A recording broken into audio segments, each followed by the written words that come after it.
Oh, my son, you should be ready to lay good foundation. Earlier the better.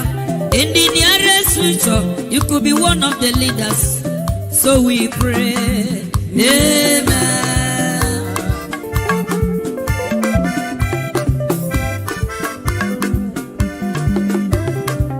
Oh, my daughter, you should be ready to lay good foundation.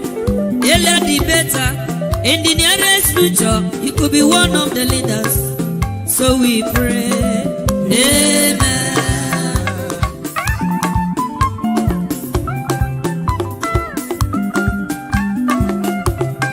To become a leader is not very easy. To become a man is not a day job. Everybody's ambition is to become a leader and to become a rich man. That is the struggle. So my son, you should be ready to lay good foundation. Earlier the better. In the nearest future, you could be one of the leaders. So we pray. Amen. Thank you, my brother. God bless you. So my trudge on and to remain optimistic of what the future holds for the nation. We weep for our institutions that cannot rise to the occasion and courageously defend democracy and the voices of the people. However, there are great lessons to be learned.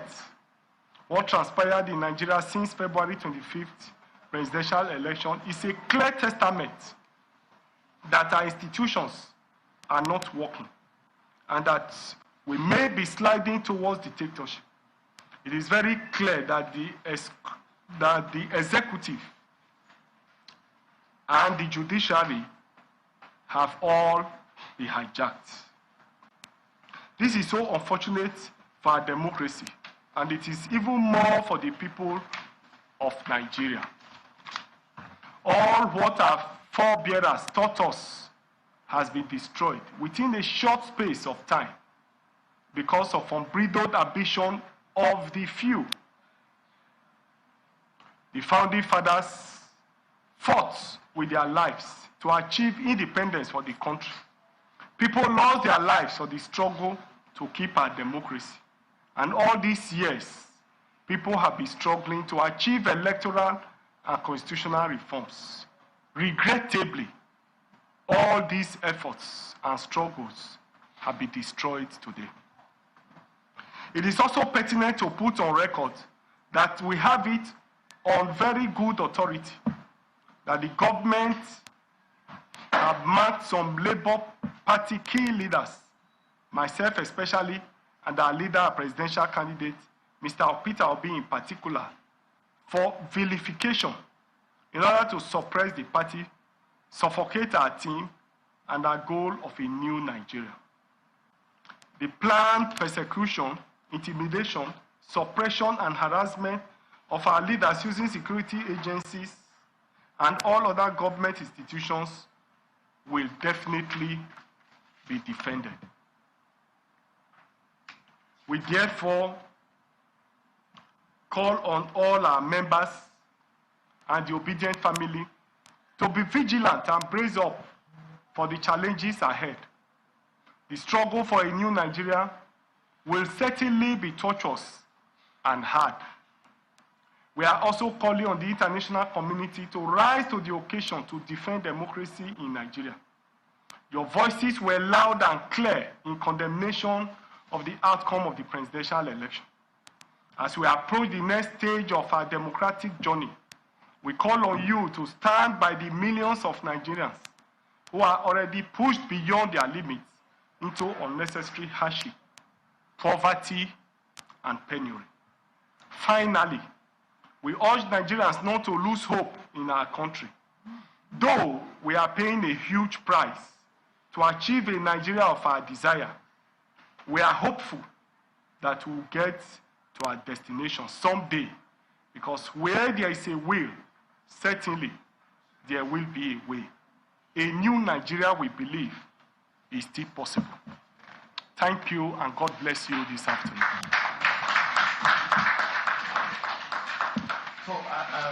That's the speech from the leadership of the Labour Party. And, I don't know if there's any clarification or questions that you may want to ask, or whatever, so that the national chairman is there to don't break. Yes, my name is Lucky Isawu. I work for Channels Television. You said some party officials, including your presidential candidate, have been found for litigation. Yes. Do you have any evidence to substantiate this allegation? Well, as at now, that's why I said unconfirmed report has it, that is the plan. And there may be no evidence, but we have it on good authority.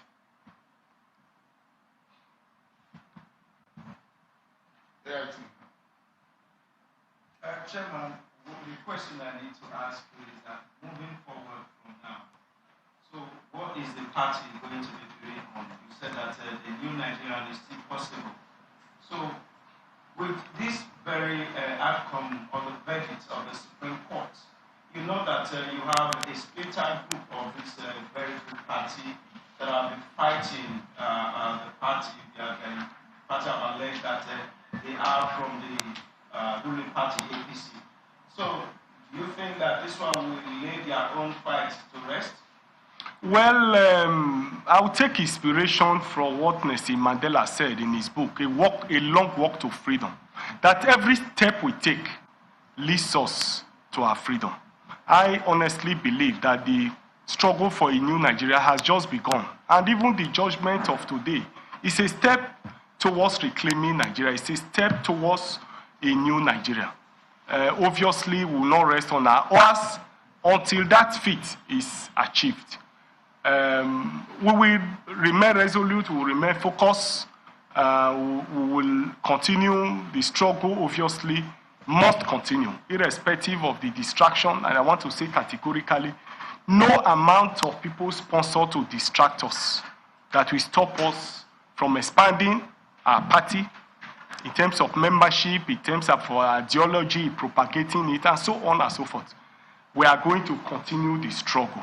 We are going to continue to expand the party. We are going to continue to struggle for what we believe in until a new Nigeria is possible. Today, I must state categorically that Nigerians are suffering in the midst of plenty. People have taken power, and the lives of the people have not improved. Today, $1 is sold for almost 1,500 naira. As we speak today, petroleum product, fuel precisely, is sold for almost 800 naira per liter. People are hungry, people are not in school, Nigerians are out of school. Inflation, as we speak, by December, by figures given by government agencies, will soon hit over 30% rate of inflation. And so you can see that it's not taking power that matters. It is what you do with power. They have taken over government, but yet the standard of Nigerians have continued to deteriorate. So we are here, we are down, and we fear no fall. We'll be focused, we'll stand on the part of Nigerians, the many millions of Nigerians who supported us, who voted for us, which mandate has been stolen. We'll continue to stand for them. We'll continue to remain their voice. We'll continue to speak. We'll continue to defend them. We'll be on the street with them. We stand by them. Come rain, come sunshine. The Supreme Court is the highest court. Their decision is binding. I respectfully disagree with some portions of their decisions, but it's the final court. So if at this level you have any disagreement, the only appeal you have is to God Almighty. Maybe we may have to resort to that at the appropriate time. Can you give clarity as to what you mean by that? Well, the decision has just been given. We need time to digest it, but it's unfortunate that I did not hear about the issue of the forfeiture whatsoever. And the position of the law is that the courts is under a duty to talk on all the issues presented by the party. And we presented the issue of forfeiture as a fine imposed on the second respondent for the proceeds of narcotics and money laundering by the District Court of Illinois. I sat down through, I did not hear it, and I wonder whether that was swept under the carpet or was an oversight, because the lead judgment was detailed on all other issues, and they said all the issues there have been overtaken by event in all our own issues, and I did not hear the issue of the forfeiture. And so that's why I said I disagree respectfully, even though the decision is binding. How about the 10% issue has also been laid to rest? Yes, it has been laid to rest. The Supreme Court has the authority to interpret the Constitution. It is their prerogative as the arm of government imbued with the power to interpret. That is the interpretation they have given to it, and it is binding on us all. That's what I'm going to say on it. What's your take on the reasoning on IREV? How is it going to affect our future elections? That is very interesting, because the only paragraph the Supreme Court brought to the notice of the world, which was quite interesting, is that even the Supreme Court agreed that non-uploading of the result on IREV reduced the confidence of the people in the election. I heard it clearly.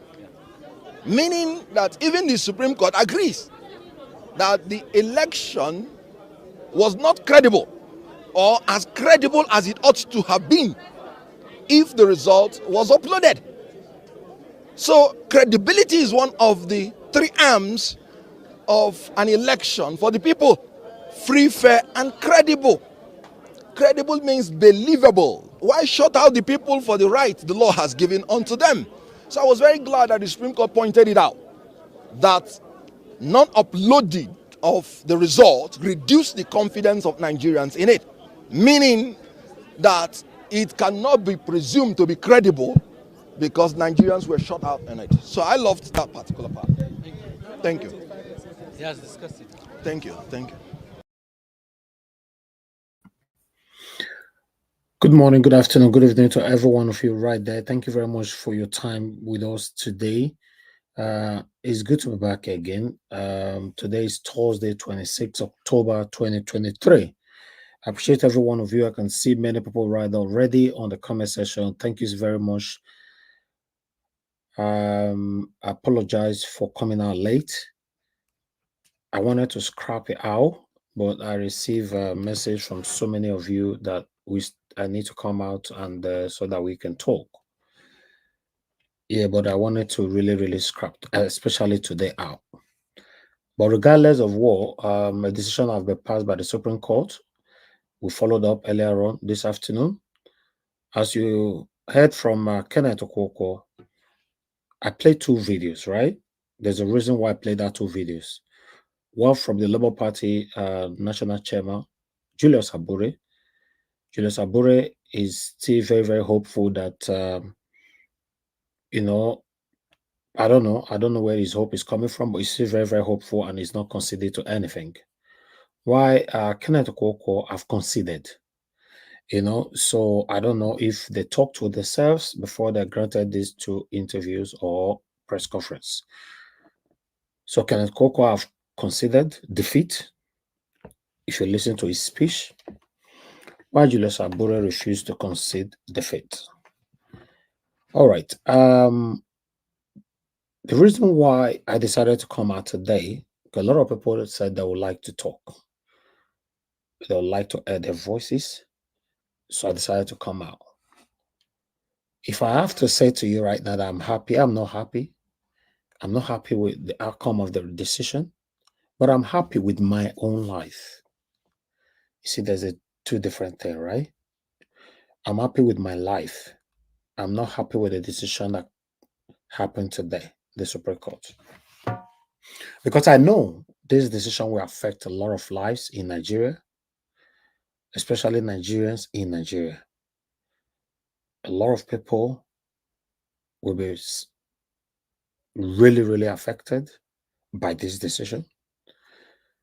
Hunger will skyrocket. A lot of things will go down. You know, I don't know how Nigerians will survive this, except something unusual happen. Maybe from tomorrow we now get to say that dollar is now 100 naira. But the way things are going right now, obviously, that a lot of people will suffer over this decision. But the beautiful thing about it is that it's not going to affect me. I've done my part. Yes, I'm grateful. I'm grateful to God who gave me the energy, the enthusiasm, the belief,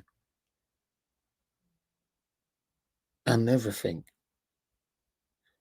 to stand still from day one till today. I don't even know how I did it. Then I want to also thank every one of you who stood by me since April last year till now, coming out every single day. I want to say thank you for believing so much in me. I will thank every one of you who stood hard for the betterment of Nigeria. What happened today, it cannot decide or determine your own future. It has happened. Although a lot of people were expecting this. I was expecting this, but I left a slim hope. If you listen to me 2 days ago or yesterday, I said I still have a very, very slim hope. It's just like you go for a DNA test. They give you 99.9%. Nothing gives 100%. 99.9 on, yeah. So I left that slim hope yesterday because hoping for the judiciary to do the right thing. But I've decided to do whatever. I want to personally speak to those of you that supported this judgment that is, although I didn't see anybody jubilating apart from Reno or Mockery. But in case you're part of the people that is celebrating now, despite that we didn't see anywhere, it looks like a graveyard right now, Nigeria. I'll speak about the obedient, but let me finish with those of you who supported APC. I want to say, congratulations to you. The beautiful thing about it is that we are all in it together.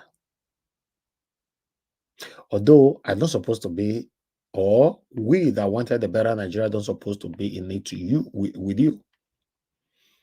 But unfortunately, we are on in it together. Let's continue to watch what will happen in Nigeria. It's what you wanted, right? And you got it. That's fine.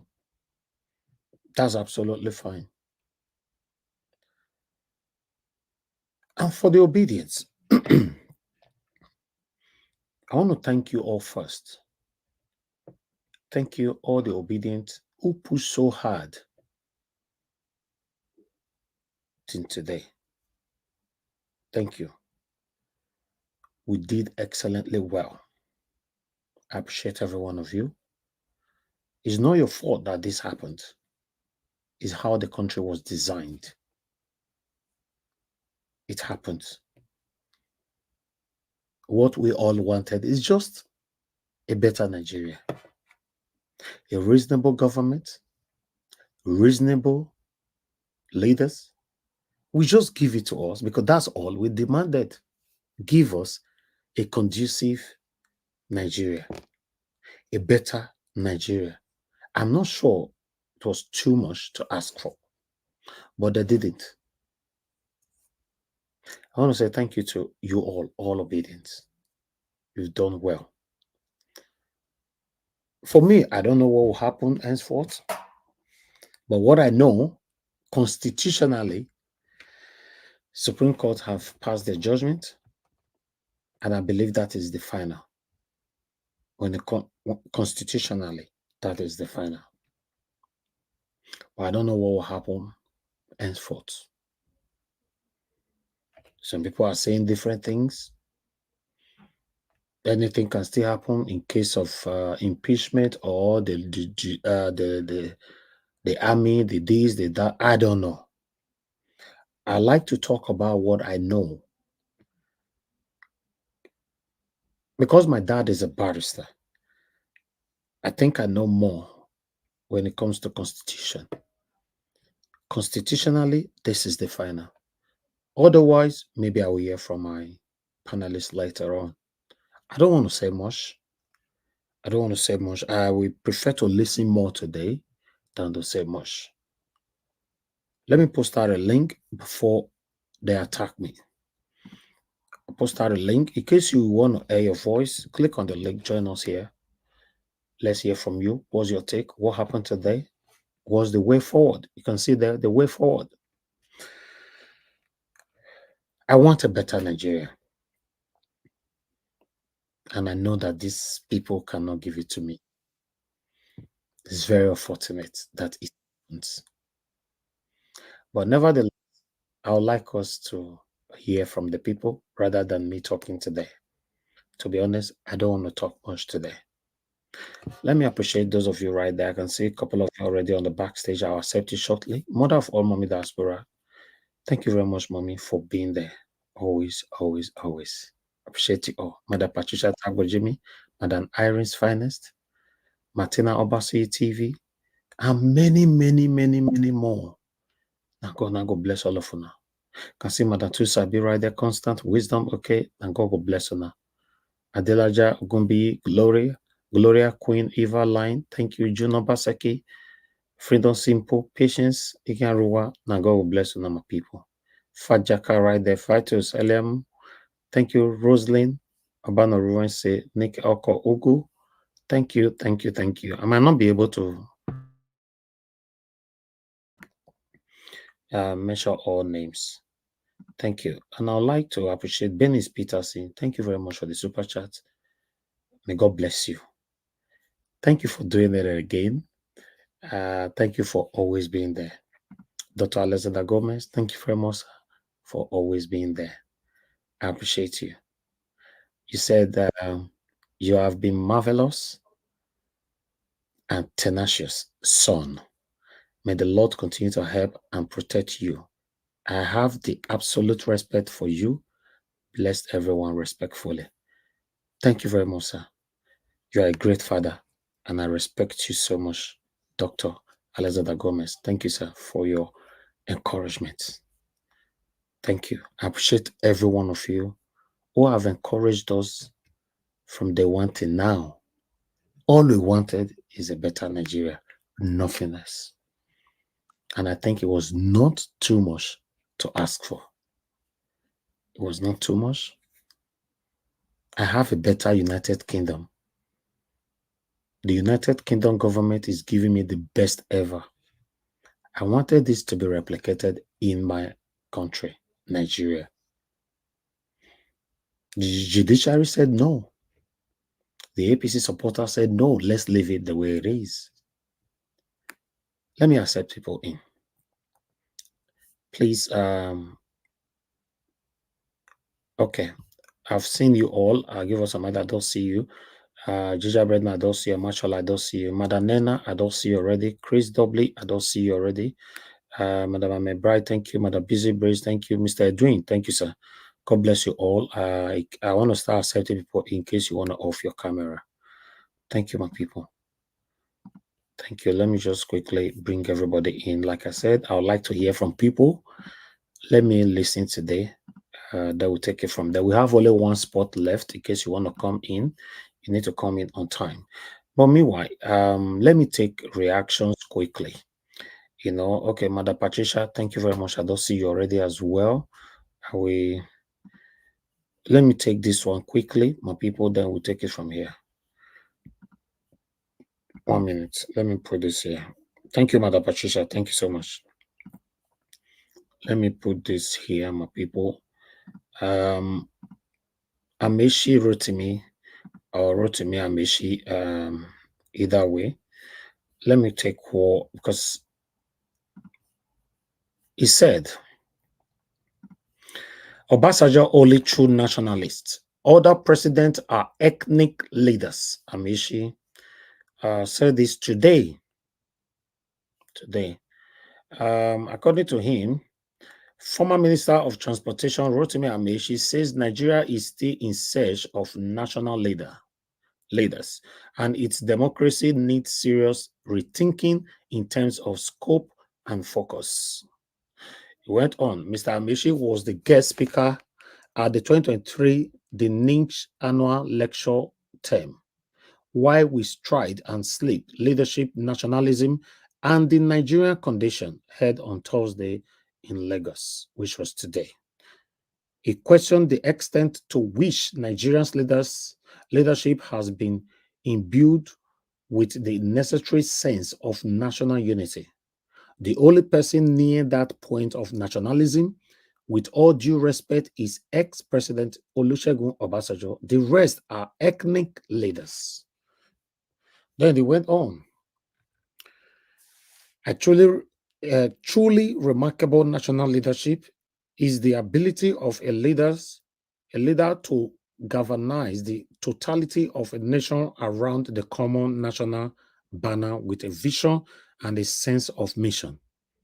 The truly remarkable national leader is one who can rise above limitations to take the nation and its people to that place they long for but have never been before. Like I said, that was the only thing we asked for, a better Nigeria. A better Nigeria. That was the only thing we asked for. Then he went on. It is a place of national greatness, pride, achievement, and shared goals, aspirations, and prosperity, he said. While lauding the Nigerian nationalists who fought for independence, Mr. Amechi said genuine nationalist leadership transcends ethnicity. According to him, public service equips people with practical experience and insider knowledge about the Nigeria works, why it doesn't work, and how it should work. The former Rivers State governor noted that Nigerian nationalism and nation building are younger than the nation as an independent entity, and that there have been more rulers than nationalistic leaders. He said that most nations are product of the amalgamation of diverse nationalities under a common sovereignty and may have tried to resolve the problem of internal diversity. Then he went on. Amechi said that many Nigerian leaders are the corridors of power for the interest of the ethnic group, noting that the identity Nigeria is still being tormented by the ethnicity. There can be no credible leadership for a diverse nation without some form of resolution of the national questions as it pertains to the particular nation in question, he added. Went on, also speaking on Uma, I think I should stop it right there. Okay, I believe everybody got what Amechi was talking about today. Okay, but I have other reactions here which I would like to take so that we can move forward. Before we move forward, let's take this one together, people. I'm not playing any video again, just articles, then we can start talking. Please press on the like button and let's take this together. Okay, I'd like to take Dele Momodu quickly. What Dele Momodu have to say. Let me put this on screen as well. One moment. Bear with me, my people. I'm coming to you guys shortly. Let me put what Dele Momodu have to say here. I'm trying to multitask here. Okay, you guys might not be able to see it properly, but don't worry, I'll take everything from here. Okay, Dele Momodu said, after all electoral processes have been completed and force closed, those who wish to join the ruling government for a patriotic reasons are welcome to do so, while those who prefer to remain in opposition are also free to exercise their fundamental right After all, there is nothing unpatriotic about being a credible opposition. On a personal note, I humbly prefer to remain in opposition as I have been in the past 40 years. God bless the Federal Republic of Nigeria, Chief Dele Momodu. I want to say I have so much respect for this man. I don't want to talk about past, even though I don't have his bad past. I want to say that he stood behind us. Although it was for PDP, but he stood behind us. For the past 40 years, this man have been alone. He have never rubbed shoulders or eat with the satanic people, according to him. For him coming out again today to say that for the past 40 years, he have been opposition and he will remain like that.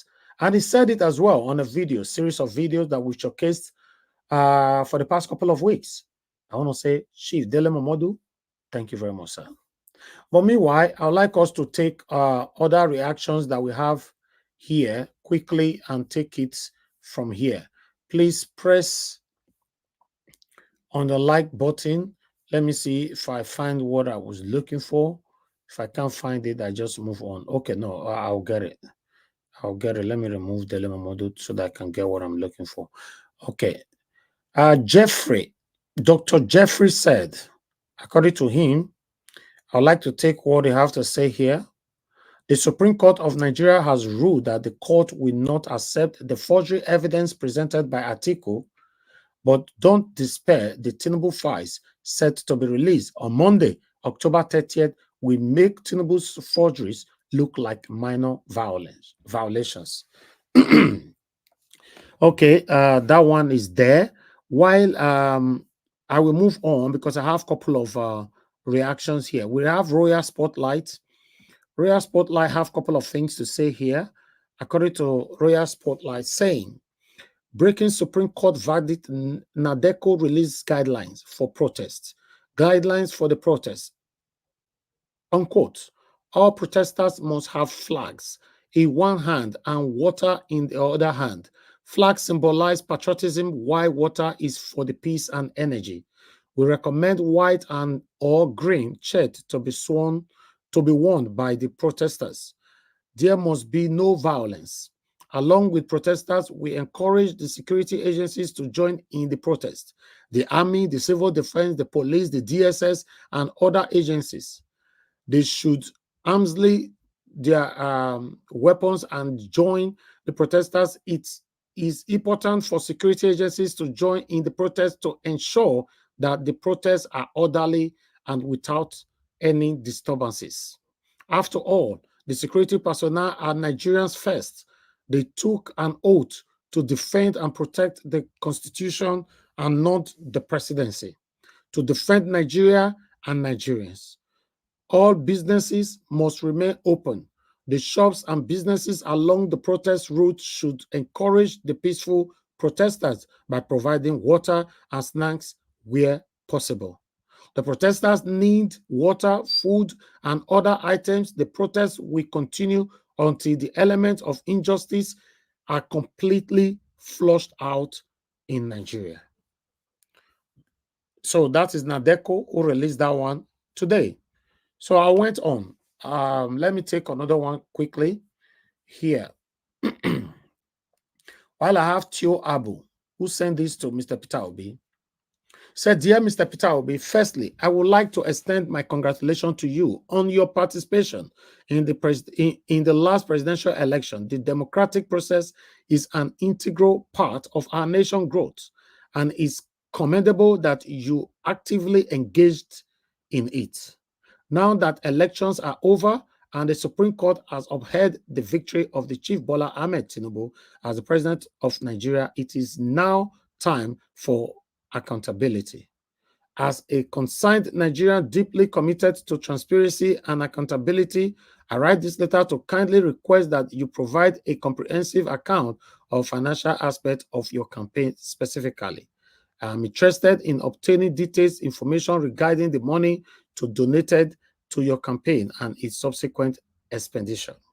I believe that sharing this information will affirm your dedication to good governance and reinforce the principles of accountability, which are vital for the substance of democracy. Moreover, it will serve as a precedent for other political conditions to follow suit and promote a culture of financial transparency in future electoral campaigns. I brought this here today because when I checked this profile, is a young man who hide under the pretense of a better Nigeria. His name is Tio Abu. Although we have so many reactions under his comment, how people lambasted on him. The reason why we are showcasing all these things is for everybody to understand that it's not only the elders that failed us. Many of the elders failed us, but lots of the youth also failed us. Should I say lots or some? Let me say some, not to be biased. Some. The reason why I say some, maybe some people might say a lot, but the reason why I said some is because till now, we don't have any Nigerians on the streets demonstrating their displeasure. And nobody. Let me take another one again, quickly. I have reporter here. Let me take this. It says, just in, Nigeria throw into nationwide mourning as Supreme Court uphold Bola Ahmed Tinubu controversial victory at this February 25th, 2023 presidential polls, following the decision by the Justice John Inyang-led 7-member Supreme Court panel to dismiss the opposition challenges of fraud and electoral law breaches during the election. Nigerians have taken to social media and other media to voice their displeasure with the verdict. You can't go to social media alone to display or express your displeasure. What happened to the streets? I don't know. I will leave everything for you guys because I'm bringing all these things here. I want you guys to see. We have you to take their time to write against us on social media with the condition in Nigeria right now. The atmosphere in the country for one reeks of a calm, mournful silence and not a celebratory mood, as one would have expected for a supposed victory for democracy. Nigerians have time and again reiterated that they did not vote for the APC presidential candidate who carries a baggage of unenviable past, from forgery indictment to criminal forfeiture in drug affiliations in the United States as far back as 1993. Polls conducted by the Reporter News have reportedly revealed that most Nigerians didn't vote for the former Lagos State governor, with over 90% indication. Okay, I'll leave that one there. I think I have one more to go. Let me see if I can get that one. I have one more to go for you. Bear with me to quickly put this here. Okay, I got that one already. Okay. Yeah, I got that one already. Okay, this one is coming from Atiku. Yeah, this is the last one. Then, October 26, 2023, press statement from Atiku PDP. Presidential appeal, Supreme Court judgment is disappointing, consigning, says Apex Court has failed Nigerians. The People's Democratic Party, PDP, is appalled by the judgment of the Supreme Court in the petition filed by the PDP presidential candidate Atiku Abubakar against declaration of All Progressive Congress, APC, and Bola Ahmed Tinubu as winners of the February 2023 presidential election by the Independent National Electoral Commission, INEC.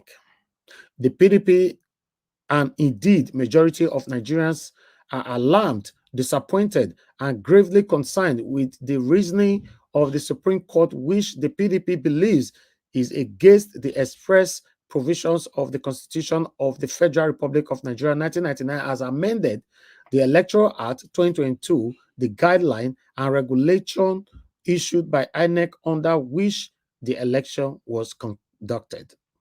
The PDP asserts that It is indeed a sad commentary for our democracy that the Supreme Court failed to uphold the provisions of law. Instead, it trashed the expectation of majority of Nigerians who looked up to it as a temple of impartiality to deliver substantial justice in the matter having regard to the laws and facts of the case.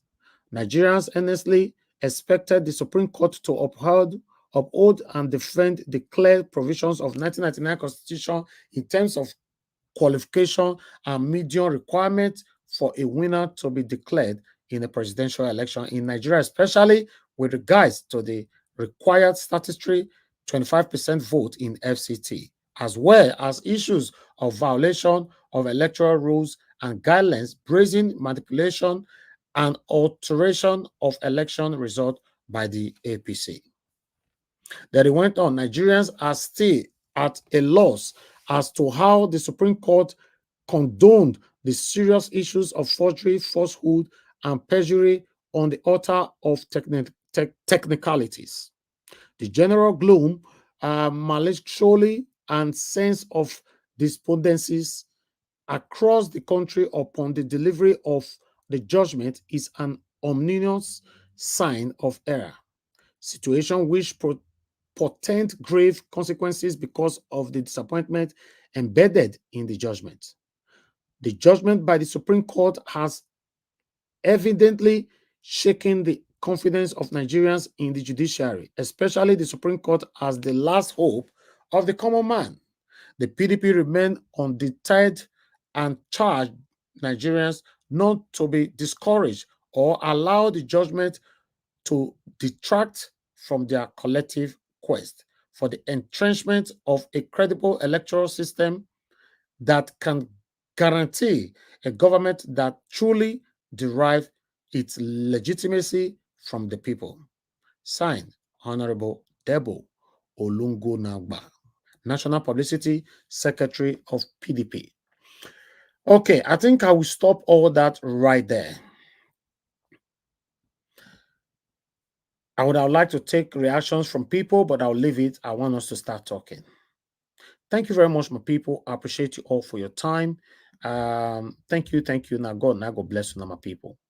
I would like to quickly appreciate those of you that have super chatted me. I have Victor Smart right there. Thank you so much, Victor Smart, for the super chat. My pocket never run dry. Thank you. Then I have Charles Izedoin. Thank you very much, sir, for the super chat. Your pocket never run dry. I'm grateful. And God bless you all for always being there. My people, press on the like button and let's hear from the people on the panel. As you can see, we have a full screen. All we ask for is a better Nigeria. If you think that was too much to ask for, call into the show. You can. I would like to take 5 calls before I call on the people on the panel. Just 5 calls, 2 minutes, everybody.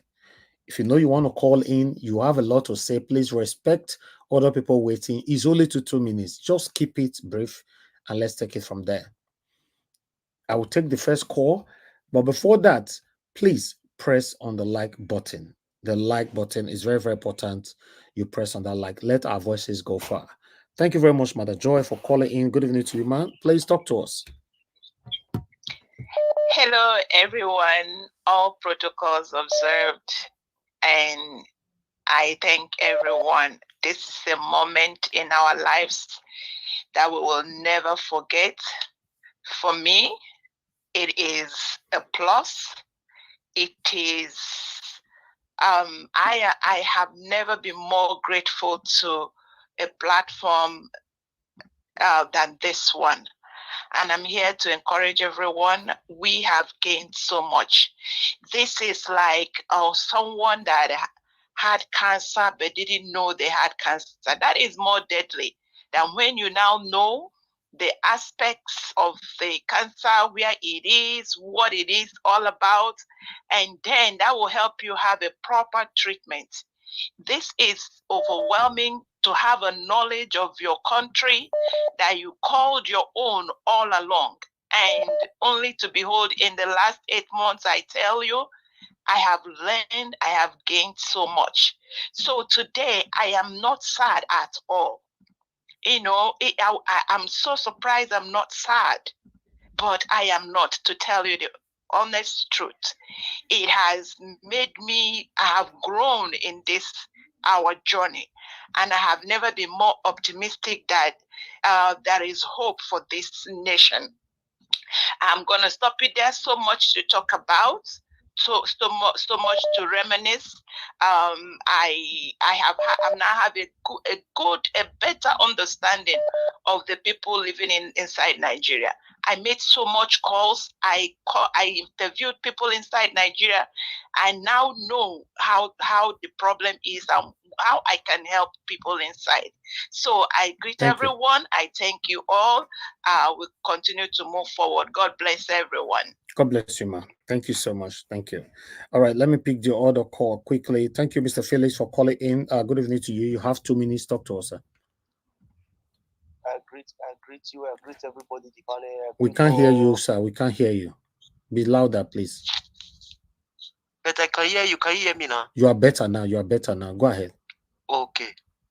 I said I greet everybody. Thank you for the struggle. Above all, you that dedicated your platform for us to come together and ask for a better Nigeria.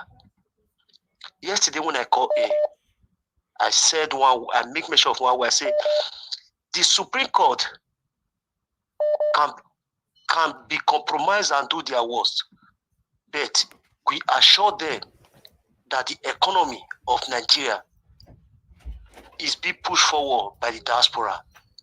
Since they have done their worst, then we know what to do. I thank everybody who have contributed physically, financially, and otherwise for this struggle of a better Nigeria. I thank everybody, but I just want to let everybody know that for now, we don't have rule of law, we don't have democracy, and we don't have human rights in Nigeria. Everybody, I can't tell you what to do. Since they are thrown out in our faces, we have to push back, directly or indirectly. That's just all I have to say. Thank you, my beloved brother, Mr. Eviso Onyedigi. I greet you very much. On a very good day. I'll congratulate you for UK. Nigeria, bye-bye for now. Thank you. Thank you, my brother. I appreciate you. Thank you. Thank you, sir, for calling in. Good evening to you. You have only 2 minutes. Please go ahead. Hello, off your gadgets, sir. You have 2 minutes. It's only 1 minute, 30 seconds left now. Okay, sir, you are not ready. We can't be waiting for somebody that's not speaking. I'm sorry. Hello, thank you very much, Madam Mrs. Igini, for calling in. Good evening to you. Please talk to us. Good evening, Mr. Nigeria Watch. First of all, I just want to thank you for everything that you have done towards this course. And you're very, very, I really appreciate you. I may not join and I may not call sometimes, but trust me, I'm always logged on, listening to everybody talking. I really appreciate what you have done. May God bless you, bless your family. Amen. You know, and I want to say that 2 days ago, I was really, really down. Yesterday, I was really down. But today, I think I'm fine, you know, because you kind of I prepared my mind because I knew what I was expecting. So this isn't news to me. I just saw it and I read it and I didn't even bother to look at anything anymore. I just left it, you know. But I believe that it's not the end. Like the other lady that called the first time said, you know, it just opened our eyes the more that this is the country that we have. This is that a few people are in charge of things. And everybody in Nigeria is corrupt. It's all about money for them. And it's now in the hands of the youth that really wants to change things. And you know, the way the youths do their things these days, it's not about fighting, and because if they go out, they're going to kill them. If they make noise, they're going to kill them. But I know that there are things, they know who they're fighting with. This battle is not over yet. It's not over. As far as I'm concerned, he's not my own president because I know who won the election. He's not, and I'll say it to anybody, he's not my own president. It's not over yet. Okay. They may think they have won, but they haven't. You understand? They haven't. The FBI and other things are still going to come out. By the time they slam him with all these things, and everybody, is he going to be? Will he freely, proudly travel to represent Nigeria? Everybody will be looking at him. So I believe this is not the end of it. Big shame is still going to come forward because there's no way they can't just throw things under the carpet. There are a lot of things have been revealed. So I don't think we should lose hope yet. This is something, it's not easy. It's not going to be easy, like taking things from these people. It is hard, but we need to persist. Even if they throw it at our face and it may look as if we're losing, but we still stand our ground and say no.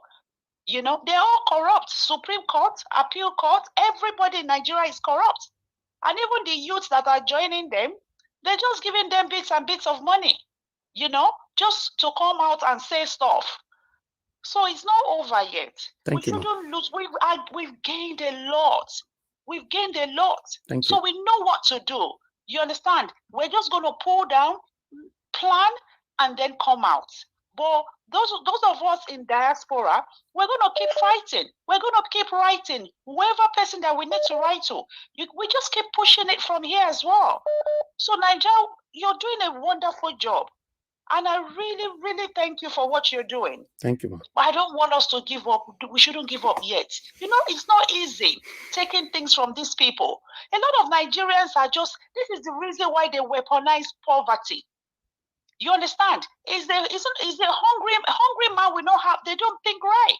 They just give up easily. I speak to some, they're like, you know what, just forget it. That's the way Nigeria is. But we never move forward if everybody keeps saying, just forget it. That's the way Nigeria is. They weaponize these things so that all they think about is how to make money and feed their family. They care less about government because they're not involved. You get what I'm saying? So I know that this is not the end of it. We will keep fighting and we'll keep speaking out. It is not over. Thank you, ma'am. Thank you so much. Thank you so much for what you're doing. God bless you. God bless you, ma'am. Thank you. Thank you so much. Okay. All right. Before I pick another call, I'd like to appreciate Mr. Joseph OG. Thank you very much, sir. I appreciate you. You said Mr. Elvis is not too much, but the idea, but all I will continue to say thank you is thank you very much for my dear lovely brother, and may God Almighty continue to strengthen you in Jesus' mighty name. A big amen to that, sir. Thank you so much. I appreciate you very much, sir. I would like to appreciate Amazing Grace USA as well. Thank you very much, madam. I appreciate you always. God bless you. So, Mr. Elvis, this is just to say thank you. I'm speechless. Once again, thank you. Thank you very much. I appreciate you. Thank you very much, sir, for calling in. Please talk to us. You have 2 minutes. Good evening to you, sir. To stop, but then now, thank you for this opportunity. And first and foremost, let me just say, the Almighty God who started this program with you will go a long way with you, achieving beyond this. It has not ended. I want to say it again. I sent a voice message to you yesterday. Maybe if you read it, you will know what I'm saying there. But the point is this. What face will Bola Tinubu come out to look at Nigerians and tell them, I am your president? For those who said Bola Tinubu is the big deal for Nigeria, knowing all that incident.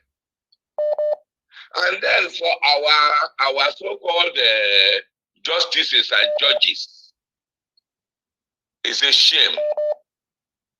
And I want to say, this money, I want to see how many thousands of years they want to spend it, that they have collected, that all of them we are singing like birds.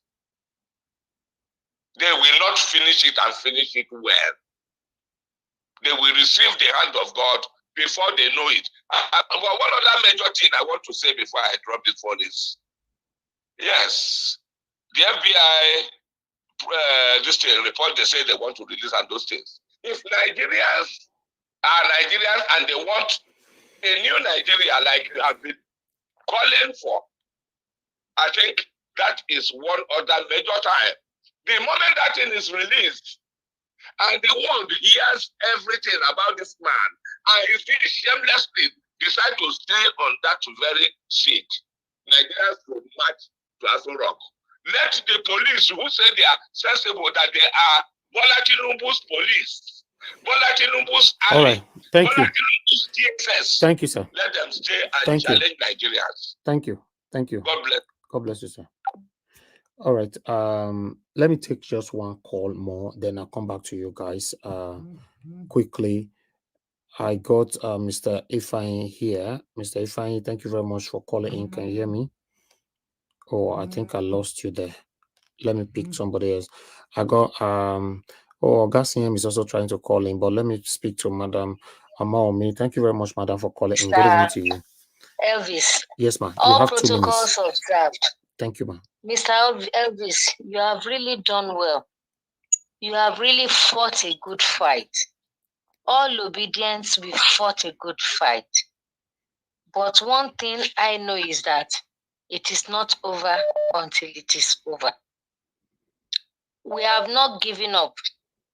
I personally am not giving up. And I know this platform, I know a lot of us will stand for Peter Obi. Tinubu is not my president. I know who I voted for. I know what I stand for.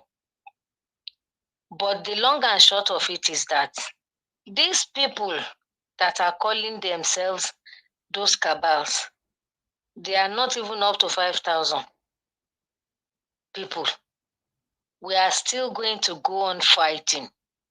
You have really done well, my brother, for the past 1 year. And you will be doing well more in Jesus' name. Amen. Let's take it off from here.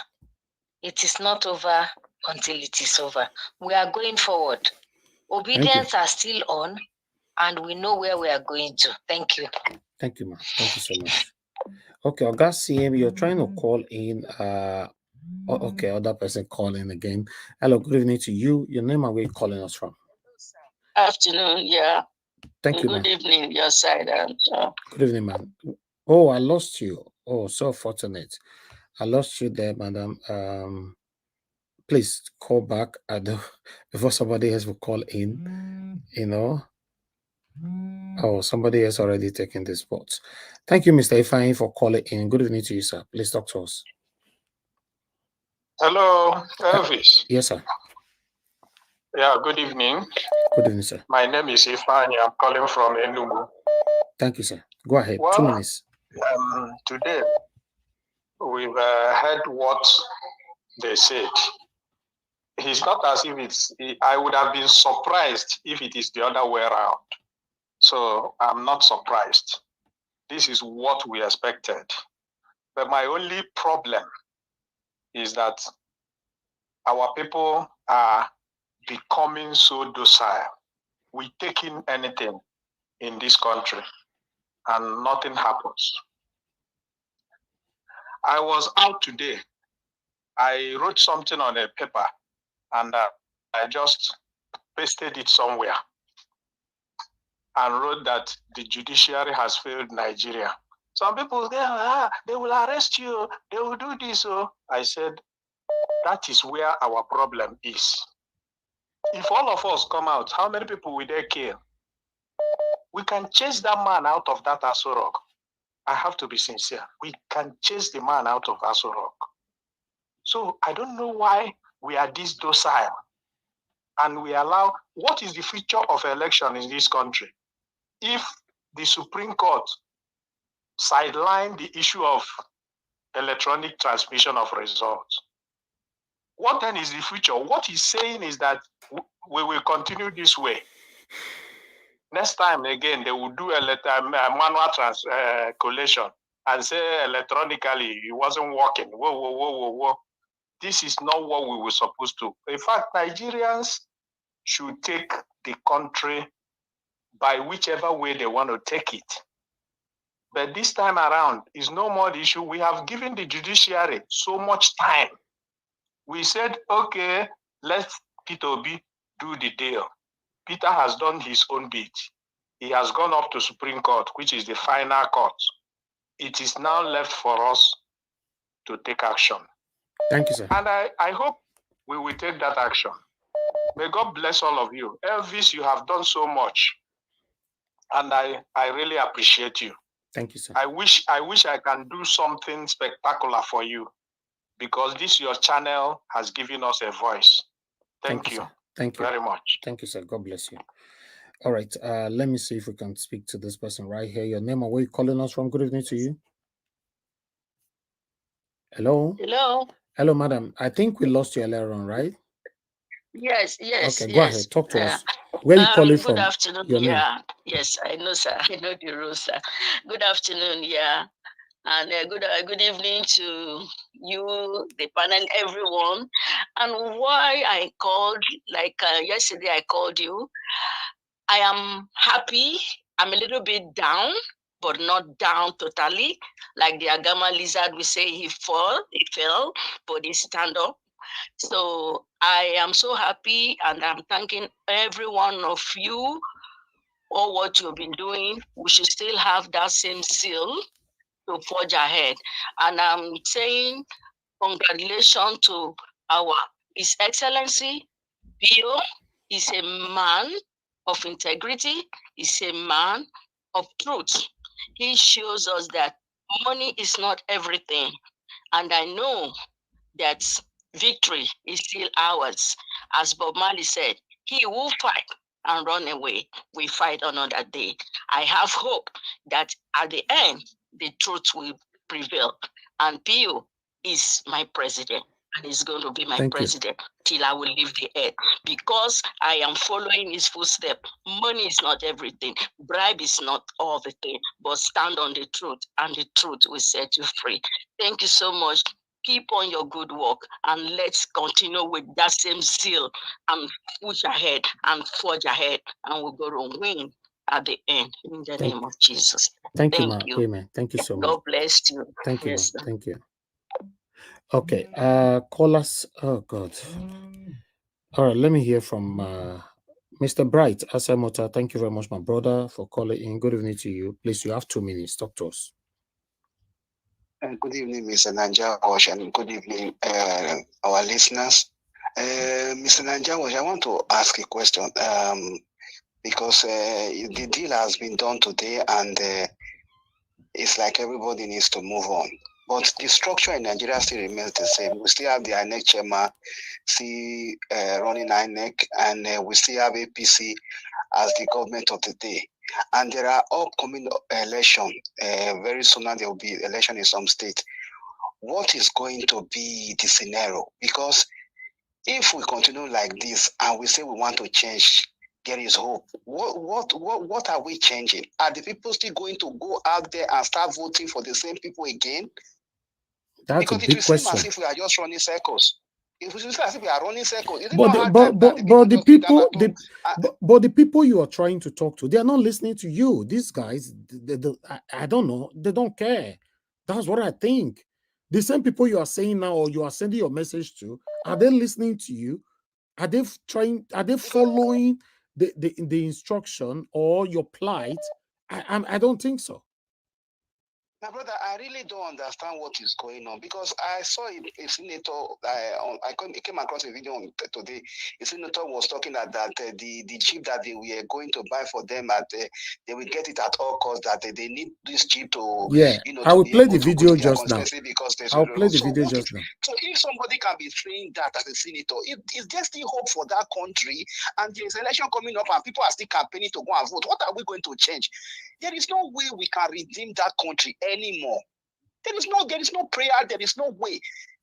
I don't want to say some certain things here. That is the only way forward. We have to call a spade a spade. To take it to your central district. Just running circles. Thank you. Thank you, sir. Thank you so much. God bless you, my brother. Thank you. All right. Thank you, everybody. I'll come back to other callers later on. Oh God. Callers, please. We need to move on. Thank you very much for calling in, Madam Joy. Thank you very much. Please talk to us. Hello, sir. Hello, madam. Thank you very much for calling in. 2 minutes. Good evening. God bless all of you. Thank you for all you've been doing. Yeah, because I don't have much time. I just want to tell Nigeria Watch people, what's it called? Obedient people to be careful, because I know this man doesn't have heart. He's a devil himself. And we should all be praying for Peter Obi, because the way it is now, he has taken the power by force. He can do or not do. So all obedient people, they be careful and pray Okay, and worship. we have some noise on your background, madam. Thank you so much. Sorry. Thank you. The noise is Sorry, distorting us. You can call back later, please. Okay. Is it okay now? Okay, it's better now. Go ahead. So they should just be careful, because all those devilish people, they don't care about anybody except themselves. Because what they are going to do, they have got it in mind already. Anyone that come out, I didn't say they shouldn't come out. If people come out in group, at least they will overwhelm them. They don't have soldiers, they don't have police. It's just the Boko Haram people that they are using. All right. So if they come out in bunk, I believe they will overwhelm them. And overwhelm? Are they going there to fight? When you're talking about overwhelm, are they coming out to go fight? No, not to fight. I don't say. And I don't say they should what fight. do you mean by overwhelm? So they just hold a black card. And they don't need to overwhelm anybody. If you are going for a peaceful protest, it's their constitutional right. Why I say that is, look, because these people, they are ready to do anything. Nobody will do you anything when you go for a peaceful protest. Despite the Nigerian government is bad, I still don't believe they will start killing people for a peaceful protest, except it's not peaceful. That's all. What about Lekki Tollgate? It was not peaceful. It ended up not peaceful. It was hijacked by hoodlums. So we know that. We know that is what I'm saying. Definitely they will still hijack it. That is what I'm saying. Anyway. Definitely they will still hijack it. Thank you. Thank you very much, madam. So we could just pray. We just be praying for no prayer. No need for prayer. Don't add prayer to it, madam. Please. It's prayer that destroy Nigeria to where it is today. Please, let's be focused. I know it's prayer, but yes, there is nothing. There's no weapon else we have. Yes, then we don't have any other weapon. Then more your entire house eat pounded yam, sleep better. No need. Thank you very much, man. God bless you. Thank you. God bless. Thank you very much, madam. Money Olagbe, and thanks for calling. Good evening to you, man. Talk to us. Hello. Thank you, ma'am. Don't have to chat to it. Hello, my Niger family. I want to greet everybody. Okay, Elvis, well done. Thank you. Oh, all protocols observed. My panelists, Mommy Diaspora, God bless you, ma. Thank you for your motherly support. Thank you for your encouragement. We appreciate you, ma. Okay, Elvis, I just want to drop this for you today that we appreciate you. We love you.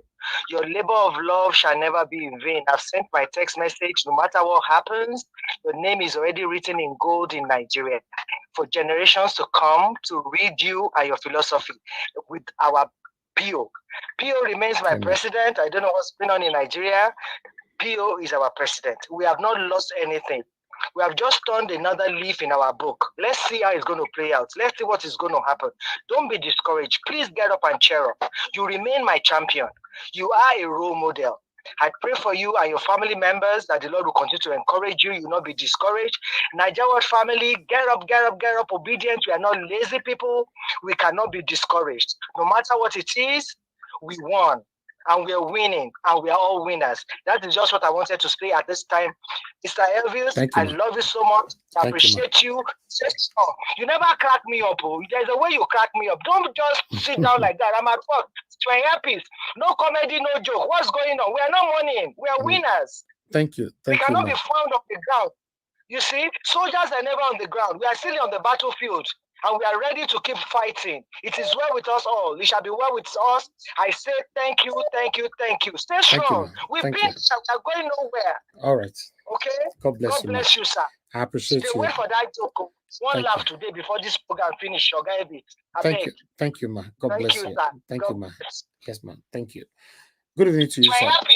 Hello. Hello. Niger Watch. Yes, sir. Good evening to you, sir. I, Please talk to me. I salute you. I salute your courage and the panelists and everybody in the comment section. Yeah, Thank this you. is Louis calling from United States of America. Yeah, I want to ask you a question. Where is this lady called Kadira, the journalist? Can you help me to ask her a question about 25% that she was clamoring in an interview? Like he used a drum to, to be saying it, So another one, the youth you are saying about, all of them now doing a content creator. If you go to YouTube, you're a YouTuber. If you go to YouTube, you will see as many bunch of youths doing a content creator. So when you are telling them go outside to go and protest, they don't care. They are busy making their money on the YouTube. So in fact, I don't have anything to say to them, but the government, whether good or bad, everybody will see it. That's it. Thank you. So I don't have what to say. Thank you, sir. So everybody can have a seat. Like prayer. Thank you. I love the way you're saying it. Prayer can never help anything. Thank you, sir. Thank you very much. God bless you, sir. Thank you. Right. Yes, sir. Bye. All right. Okay. Let me play this video quickly, my people, before I come back to the panelists. We can start talking. I appreciate every one of you right there. Please also press on the like button. I want to appreciate every one of you that have supported us so far once again. May God bless every one of you right there. Please press on the like button. That like button is very, very important for us. Press on it so that our voices can go far. I appreciate every one of you that called in, your encouragement. I appreciate that. I appreciate it all. Let's listen to this particular video here that my brother actually referenced to earlier on, so that we can take it from here. And God bless all my people. Is it sensitive to be spending 140 million? If I give you 140 million naira cash to take to your central district, won't your people benefit from it? Let me tell you, Sean. I don't want to go personal now.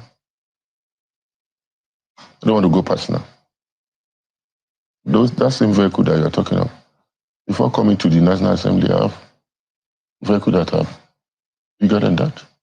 But this is Nigerian money. Yeah, so Nigeria does not have money at the moment.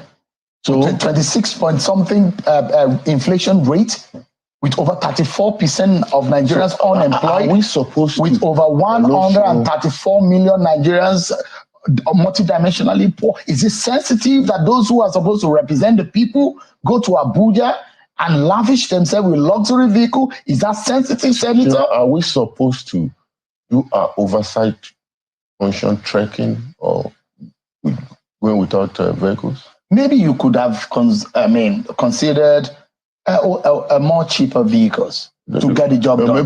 Maybe a car. Maybe a sedan. If I travel to... Maybe a 25 million naira worth of sedan vehicle might do the job. If I travel to my constituency with a car now, by the time I go 3-4 times, you know Nigerian roads. Is that not an indictment on you, those of you who are in power? How can senators telling us Nigerians, just commoners, we the powerless citizens, that the Nigerian roads are bad, that they need a good car to pass bad roads in Nigeria? A senator. What a shame. What a shame. I tried my best. What? Those of you who are leaders in Nigeria today, is that not an indictment? And we have bad roads in the states, in your local government, in the senatorial district. Is that not an indictment on those of you who are in power? It's a discussion for another day. You see the level of... Because Nigerians suffer for the inefficiency of those who are in power, let me tell Senator. You, if you look at Nigerian roads all over the Federation, that we have a serious problem. Because nothing much has been done in the last few years. Most of our roads, they are terribly bad. In fact, the government cannot even have fund enough to work on those roads. We have to go back into a PPP, a private partnership arrangement where people can invest, toll those roads, and get their money in return after it is done.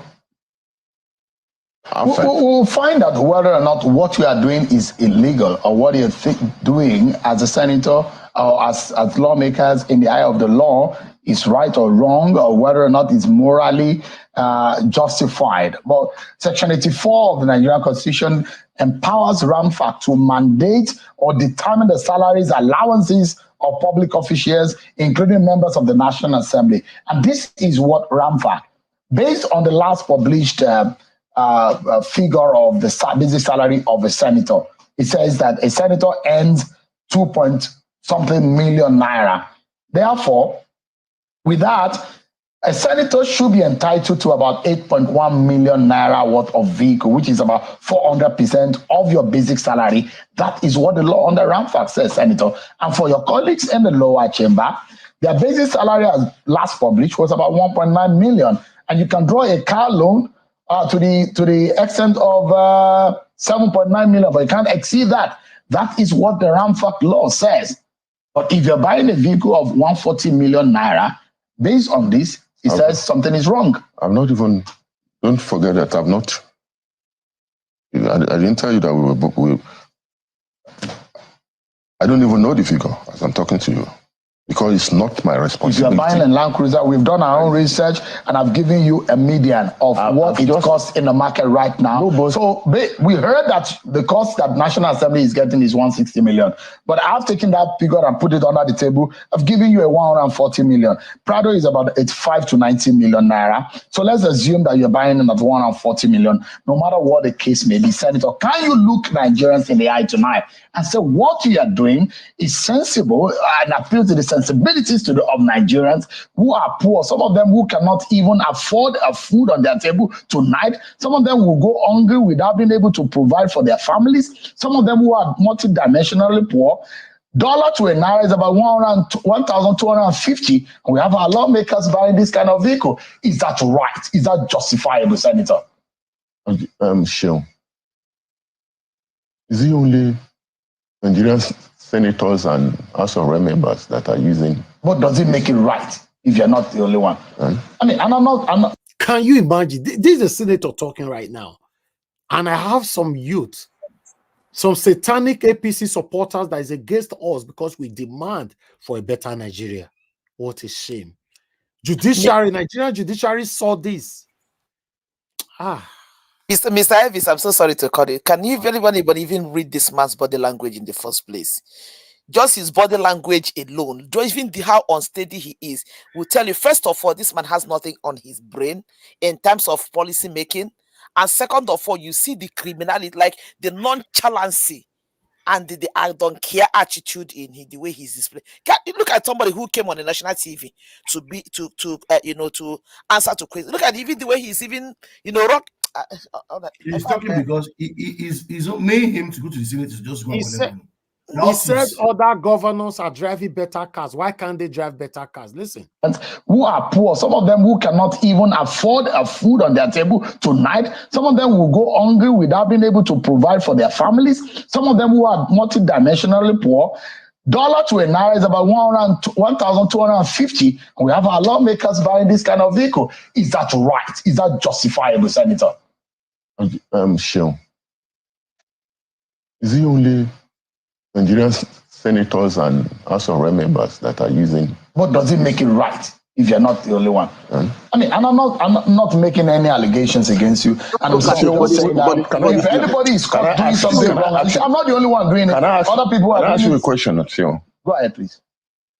Your MD, is it MD or the head of your this thing? What type of vehicles are you using? I use an SUV. That's why I told you. SUV. It's an SUV. I use a mini SUV based on the status of my role here, and that's why I do that. Why you buy Nigerian-made vehicle? I have my vehicle is produced here in Nigeria. Which I use a GAC that was coupled in Lagos. Well, how much did you buy? It's a company. It's an official vehicle. So your company chose to buy you official vehicle as a private organization. So, but you are a public officer, Senator, and that's why we are asking you tonight. He who comes with equity must come with cleaner. Senator, Nigerians are suffering. There's poverty in the land. Can you? He who comes with equity must come with cleaner. Senator, Nigerians are suffering. There's poverty in the land. Can you, for a moment, even jettison that idea to show Nigerians that you guys are committed to the plight of the poor people, that you cannot run government as usual? You are a member of the APC, a senior member of the APC. Can Nigerians trust the APC and the leaders of today that they really care about the people of this country? You know, assembly, we talk of the same thing. Maybe as a local manufacturing plant develop, we may choose to patronize. The GAC, in collaboration with the Lagos State government, just launched 2,000 vehicles. There is Innocent in Anambra State. There's another young man who is producing a vehicle that will be useful. If you say utility vehicle, is another Nigerian, just his name just skipped my mind right now. Not NORD, is a Nigerian young man producing vehicle. And this set of people will look at you, who are supposed to be leaders of Nigeria. How disappointed do you think they would be in you? We have not. I've just said that in future we would do, and surely as Nigerian manufacturing sector develop. Senator, you know, a lot of Nigerians may not be happy with you guys right now. Are you aware? You are seeing a lot of Nigerians. Nigerians are not seeing other people in the executive. Is that the reason? Is that an excuse enough? Same vehicle. Is that an excuse enough? Why are you guys picking on Nigerian? Because you are the representative of the people. Yeah. You are voted in office to feel the pain of the people. Yeah. But it doesn't look like you guys are feeling it, are you? We're making a lot of sacrifice. You don't know. Including buying luxury vehicles. How did he become a senator? Hey, Mr. Elvis asked me, oh my God. Oga Elvis, this is with total laxity. You see, this kind of people, they must have been an armed robber that repented with a hidden criminal tendency. I think that is the way I can see him. It's How painful. did he become a senator? Who voted for him? His words are like spears to the heart. Who they vote for them before? Didn't you see how people stole election? Who vote for them? Oh Lord have mercy. You can see the way he's talking. You can see the way he's talking without passion, no empathy, nothing. As if he's talking to nobody. You guys don't have, like, we don't have any right to question them. All right, let's see if we can listen to what Asari is talking about here. Former Niger Delta militant. Hold on, guys. I think we lost that. Let me quickly bring it here. These guys have started again. They are trying to stop us from what we're doing right now. Guys, the more they come, they are telling us that they are aware, listen to us. Just let them keep listening to us. They don't declare una win, say una win the election. So why can't you guys just let us be? You know, let's listen to this, guys. Let me see if I can bring it in quickly. Okay, I think it's from here. Okay, yeah. Receiving Israel's ambassador to Nigeria in his office in a video that has now gone viral. Well, in the video, Asari criticized the president's recent appointments, stating that he's setting a dangerous precedent by choosing only Lagosians in his cabinet. The appointment that is going on is one-sided. We must speak out. This is not Lagos. The president must know that the party is following in making appointment as if appointment is for Lagos, as if Nigeria is for Lagos, is dangerous. He already has a lot of problems. We know. We must point this thing out. Why should someone like Posun Tijani be in this government after all the abuse and criticism? The president should look back at the appointment and rewind it, retrace it, and balance it. This is a country that belongs to all of us. Yes, it is a country that belongs to all of us. Well, Former Niger Delta militant there, Asari Dokubo. Now he's speaking. Oji. Yes. I want to sing a song. Go ahead. Turn by turn, oh. Na jagaban turn, oh. Actually, it's his turn. Turn by turn, oh. Asari, wait for your turn. Asari, yo, turn by turn, oh. Na jagaban turn, oh. Jagaban. Turn by turn, oh. Asari, wait for your turn. Why is he complaining? Yeah, well, we need to know. You see, he doesn't have the right to complain about nepotism. But he supported President Tinubu. He said President Tinubu can do no wrong. He said he's known him since 1992. He still supports him. So why was he complaining about nepotism? He has no rights. Because he also said that when it's somebody's turn, you can do anything. So the others should wait for their turn. So Asari should wait for his own turn. It is the President Tinubu's turn now. But apart from the wawulens, let's go to the substance of the matter. I totally subscribe to what he has said. Yes, we Asari, always talked about as this. regards, nepotism, and a lot of people also have also complained about that.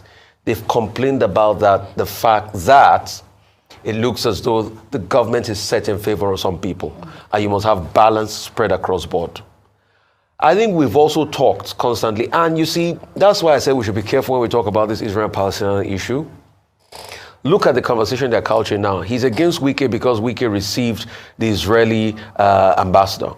But the truth is, Nigeria is non-aligned in this case. So Mr. Wike, as a government official, can receive anybody. So let's not couch it into a religious thing, because you've been seeing protests along the streets, and let's be careful. All right? Let's remain non-aligned. Concerning the crude oil theft, it just goes to show what's happening in the country. It makes no sense that products have been stolen, but you ask, where are those in authority to be able to nip this in the bud?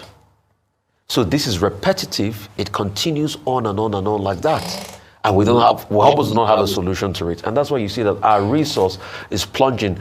Crude oil, what we churn out in crude oil, barrels per day, is plunging. It's ridiculously poor. Absolutely. I would like your thoughts. All right, my people, I appreciate every one of you right there. For this video, we come from Asari, so I would like make me react to that. This is my reaction.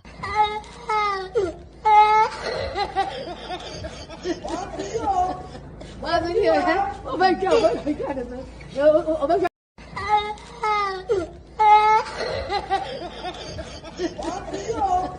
Oh my God, oh my God, oh my God.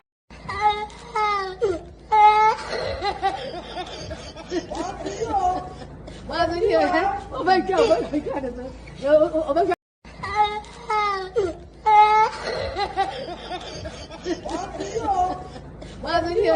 Oh my God, oh my God, oh my God.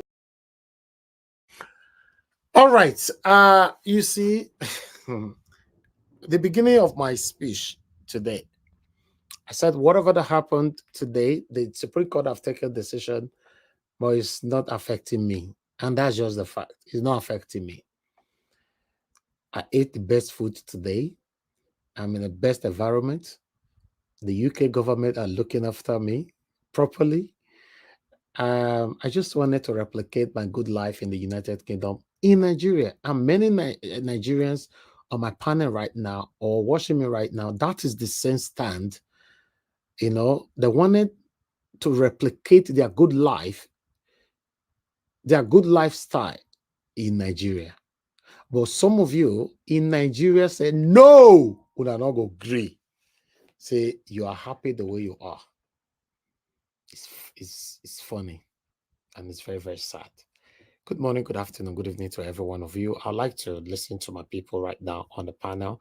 Callers, I can see a lot of you have been calling in, but please hold on. Let me take up to 3-4 on the panel. Then I'll come back to callers again. And God bless a lot of people. Let me call on the first person on the panel, which is give us a mandate. Give us a mandate if you're available. Please, I'd like you to talk to us 8 minutes, everybody. Thank you very much. Well, thank you very much. Hopefully you guys can hear me clearly. Yeah. Greetings to everyone that has been on this movement ever since this whole journey started. Well, Greetings to you, to the panelists, to Mommy Diaspora, and then everyone. Thanks to all Nigerians, thanks to all obedient family, thanks to all women Nigerians that have stood the ground.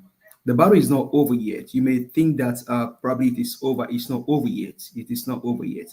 And I'm not saying this because I want to make a statement. No, there are still some things that that are still moving around. There are still some moving pieces. So let's not beat ourselves down or probably feel down. The battle is not over yet. We still have the FBI file coming up shortly. So On Monday. and what that will do. Hello. On Monday. Yeah, on Monday. So I mean, I checked my calendar. Seeing that I was on I sent you something earlier, and so once I was in that video, and then I saw it, I was like, okay, let me quickly check my calendar and see. So I saw it was on Monday. So guys, get your popcorn, get your soda, get your malt, get your wine. So what they've not really understand is although Nigeria has no Supreme Court, you and I know that.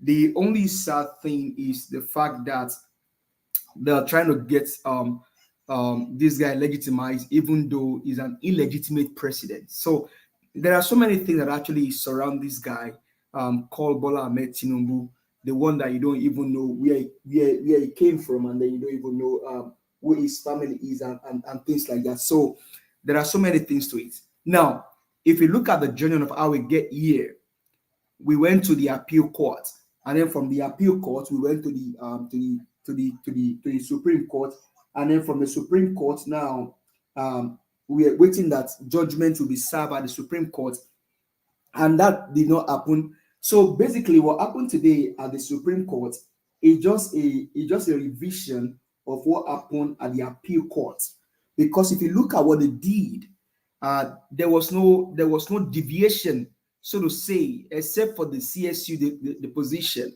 There was no deviation from what the lower court did. They just basically took that judgment from appeal court, did some little cosmetic on the judgment, and then deliver that to Nigerians as a final judgment. Now, it is never happened in the history of the world, and you can quote me anywhere. I mean, I live here in the United States of America by God's grace, that all 7 judges of the Supreme Court we heard one way. All 7 of them actually heard one way. I mean, I don't know if that has happened before. I've not seen it play out before. I mean, one of them or 2 of them will have a different opinion. Now, but all of them, just like this appeal court, having the same opinion? No. Even on the Adeleke Oyetola situation, there will be a deviation, there will be a variance from opinion. And so they, first of all, dismiss the forgery thing. I mean, that's part of the thing that Atiku, I mean, that's for Atiku. They actually just dispense that. And you know what? Let's just quickly deal with this, because they feel they have a ground. Now, one sad thing about that one is the fact that they just legitimize forgery, because it shows that they didn't go through the content of that document. They didn't even read what was in that document. They just probably they have their notion, they have their intention, they have their mindset that, oh, let them bring the document. We are working for these guys. We know how we want to go. So, and you can hear one of them saying that document does not have the seal of America. Come on. Are these guys really elderly men? Are they in their 70s or their 65 or in their 60s? I don't believe so. They are babies, because what they've allowed themselves to be played on is they allow young people, the people like Mad Wiki with the Wiki, to play on their intelligence because they got money, and then they couldn't stand for the right thing. So they said that document has no seal of a court in America. That thing was done under oath. That the position was sworn under oath. And I think they said also that Olanipekun said that Atiku lawyer did not invite them to America to come see the. Come on, these guys are crazy. They are actually crazy. They are crazy. Then when you now go on the 29% of Abuja, it just basically tell you that they said to you, they just uphold what the lower court did, even though there are precedents on Abuja. I mean, Yaradua versus Buhari is there. There's a precedence on Abuja, but because they got money, because they collected money, because they've been bought, they went the way of the lower court, saying, you know what, there's nothing to say here. And if you can play that video of that lady, that maybe just to remind Nigerians, because I still believe, I believe, hope is not lost. Hope is not lost. So on Abuja, nothing was done. Now on the double nomination, they went also the way of the lower court. They went the way of, I mean, I've not seen where a criminal, it's just like the people that are coming here to attack us. They come with a name, and so they won't tell you their intention until you say, oh, Mr. Erewaya, can I see you? Have you been here before? Have you been on this channel before? Can I see who you, can I see your face? And as they open their camera, you see that, you see what they are trying to bring to us, and because you cannot validate them, you just dispose them. But these guys, they tell us that, oh, Shitty Man and then Amodason Goleri Tifnumbu doesn't have the intention of what the opposition think that they have. Come on, Okoro, you are an elderly man. Possibly you are a grandfather or a great-grandfather. Will a criminal tell you what they intend to do? Will a criminal tell you what they intend to do? Their intention? Never. They will never tell you. Now that they dispose that. Now for feature, you didn't even hear anything about for feature at all. There was nothing said about for feature. One, I'm thinking that maybe because they know that Ariwola, and that's why maybe Ariwola may have recused himself for being the one that will sit upon this case, because he knows that there was a precedent for him on forfeiture, and Ariwola said forfeiture is a criminal offense. That is another reason why he may have probably recused himself and not sit on this matter today, because he doesn't want to look in the camera and tell Nigerians that forfeiture is no more a crime, when it is Songolere Amodati Funumbu that is now in question. You see how these people they operate. Now, the only thing is, and then going by the video that you play about this senator, whoever is he, that senator, with all due respect to Nigerians and to people on this panel, on this channel tonight, that guy is crazy. That senator is a crazy man. He's a madman. He's a stupid senator. Whoever voted him into power, you voted in a crazy man. He's a madman. How can someone make such comments that they bought SUVs because the roads are bad in Nigeria? Have you questioned Fashola, who is a minister, who was a former minister of works? Have you questioned him? All of the billions that he got, they got money even on Tomiland Bridge several times. The roads are bad. Everything is. Have you questioned Fashola? They will never question him because they are all in the same satanic coven. They all are in the same satanic coven. That's why he could speak like that, saying that Nigerians, what will Nigeria expect them? Is it my problem that you guys couldn't fix the road? Why were you elected? You were elected as a senator to go there and legislate bill for people, to make people's life better because of your legislation, because of your bill. That guy may have been in the house for several years, but I bet you he may have not even passed any bill. He may not even have legislated any bill or put any bill to the floor of the house. I bet you. You can fact check me on this. If he has maybe one or two. And these are people that we are supposed to go to the house, to the floor of the house, and legislate bill for their people. But these evil men, they are there, and then you are telling me that the roads of Nigeria, the roads of Nigeria is bad. Like, seriously? Should that be my problem? How does that put food on the table of that woman that cannot even feed the children? How does that even pay the bill of the people? You see stupid people, you see foolish men. But one thing is, you see, as he was speaking to Sheung in that studio, he was afraid, waiting for the Nigerians to unleash on them, but Nigerians dropped the ball. That guy was afraid for his life. I bet you that guy was afraid for his life. He was scared about what Nigerians are going to do to them, but Nigerians couldn't do anything to them. That is when All right. Nigerians dropped the ball. That is when Thank you. Nigerians, they dropped the ball. And people saying that, oh, people are afraid for the, hey, whether you go out, you're going to buy. Whether you don't go out, you're going to buy. Somebody pied himself in Adama, so I mean, some few days ago because he couldn't eat. Thank you. So Nigerians, you all need to come out and do something. You all need to come out. This chicken attitude is enough. This chicken mentality is enough. You all need to come out. So my brother and sister, there is still more things that are going to unveil. I mean, FBI is going to reveal they're going to release their file regardless. Let's Thank get you, a my popcorn, get your soda, get your wine, and then it's going to be a long ride. Thank you very much, everyone. I appreciate you. Thank you. Thank you. Give us a mother. God bless you, my brother. I appreciate you. Thanks for your submission. Thanks for all you do. I appreciate every one of you right there in the comment section. Those of you listening to us right now, thank you very much. Please, if you can, press on the like button and help us to share. Thank you very much. I can see. Okay, do we have Dr. Aruna on the comment section? I saw you guys tagging him. I can't see his comment though. Oh, yes, Dr. Aruna, I can see your comment now. Good evening to you, sir. Thank you very much for all you do. It's very, very unfortunate that this is what we're getting right now. Thank you, Dr. Aruna, for everything. I really do appreciate you. Thank you, sir. Let me hear from Gingerbread Man. Gingerbread Man, please, if you are there, I want you to talk to us. Thanks for your patience. Yeah, You have 8 Mr. minutes. Elvis, good evening, good morning, good afternoon. I greet you, Mr. Elvis, and my fellow Nigerians, listeners, and sorry, sir. Sorry, can I interject, sir?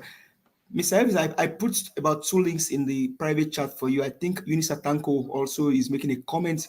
If you want to also look into that, go ahead, my brother. Sorry about that. Yes, I'm following up now. Thank you, my brother. Yeah. Thank you. Give us our mandate for your consistency in terms of supporting Mr. Elvis and updates. I thank you all. I come to this panel today with a very heavy heart.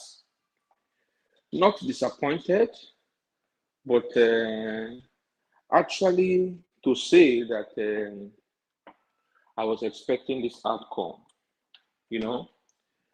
And then what we have seen is a manifestation of a state capture, because a group of people have sworn that they own Nigeria, and they have been able to take over the executive arm, the judiciary, as well as the legislature.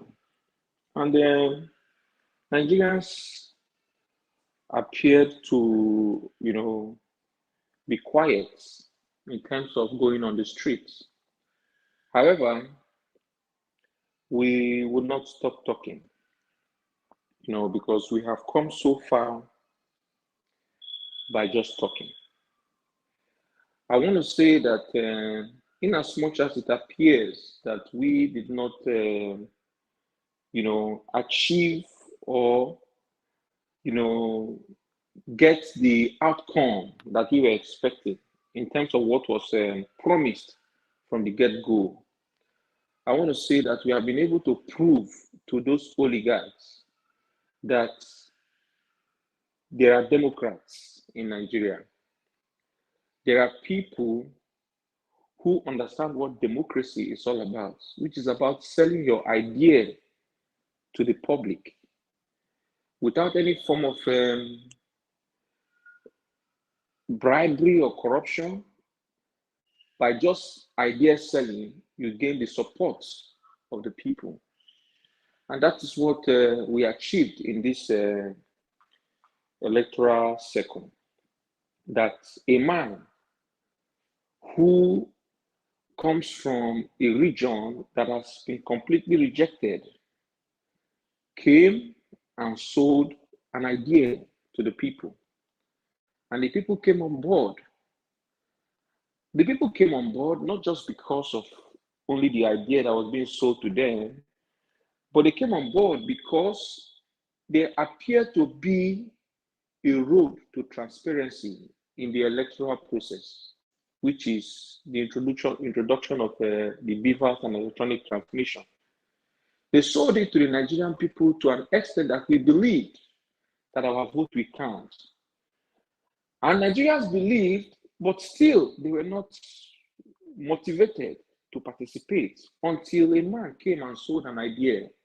And after he started selling that idea, he subjected himself to verification, and he was verified. He was neutralized, and nothing wanting was found. And Nigeria came out. Even when they were killed and stabbed and prevented from voting, the majority of Nigerians still were able to cast their votes for this said man. And we all know that he won the election. Even the people who said that power is gotten by grabbing it, snatching it, stealing, and running away with it, which they have done, they know that it's a stolen mandate. And the government of Bola Ahmed Tinubu is going to be an illegitimate government as it is. What I want to say here today, I remain a Nigerian. I am patriotic to my country. But Bola Ahmed Tinubu is not my president, because I and my fellow Nigerians did not give him the mandates. The oligarchs, the Supreme Court, rather the people who think they own Nigeria, criminally gave him that mandate. Nigerian people did not give him that mandate. So what I am waiting for right now, I'm going to put an embargo. Not just me, I will ginger my fellow Nigerians that we will come together and put an embargo on the person of Bola Ahmed Tinubu, as well as everyone around him. And that embargo will start by when we retrieve the FBI reports. We are going to look at it, document to document, page to page.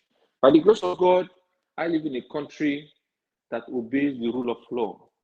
When we study those findings and we find any act of criminality that has been swept under the carpet, we are going to institute new legal proceedings to make sure that the person of Bola Ahmed Tinubu, if there are crimes he has committed that had been swept under the carpet, it will come back to life. And he might be the illegitimate president of Nigeria today. He's not going to be president forever. If he's alive to come out of that seat, by the time we start the proceedings, he would be subject to rearraignments and re-prosecution. Not just him, every accomplice that is around him. In the person of Bajami Amila, we know that he's a convicted criminal in the state of Florida. We are going to open new proceedings. But I leave this, as I conclude, to say that Nigerians, we must stand up.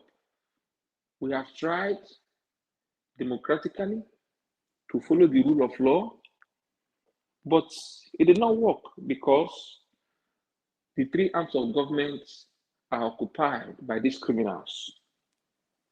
I want to remind my fellow Nigerians who dare to listen or care to hear my voice today. Developed nations of the world did not get developed and achieve the great success they have achieved by only speaking. A time will come when the struggle will require more than speaking. And I believe that that time is now in Nigeria. Unfortunately, the law enforcement agencies who are puppets and subject to this illegitimate government are not, spared from the hardship of the country. And I only speak to their conscience that if they pledge to uphold the fraudulent constitution of the Federal Republic of Nigeria, however fraudulent that constitution is, they have to plead allegiance first to the Constitution before any man. And if the Constitution has been flawed by the installation of a president who did not meet several constitutional provisions in order to be elected president, either to qualify to run or even declare the winner, I want to speak to their conscience that if they know that they are wearing a badge that's supposed to plead allegiance to the country and the nation first before persons and individuals, they should join in this struggle to reclaim a better Nigeria. With what has happened over this course of election cycle, I don't know, to be honest with you, I don't know. I pray, but I don't know if I'm going to see a better Nigeria in my lifetime. But that is not going to stop me from continuing to, strive and the struggle for the birth of a new Nigeria. So, as I conclude, I want to thank every Nigerian that has participated and continue to participate, and more especially Mr. Naija Watch. You are a patriot, and I know that your patriotism will not stop because the mandate was stolen. We will continue to speak. We know that our voice is going far. We will speak, and when it's time to act in terms of the physical struggle, we will be there, I can assure you. Thank you very much, and I remain at the background. My lovely brother, Ginger Breadman, thank you. Thank you. Your speech is deep. I just want to say thank you for being there. Ginger Breadman is one of the people that have been there with me for so long now. He's not always on the panel, but he has always been there. Thank you. Thank you for that submission. I can see that some of you are still very, very hopeful. I don't know. That's why I said today I would prefer to listen more to the people. Let's move on. Let's listen to more people here. Dr. Aruna, thank you very much, sir. Once again, I appreciate you. I appreciate every one of you right there. And I want to appreciate Ak Izon. Thank you very much for the super chat. May God bless you. Our Joel of Nazareth, thank you very much for the super chat as well. May God bless every one of you. Please press on the like button, my people. Thank you so much, my wonderful panelists, for your patience. The next person is Mashallah. Then I come to Madam Nena. Then Mashallah, please talk to us. You have 8 minutes. God bless you. Evening, Mr. Elvis. A great Niger Watch family, a great Nigerians. I will say congratulations, Nigerians. We have hoodlums in control of the government finally. They are enjoying their government. Let them enjoy it while it lasts. The good thing is the fact that we have not been on the road. We've been complaining we didn't go to the road. Of course, the obedience are people that want to obey to the last command. You have made your judgment. It's time to go out. There is no other judgment coming again. It is time for the people to make their own judgment. And it's time for us to go out with our placard in our hundreds and millions. We have waited till today patiently for the judiciary to just show us that they are still human beings that have conscience. But they have showed us that, yes, they are a bunch of thieves. Earlier today, I was watching a video on Mayugu's diary and discovered that the Mr. Okoro on himself has criminal attributes. He has issues with judgment already in the past. So I guess the Areola brought the best of the corrupt judges together. We do not have hope in the jury again. It's gone. And it's the good thing now is that Nigerians, they have played their game. They have exposed themselves. We can now see that it's not only Tinubu. It is Tinubu, ministers, senators, judiciary workers, civil servants in top high places are all corrupt. That means when it's time to clean up Nigeria, we need a lot of bulldozer to demolish a lot of things in Nigeria. Nadeko, it's nice you say we should come and protest. Good. To me, it's late, but it's not later than ever. So Nigerians, if you feel you still have any hope for your country, I am not in Nigeria. I am enjoying my life. I have peace. I can come outside in the night, 3 o'clock in the morning, to take a stroll. Policeman will see me and will greet me and say, hello, how are you? How is everything? Not your Nigerian police. Your Nigerian police can see you 3 o'clock, it's going to arrest you. It is you that have that problem. It is you that the shoe is paining. It is you that is buying Gary expensive. It is you your police is molesting. It is you your senators is telling you the roads are not good, that's why you have to buy SUV. Why you trek? It is you the lawyers don't have any regard for. So if you like, on Monday, you come out in mass with your placard inscribing all the terrible things we know about this government. Write their names. Not only Tinubu, write their names. Everybody that has been stealing. Because right now, this judgment is saying, we that are corrupt, we have amnesty. Asari Dokubo is talking because he has not been given any ministerial post. That's why he's talking. They are all selfish. They should continue. Tinubu, you have just proven to us that your life is all about corruption. There's nothing you do that is legal. There is nothing you do that is legal, that is straightforward. Hopefully, FBI will release your documents. And then let us now see how you hide, how you will talk. Which country will you go that they will give you respect? When we start spreading your story up around the whole place, the internet is spreading. If possible, they will do cartoon to show how corrupt you can be. You say you're in Nigeria, but you have issues in America. Up to the point that FBI have documents of you in a country that you don't live. You are not born there, but you have documents as if you are a citizen of that country. That's how bad and terrible you are. We congratulate you, Tinubu. Enjoy it while it lasts.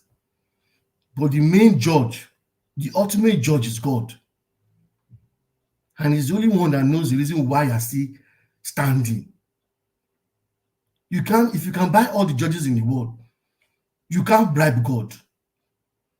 If Nigerians wake up tomorrow and pray to God, God will answer our prayer.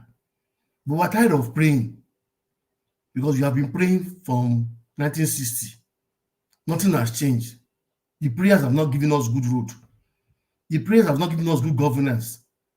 And Nigerians on Sunday, you will still go and do Thanksgiving.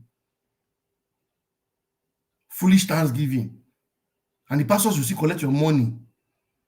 Pastors, if you have conscience, and God will judge you people on Sunday. The kind of preaching you preach on Sunday, if you don't talk sense into Nigerians to know that they have been cheated. The suffering is strong. It is strong. I checked $1 to £1. £1 is coins in the UK. Coins is worth 1,558 naira. £1 is one bottle of Coke, small Coke. That is how bad. That's how bad your economy is. Nigerian police, be fooling yourself and be defending these people as if your family, Nigerian army, all of you, as if your family have a special market they go and buy things. As if you people don't go to the same school Nigerians go to. As if you don't go to the same hospitals Nigerians go to. Are you people okay? Are you people okay? You swore to the Nigerian constitution and you have seen constitution being molested, destroyed, telling us that we can have face certificate and rule. That means somebody like Jiziburi can contest for governorship next election. That is what people are telling us. So Nigerian judges, they have done their own. The law enforcement, everything is in your hand. If you know your wives and family members have a special way they buy things in the market, please let Nigerians know. So I can come and be buying things there too. Because when they protest, you'll be the one to throw tear gas. There is no need for tear gas. If you are okay, because the people in top authorities in the Nigerian police are the one with the senators and the governors. They are all enjoying the money. You that in the barrack that is in the office, you're not touching anything. You're the one on the road. There is no Egunje anywhere for you again. You cannot harass the Nigerians again. It will get to a point, if you harass them, they will fight back. So if you come out on Monday, you had better just coordinate yourself and arrange with them and protest for your own life. Because you have children that go to school, you have children you have to feed. Unless you don't have children, then throw tear gas. Thank you, Nigeria Watch.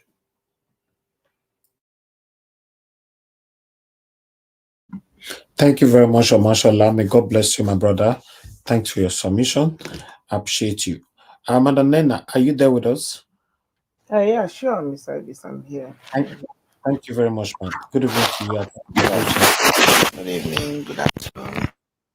What's all the noise? We are hearing some noise there, madam. I am very alone in my room. There's no sound around me. Are you still think hearing me?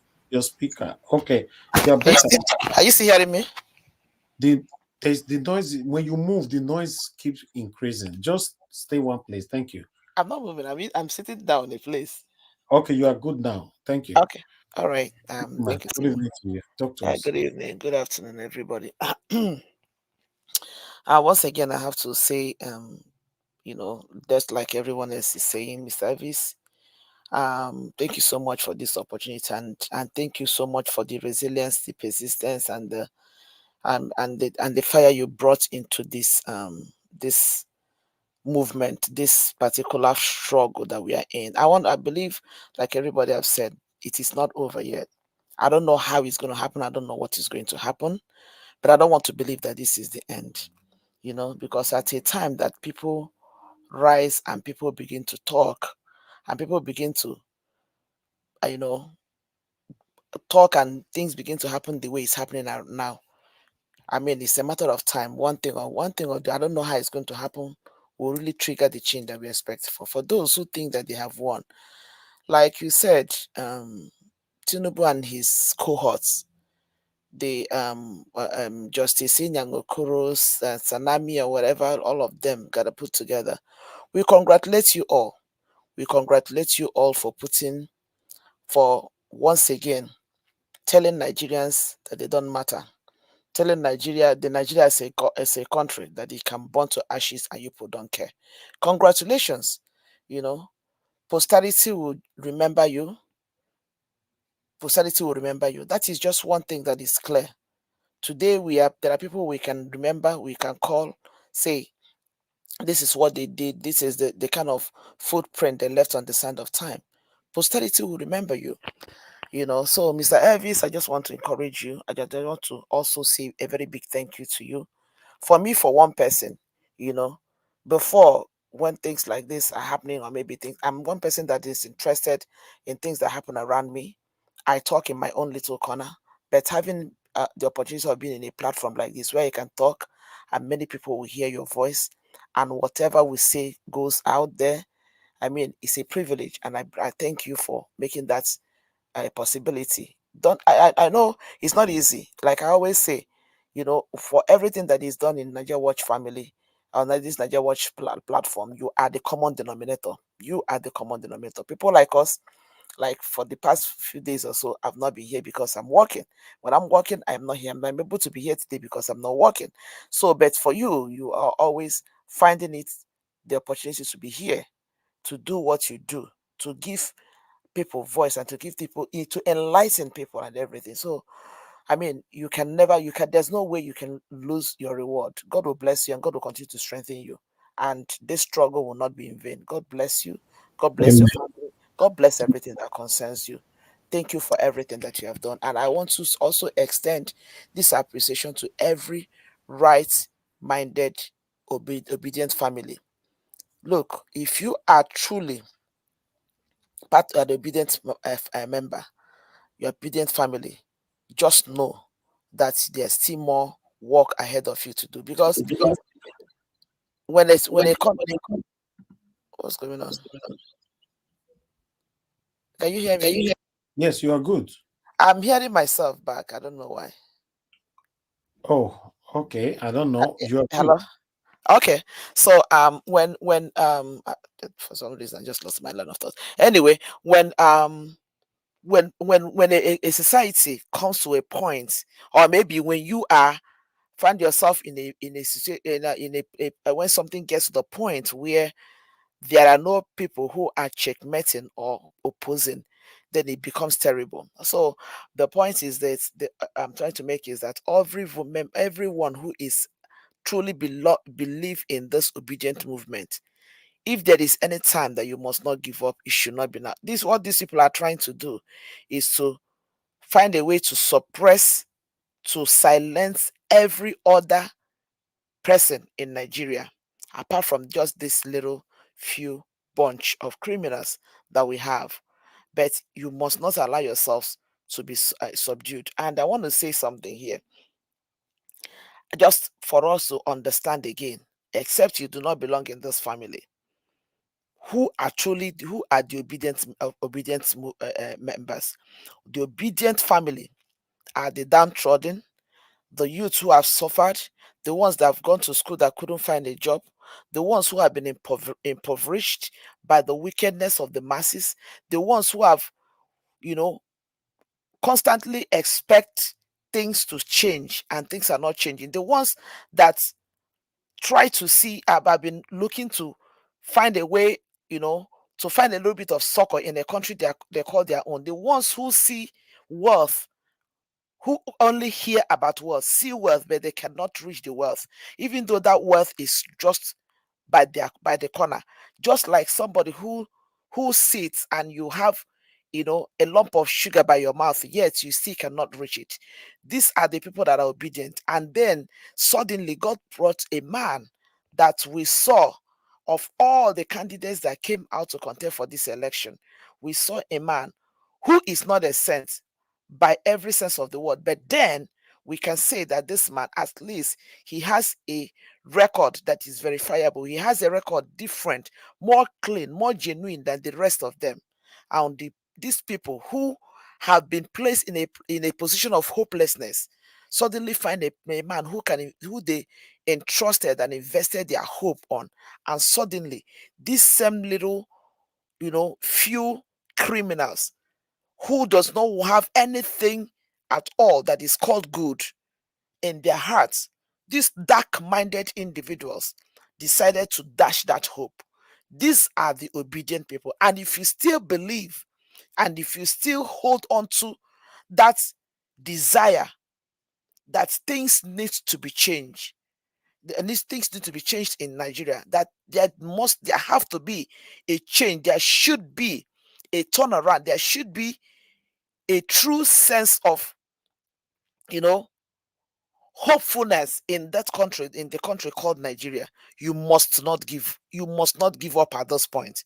We must continue this fight. I don't know how it's going to happen, but we must continue this fight, because the truth remains that if anybody is thinking that you can say, okay, let's wait for 4 years, let the Labour Party re-strategize and come back, you ask yourself, first of all, that's the one question I always ask myself: who will be in power at that time?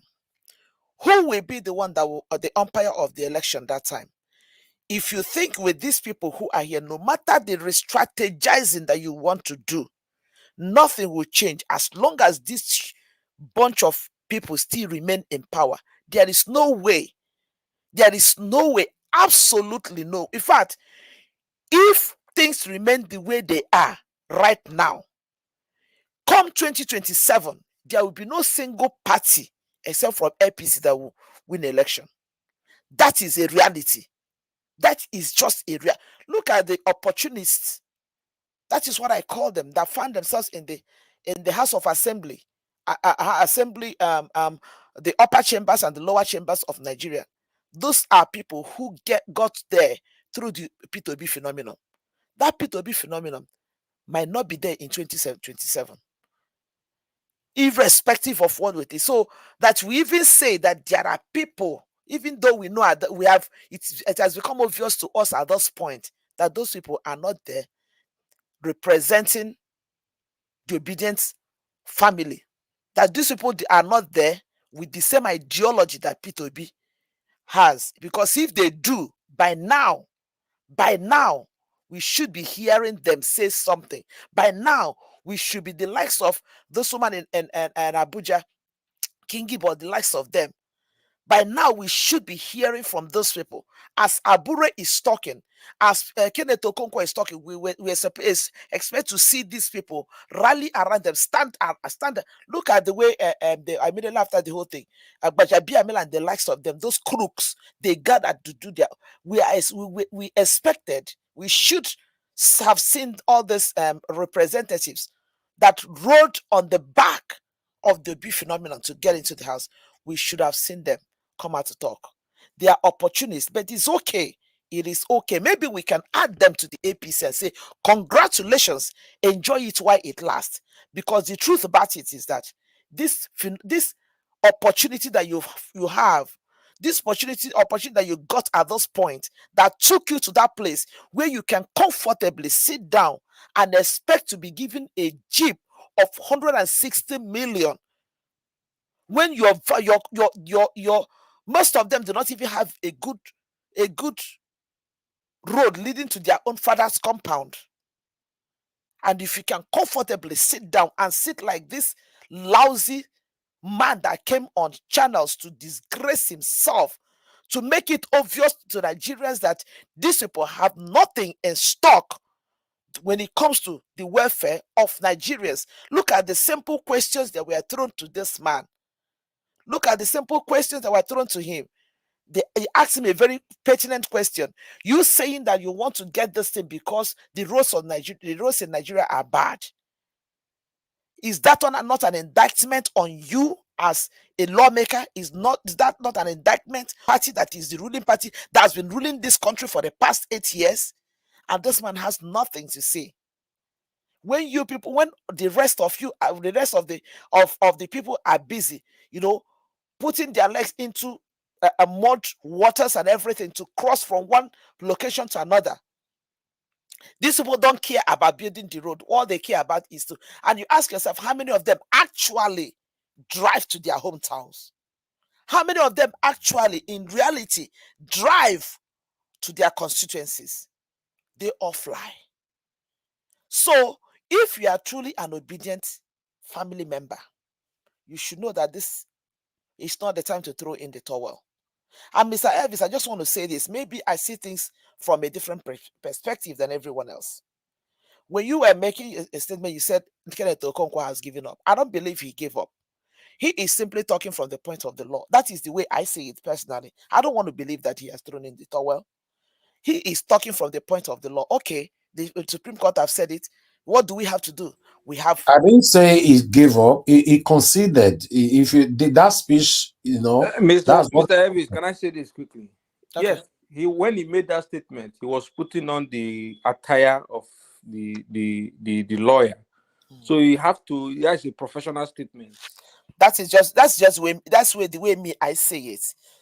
Even when you hear his voice, you see that his voice tells you that this is a man who is disappointed, a man who feels hurt. Everybody, most of these people are putting in a lot into this struggle, and we have found ourselves to those points. So please, my thing is this: let's not give up. Protests will go on, as many that are coming up now that will go on, but it baffles me up until this point that even in Nigeria, that Nigerians have not hit the streets. But let's see, maybe in times to come, if there is anything that will really trigger Nigerians to wake up to say this thing cannot stand. At this point, I don't know how it's going to happen, but something definitely needs to happen in that country because like I said, if anybody thinks that anything is going to change in the next 6 months, 1 year, 2 years, 3 years, you are a joker, because nothing is going to change with these people. Look at just this senator alone is enough to tell you. It's enough to tell you that these people, does not have your interest at heart. Take it or leave it. Collect 25,000 naira. Snap picture with them. What can 25,000 naira buy for you when a bag of rice is almost 60,000? You can do absolutely nothing with it. So the struggle is not over for me, Mr. Elvis. In fact, when I woke up this morning, I kept looking at my time. I say, hey, let it not be as if. But at some point, I say, no, even if Mr. Elvis decides to take a break from today, everybody is feeling down. I am feeling down. I was looking forward to seeing that. When I saw that you came online, I was excited. I say, at least let's see have the strength and the ability, because we cannot afford to let these people break us. We cannot afford to let these people break us. Call us obedience, call us whatever you call us. It's okay. We are the well-meaning Nigerians, and we cannot stop fighting this fight. These few people, let them enjoy it while it lasts. But at the end of the day, I strongly believe that there is something that will trigger something that will change something in Nigeria. I strongly want to believe that. So let's not just give up. Once again, I just want to appreciate everybody on this platform that has been consistent on every other platform, all the obedient family, the ones that talk on Twitter, the ones that talk on different areas. Please, let's not give up, because the journey just started. The journey just began. Like I said, I don't know how it's going to happen. The journey just began. With everything that is happening, it is not just us. Everybody is saying it. Okay, I'm in the US.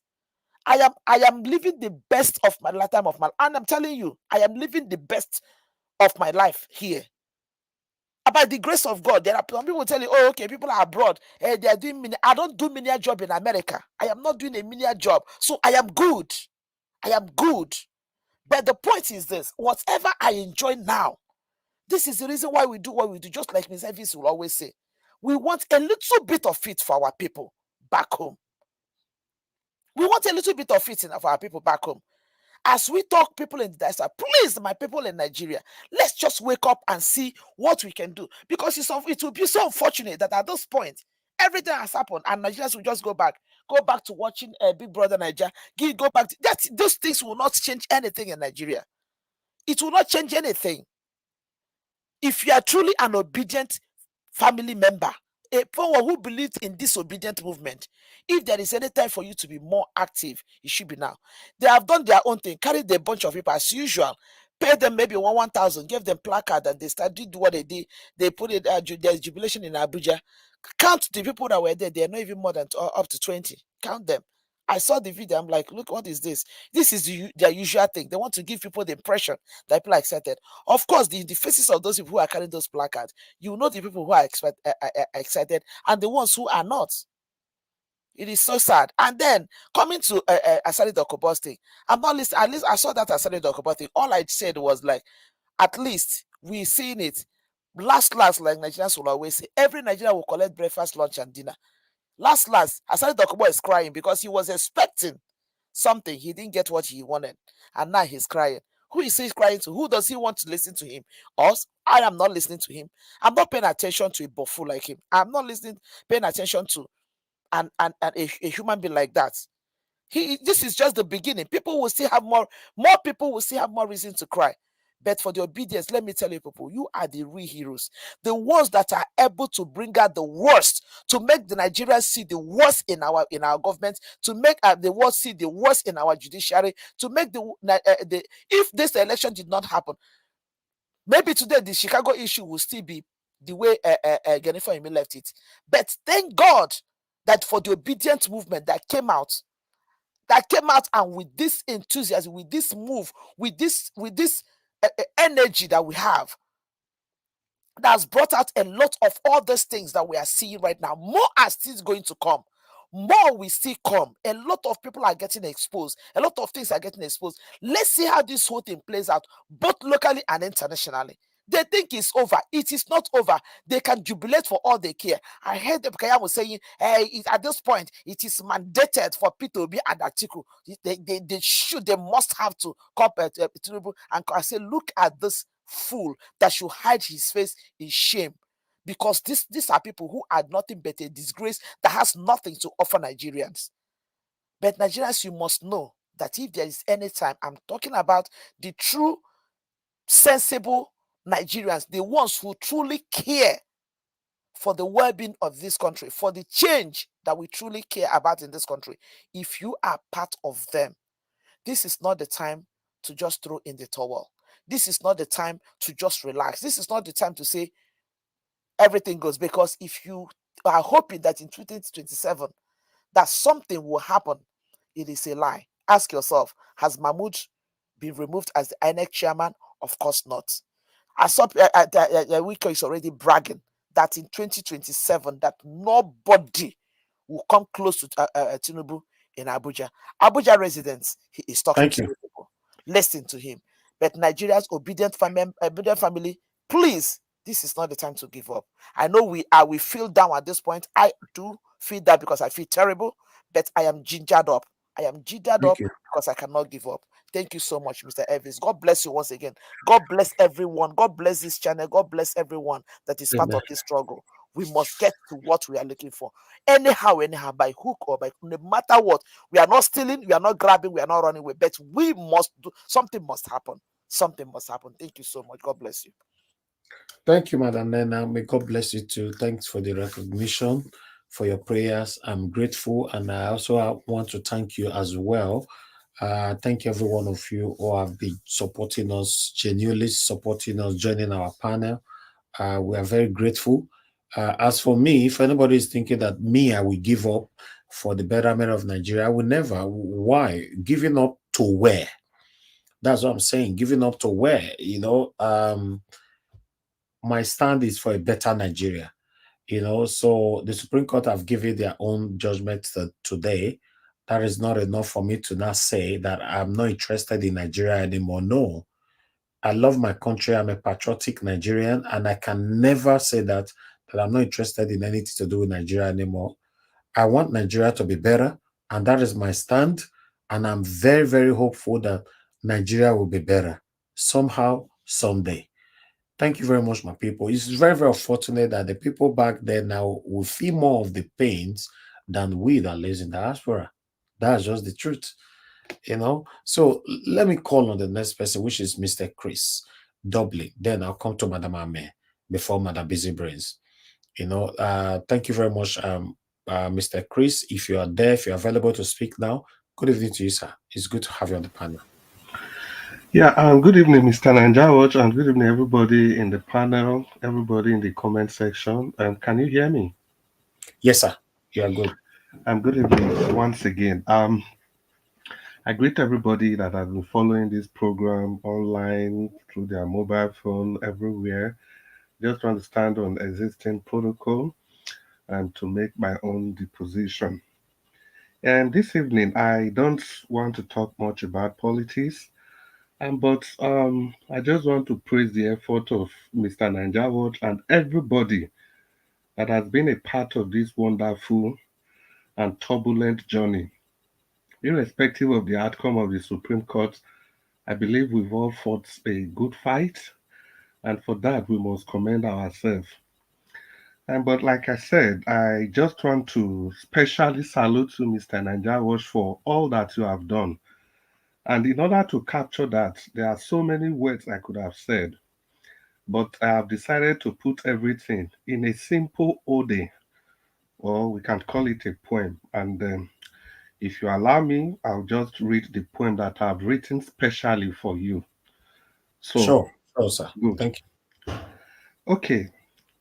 In the land where hope's flame burned bright, amidst the darkness of endless nights, there stood a strong guardian and a true Nigerian, Mr. Nanjawatch. We celebrate you. Since April of 2022, unwavering and bold, you fought for democracy, a story to be told. No matter the outcome the Supreme Court may decree, your courage and spirit forever will see. With a heart filled with passion, a voice clear and loud, you stood for justice amidst the unruly crowd. In the face of adversity, you never did yield. Your dedication to freedom, an unbreakable shield. You are the embodiment of resilience, a beacon of light in a world where strong battles against what's right. Though the path was tough and the journey long, Your unwavering spirit proved them wrong. Detribalized and free from religious bigotry snare, you proved that unity and justice are the fairest pair. In the annals of history, your name will be etched for the battles you fought, for the rights you stretched. Mr. Niger Watch, you will forever be reverend, a champion for democracy. In our hearts, you are endeared. We salute you, Mr. Niger Watch, with the boundless love and profound respect. Your unwavering spirit inspires us all. With admiration and gratitude, we honor your noble call. For democracy's champions, we stand tall. With gratitude and pride, we sing your name, Mr. Niger Watch. You've lit the flame. In heartfelt reverence and admiration, we salute you. My name is Chris. I'm writing from Dublin. Now, Mr. Niger Watch, that is just to capture the Mr. Chris, 1 second, please. Ninja Wow. Naja Watch, thank Yes. you very much. I'm with you in spirit and in real life. I want to step aside so that someone can come in, but I remain at the background as usual. God Okay, sir. bless. Thank you. Thank God bless you, sir. Thank you. Mr. Chris, thank you. May God bless you, sir. I'm speechless. Thank you. Yeah, thank you, sir, Mr. Nanjawa. So, I remember clearly the day you declared that we are going to, the day you actually made the declaration, you asked us to choose. You didn't impose it on us. You asked us to choose who we are going to support, and everybody called. Excuse me. Apart from just asking us, you also made your point clear that, sorry, Mr. Peter Obi seems to be the best candidate. And that was just weeks before we had a conversation with Omoyele Showore. Yeah, we all called. I even spoke with Showore that day and asked him his plans. He told us about his plan. But along came in Mr. Peter Obi, and you brought him and you put him forward to everybody. And, that just gave me the impression that you are not just looking for somebody to support. Rather, you were looking for the best candidate at every point in time. And I had the impression that if by adventure we have gotten somebody that was more eminently qualified than Peter Obi, we would have also gone for the person. So the point in all this is not just about personal support, individualistic support, religion, tribal, or whoever the person or wherever the person comes from. It's just the belief in the capacity and the capability of that person that you were looking at. And that makes you a rare Nigeria, a rare breed. And I'm not surprised that in all these battles, none of these political gladiators were able to buy you over to their side. Rather, you choose to stand with the people and fight for what is right. Some of these things, the immediate benefits might not be obvious now, but in future, in generations yet unborn, in time to come, all these things will be made bare. The benefit, the fruit of all these things will come to pass. Today, we refer to great people, great men.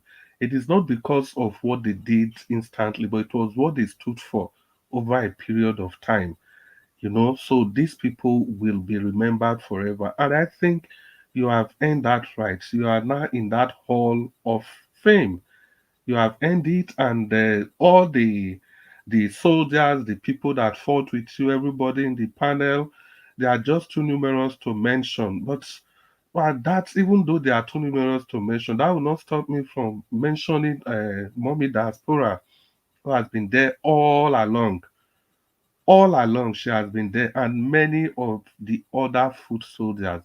No matter the outcome of what they did at the Supreme Court, it doesn't reflect the uselessness of the fight we have fought. It only represents how narrow and how irresponsible these people that are supposed to uphold justice, how they are. How can you tell me that after spending so much on a system, on digitalizing our electoral system, and you come back to turn around and tell us that it doesn't really matter? So why do it in the first place? Can see these people, they are just playing. But I want to believe that Nigeria, the spirit of Nigeria, is greater than each and every one of these people. Eventually, this will pass. They will all pass, and Nigeria will remain.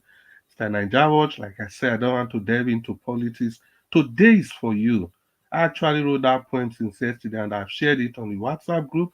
But I felt I should come and read this point to you to honor you, and to honor you for all that you have done, and for having so many people believe in you.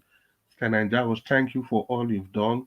Stay courageous. And I like the last sentence, the statement you just made before I came in, that no matter what, you will never give up on the country. You know, that is inspiration per excellence. Thank you, and God bless you, Mr. Nigeria. Thank you all for listening. Thank you, Mr. Chris. May God bless you, sir. Wow. You just reminded me that you were actually there when I presented Mr. Peter Obi to everyone on this platform last year. I forgot. I totally forgot, even though I know that Mr. Chris have been with me now for more than 2 years or 3 years, if I'm not mistaken. But on that particular day, I didn't remember that you were there, but I remember that Madam Rita was there, Mr. Alex was there, and many others. I called in on that day, and I called in. I was even going to have some argument with Madam Rita, because she was not, from the beginning, she didn't actually wanted Peter Obi for good reason. She Yes. gave a very good reason for not wanting him, which we all respected, because you just presented him and we were all just talking and talking. Alex was for Wike, if I can remember. Exactly. And there are some other people that were for other candidates, But at the end of the day, reasoning, we all had a robust conversation, and we decided to go for Peter Obi, and that was how the battle started. So it has nothing to do with religion, tribe, or which part of the country you came from. Yeah. I like the part that you said, if maybe we found in our research, or rather in our search, if maybe we found someone maybe better than Peter Obi, would have also go for it. I like that, because we were already presenting Sowore at that particular time until Peter Obi emerged. Then I came back to plead with everyone on the panel to say, please, I need this man. Support me to support this man. Then argument busted everywhere. Everybody argued that particular day. No, Peter Obi. I'm already with this, I'm that. But later on, that's why I can never forget someone like Madam Rita and Alex, who changed their mind from the original person they were supporting to follow my path to support Peter Obi. For me, I will never regret supporting Peter Obi. As long as I'm concerned, Peter Obi won the 2023 presidential election. Yes. So I will never regret supporting him. I want to say thank you very much for the memory, Mr. Chris. May God bless you. I appreciate your poem. Thank you very much, sir. May God bless you. Thank you. Thank you, sir. It's a pleasure. Thank you, sir. Before I come back to the next person, I have Love God is my strength on the phone. Thank you very much, madam, for calling in. Good evening to you. Please talk to us. I think today not go pass now. Make I not call no, I beg. Thank you. I just want to thank you, Mr. Nigeria Watch. I love thanking you. And I know a lot of people, they said a lot about you. And I want to say God will be with you and your family. And I want to thank everyone on the platform, everyone on the comment section who have made this a very interesting, yes, but we know that, yes, the end is somehow. Well, let me tell you, I just want to encourage every one of us. We should not lose hope. Yes, it really make me cry. But I want to encourage us. It's not the end. We are still in this thing. And I want to say thank you again to Mommy Diaspora. God be with you, ma. You see, Nigeria now, they have make at your marks. When we are running now, they put us on the line. And you see the person on the line, it will blow poo, and we'll be running as a race. Nigeria now, at your marks, set, go. Now, I want to tell the government of Nigeria, you cannot arrest Yahoo boys now. The country now is a free country for criminality, because the one that is in After Rock is also a criminal.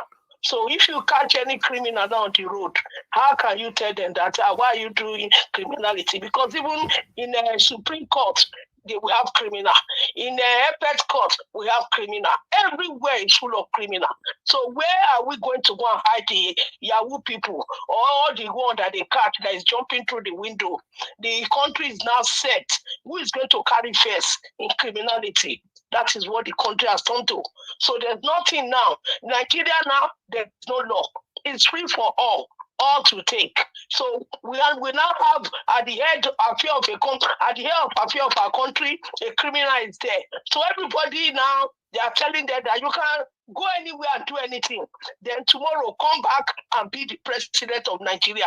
We will pay them and they will start. So everybody at your mark, so race don't start. Anybody will go win, make it win now. Because when everybody head, he don't already pay everybody. He has not gone into that place and sit down. But I want to say, Peter Obi is my president. No matter what they do, it's my president. And I want to say this thing, and I want to say it in my own way. Please, people to stop to say they will kill them. Sorry, they will fight them. They will fight them if they come outside. So they should not come outside. How are we going to encourage our people to do that? They should come outside. That is what they should do. It's their right to come outside. If Peter Obi has not told people not to come outside, everybody will have come outside since. It is our civic right to come and protest when people are not happy. That's the only way you can come and show to a country that you are sad. So if you tell people that don't come outside, they will fight you. Then how do you want to show that you are not happy with what Supreme Court did, with what the government did? We have to come out and show our anger, but we must not show it in a way to destroy things. It is your right. So let's stop discouraging people that they should not come outside. How do you want to show it? It's in the law. It is our right to show it. They do it even in developed countries. So what is it? Don't come and encourage people not to come out. They have to come out. If they are collecting the money they are collecting from us in abroad, is enough for them to come outside to protest, so that this man, they will give him tough time and he will leave. Thank you. Thank you, ma'am. Thank you so much. Thank you. Okay. All right. Let me come back to the panel again. I appreciate every one of you right there. Peggy Modi, I want to say thank you so much for the super chat. Thank you. Thank you. May God bless you. May pocket never run dry. Thank you, every one of you that have been there. I appreciate you all, same way you all appreciating me right now. Thank you. Thank you. Thank you. Let me call on the next person to speak to us. Please hit on the like button. It's very, very important. Thank you so much, my people. Okay, the next person that needs to speak to us right now, I think is, I don't know. They've, I can't see anything here. Can anybody hear me anyway? Can you hear me? Hearing you, Mr. Ivis. I think I'm the next person you said. Okay, yes. Okay, thank you, Madam Ame. Thank you. You're the next. Yeah. Please talk to us. Good evening. Yeah, good evening, Mr. Ivis. I hope they will not call in so that I can finish my speech. I still thank you. I'll be saying thank you, everyone of us. I'll be saying thank you. What will I say? We really appreciate you. If I have to calculate, though I didn't follow you as from last year, April, I think about a few months I started following you before I joined. If I have to say it, now we are now in October. From April till now, you've been here day and night for 1 year and 6 months. By next year, April, it will be 2 years. Now I'm calculating of now 1 year and 6 months every day, day and night. We really appreciate you. As I'm also appreciating you, I'm also appreciating our Ijenogi, Mommy Diaspora, because you are there daily. She's also there daily. We appreciate you and we value you for the love you have for us. Now, I greet everybody in the panel, all the listeners, all the people in comment section, all the Nigeria Watch family, and the obedience. My greetings to everybody. To come to that, my own something, I have to come to Mr. Okonkwo. According to you, Mr. Elvis, you said that Okonkwo mentioned something about the Supreme Court, saying that they mentioned something about during the election, they were not too fair to Nigerians. I hope, let us see, have hope. Me, myself, I told you about the judiciary starting from Arowula till Tribunal, till Supreme Court. I never have trust in them. So let us see, have hope. We will not say because we don't have to, we don't allow them to step on us. We give them a long rope for them to deal with us. I come back to my brother Bright, what he said about them. What do we do about these people now? Because they are still growing. When the election, when they will still allow Yakubu Gowon to run the next election, how do we go about it? That's another question. Then Amechi saying that, according to Amechi, trying to say Mr. Abasa, our former leader, Abasa, Joe, Ali, Awo, let me mention them, that they are national leaders. The others are ethnic leaders. That is true. It's true. I have to try about Dele Momodu. You mentioned about Dele Momodu. I don't know him before. I've just seen him few now. I could see that it's a straightforward man. He's open and he's clear in mind. I hope he remain like that.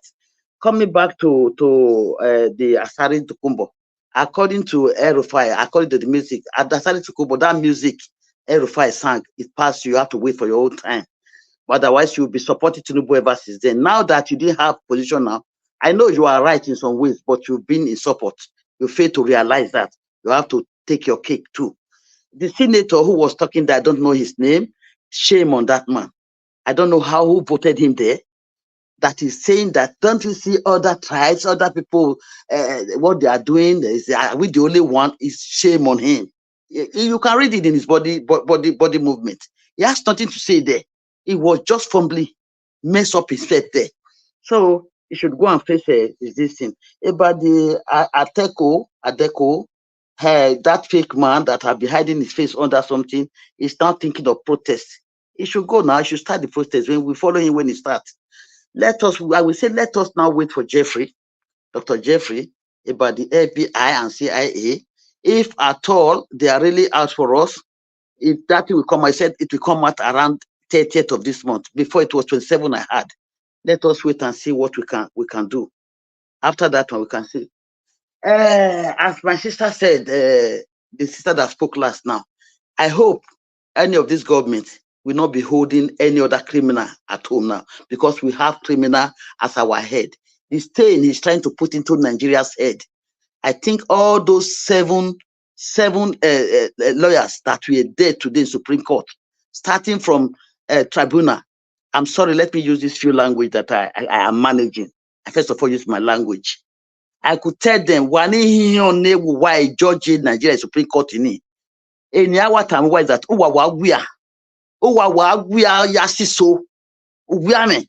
will also say it in English. You people that are there in Supreme Court there, those 7 judges, you smell up to the sky. And I will use another language. Ale Richter did not heute bar in the great. Ale stink bisum himmel. Total stink bisum himmel. I'm sorry, I have not been hot. I don't want to be hot. So let me control myself. That is the only thing I will say. Mr. Elvis, Atiku Press, he's right that they didn't judge right. They didn't have time to settle at all. They just took what the final tribunal took and just started dismissing. Dismiss. They have nothing to say. You should be ashamed of yourself for the stain and disgrace you brought to Nigeria. But that shame will go into your head, and Nigeria will happen to you and your family. That's what I will tell them. All those police and soldiers that fail to come out now, how much are you receiving monthly? How much are you receiving monthly? Is it up to 50,000 that you are trying to pay yourself and be protecting all these wicked old leaders? Shame on all of you. Shame on all of you. I don't want to be hot. I don't like myself when I'm hot. Please, Mr. Elvis, I'm happy to hear from you that you will never get fed up. For myself, I'm also getting fed up with the disgrace this our useless judges have done to us. The last hope of Nigerian, of a citizen, I'm really disappointed. I will also stand with you so long as you agree to stay. We will follow. We don't have to leave them. If we leave them, now these people, they have no mistake they made in this OB something now. They are still going to be doing election. They will hook and rebalance and reprogram themselves again and know how to ring next time. So we shouldn't fed up. We should go on the Senate, governor, everyone. Please don't get fed up. Now that we are growing, they make our eyes to be open. We are happy. I still want to learn more. I appreciate every one of you for coming here, I have learned some little things from you people. I'm grateful. Thank you, Mr. Ivis. I still appreciate you. I'm done. Thank you. Thank you so much, Madam Ame. I appreciate you, man. You've been there. I want to say thank you. It's a collective effort. Regardless of whatever that happened today in Supreme Court, I want to use this opportunity to beg everybody, to urge everybody at the same time not to give up on your country. Yes, I understand some of you are already saying, I'm not interested anymore in anything to do with Nigeria and all that. Please don't. Don't give up on your country. I still strongly believe that Nigeria will be better someday. I don't know when now. I thought it's going to be this time, but I don't know when it's going to be. It could be tomorrow, it could be next tomorrow, but only God knows when now. But I still strongly believe, and as long as we live, let's continue to play our part for the betterment of our country. Thank you very much, my people. And Let me please, call. Mr. Ivis, when you know when, please contact us. You know, it was hard for me to come in. Please contact us so that I find my way back to you again, please. If you know when. Yeah, thank you. Okay. Thank you, man. Thank you so much. God bless you. You are All right, welcome. let me call on Madam Busy Brains. Madam Busy Brains, thank you very much for your patience. I would like you to talk to us before we come back to Mr. Edwin. Thank you, ma. Please talk to us. Good evening to you. 8 minutes. Good evening, good evening, good evening, good evening, good evening. I greet every one of us, most especially you, Mr. Niger Watch. You are the watchman. You are really keeping watch. You found your purpose, you found your calling, and you are doing it to excellence. We really appreciate you, Father. We really appreciate you. Just want to also thank every Nigerian, obedient, well-meaning Nigerians, those who are on this platform, who are dedicated, who are wishing Nigeria well. I greet you all. I thank you for keeping watch, for refusing to kowtow to the evil that they are selling us. They are selling us evil and saying is good, for standing on the right path. There is no regret. You see, we fought a very good fight and we've not lost. We've won. We have put a huge dent in the camp of the enemy. They've given them what do you call them? These people that wear wig like chicken, foul chicken. What do you call them? They wear thing on their head like the feathers. They've given the apparition an excuse to govern, but they've not given him peace of mind. They've not given him legitimacy. That is still missing. And I am here to stand and declare that Tifnubu, Adeyinka, Abu, whatever, Ahmed, Tifnubu, Bola, whatever his name is not my president. I cannot succumb in all with my consciousness to be subject to an apparition I do not know where he comes from. For me to put myself on as a subject of such an apparition, I am tantamount to be called an apparition myself. Because for me to put myself under the leadership of anything or anybody or anyone, I have to know who that person is.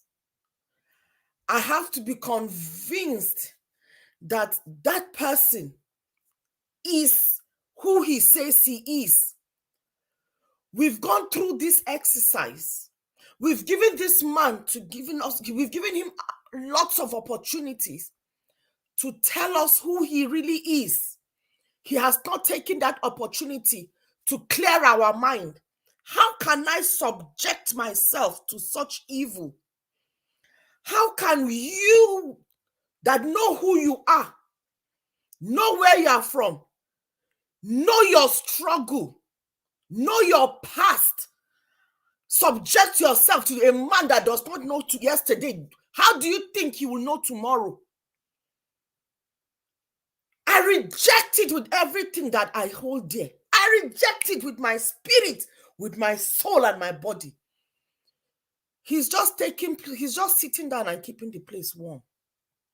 I believe you me.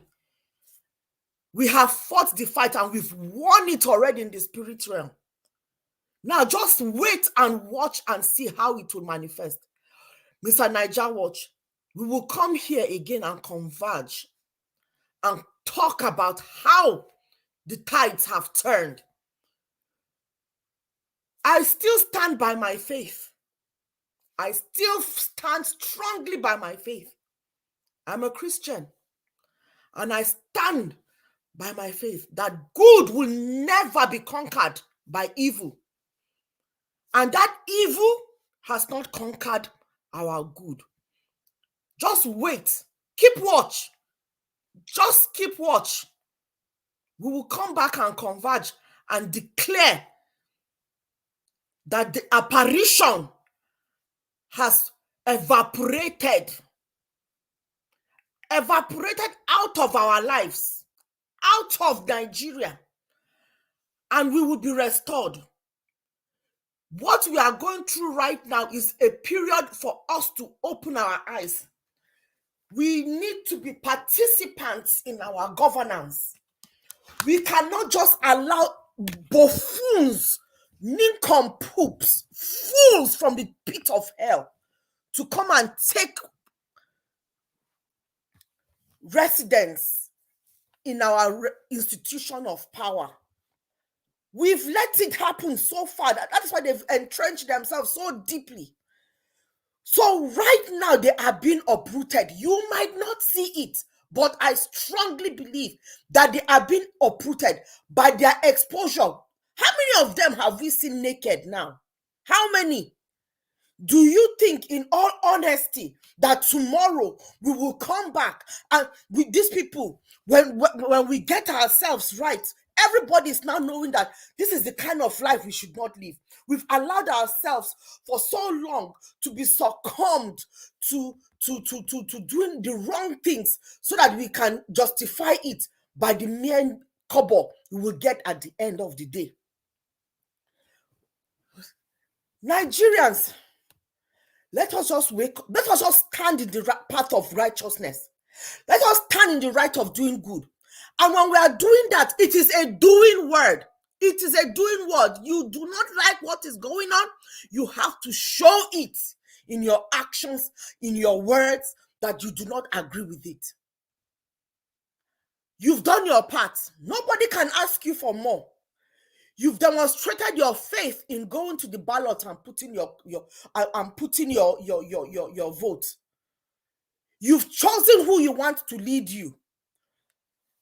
But the apparition, the evil that is, has sat on your wishes, has sat on your hopes. And do you think he's going to go away with it? Get your hopes back up. Believe in the strength of your conviction that you went to that poll to put in the person of your choice. Still believe in that strength of your conviction. Believe in it. Believe in it and don't let it be taken away from you. If you have no hope, you are hopeless. This man is the son of the devil. He has come to steal, to kill, and then to destroy. But it is only going to be possible if you do not put up a fight. It is only going to be possible if you sit down and allow the apparition to carry on walking all over you. You have to show your resistance. You have to show that you are the opposition. You are the resistance to evil. You are the gatekeepers to the good Nigeria that we are praying to bring to pass. You see, just look at the kind of people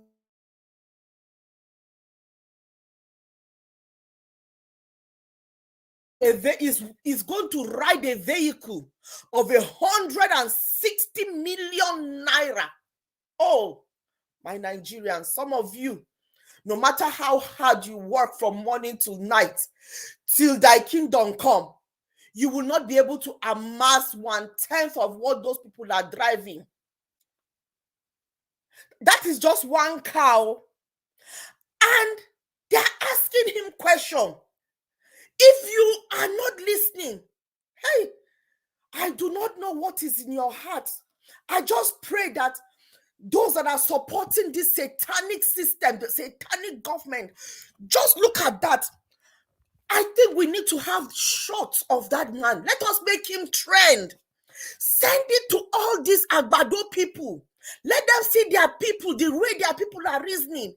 The excuse is that they are driving that car because Nigerian roads are bad. Kai. No be true be that. Oga Elvis, you see, I sat down quietly. I was just listening. I saw this man yesterday. I saw it on channels. I was flipping through and I was listening to, I think it was day before yesterday, so I was catching up on channels. I saw it yesterday. I could not believe my mouth. I could not believe it. I could just Sister Bibi, let Elvis bring his name out. We don't even know his name. I don't know his name. He could not even say, okay, let us use that money to maintain road. He's saying they have to use cash for the road is bad. Which constituency? These people, they need to send him back. They need to send that man back. Can you imagine? Can you imagine the kind of people we are putting in position of power? Even a Dons knows that that is not the response to give. For somebody who is in a position to make laws, who is in a position of power, who is in a position to pull down those who have been asked to do things and are not doing it, they are in a position to punish them. He's coming to tell us that because we don't have good roads, that is why we are driving a car of 160 million. Who is supposed to make the roads? Who is supposed to build the roads, maintain the roads, repair the roads? Who? Destitute like you. Poverty in mind, spirit, and soul. And those cars that they are going to drive, you are buying those 160 cars are your coffins. Those cars will turn to be your coffins. We will put our ears on the ground. One by one, all those people that will sit and drive in that car better say no. Go and convert that car to money. Go and buy not some cars or not some motors. Go and use the money and buy it. The change, take it to your constituency and develop it, or else it is going to be your coffin. I decree it. It is going to be your coffin. How heartless can you be? How heartless. People are buying people. I was just looking now. Justice for Justina. Another young man has done a Yahoo with his girlfriend. All in the bid of looking for money. Is it not poverty that has led people to do this kind of wickedness? These people are evil. Evil. Kai, I swear. I refuse to have hypertension. It's not my portion. No matter how hard they are trying to give me, I'm giving it back to them with my words. That is why I appreciate you in Oga Naija Watch for a platform such as this, that we can come and ventilate and air our grievances. I will not give up on Nigeria. I stand with you on this, Oga Naija Watch. Nigeria will be good, whether it likes it or not. Those destitute of people in mind, those destitute people that are impoverished in mind, that they have nothing to give. That is why they are impoverishing people. We've put them. We will get them out. We will get them out. Whatever the way, the means, we will get them out. For those that are saying prayer, pray your prayer and pray them out. Carry your sticks and push them out. Beat them out. Do what you need to do and get them out of there. Impoverished minds, useless goats, evil apparition. How can I subject myself to a non-entity, to a person I do not know? How can I go to a ghost and say you are my leader, or you are my husband, or I agree for you to lead me? How can a ghost lead a nation?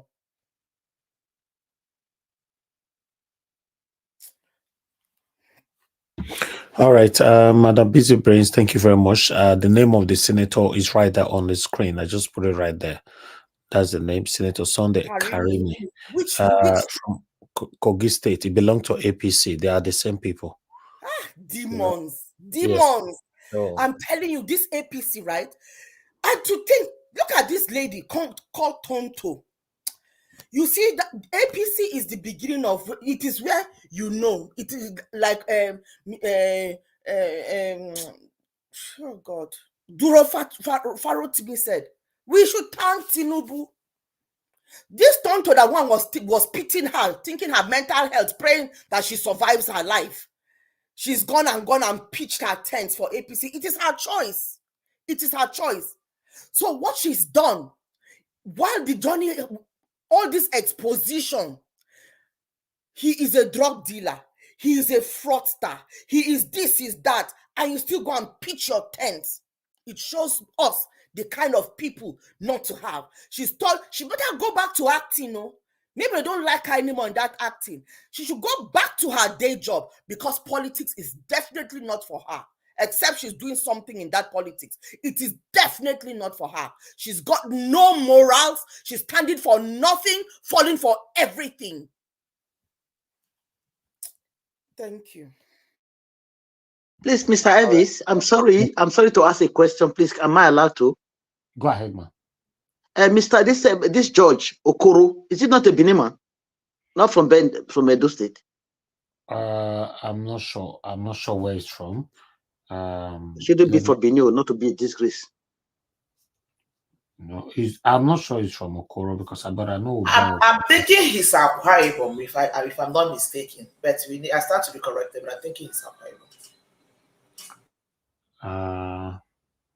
Ibom. He's from Akwa Ibom, I think.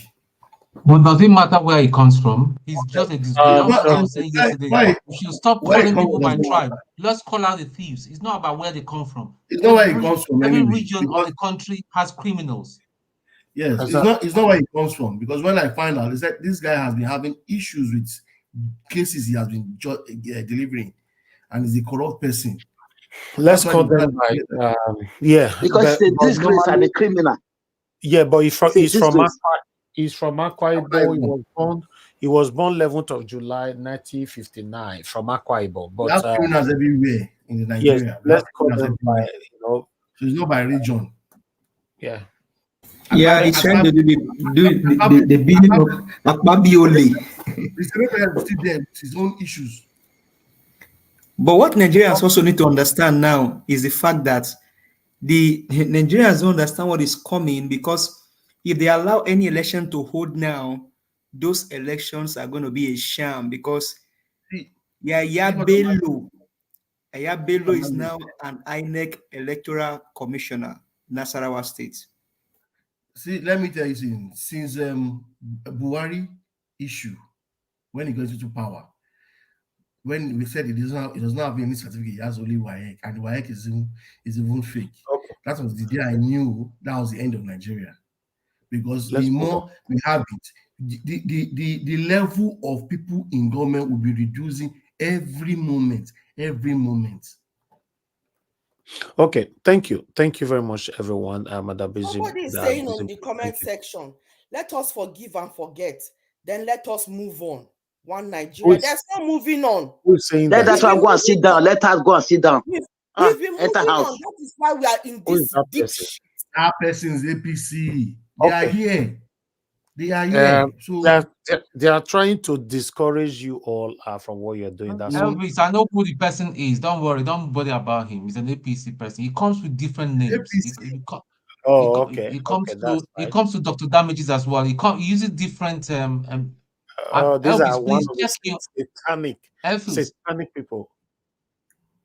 Yes, Tune, that I understand you. He's one of the satanic people. That's fine. Yeah, please check your private chat. There's something I need to tell you that is very important, and it has to do with these fake people. Because you called one of them thinking he's a good man. That man is a very evil man.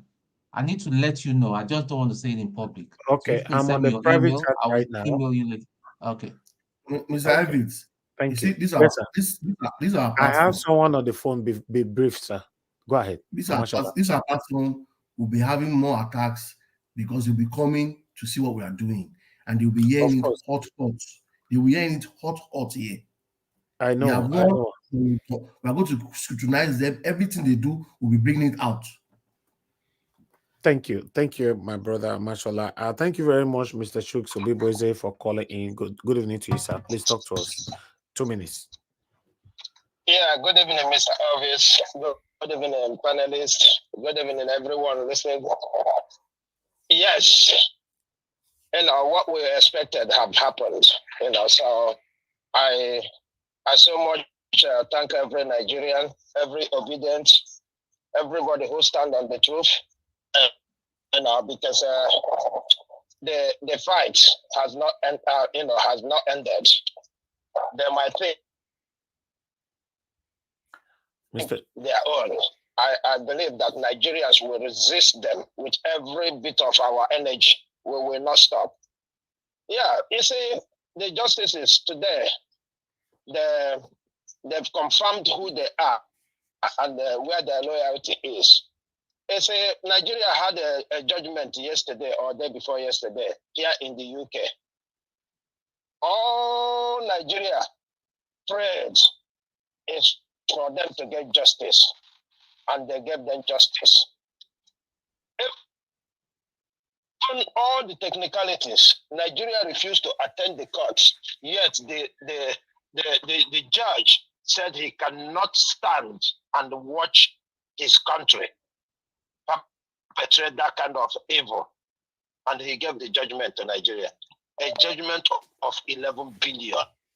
If they have ruled that against us, we will be broke by now.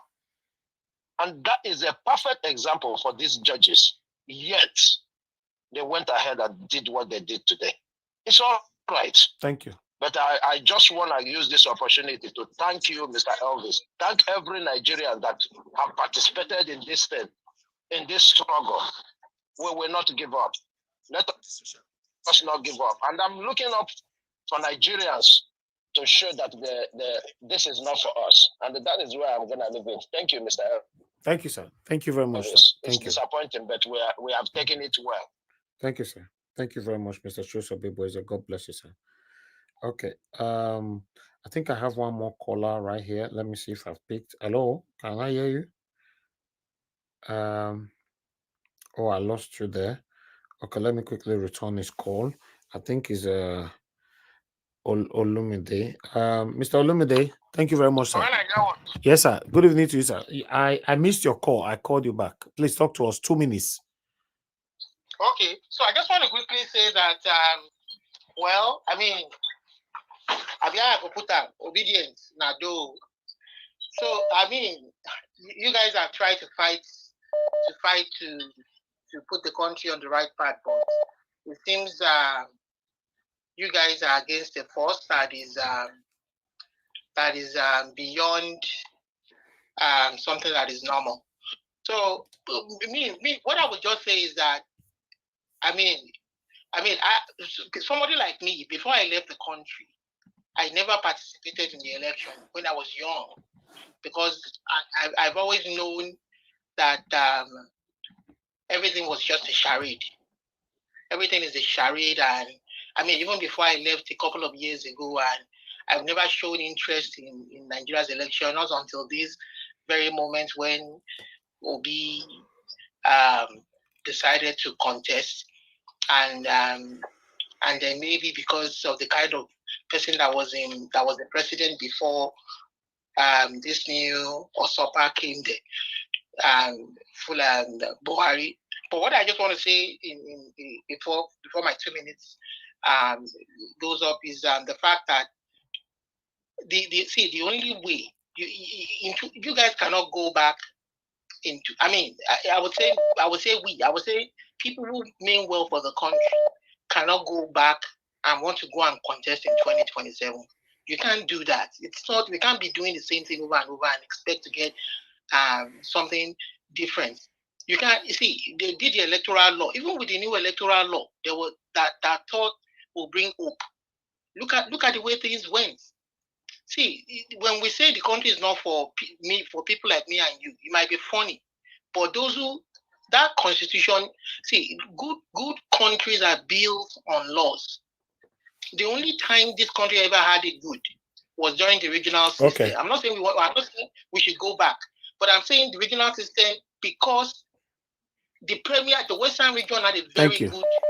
They were independent. They had their own laws, and Thank you, sir. Your 2 minutes is up.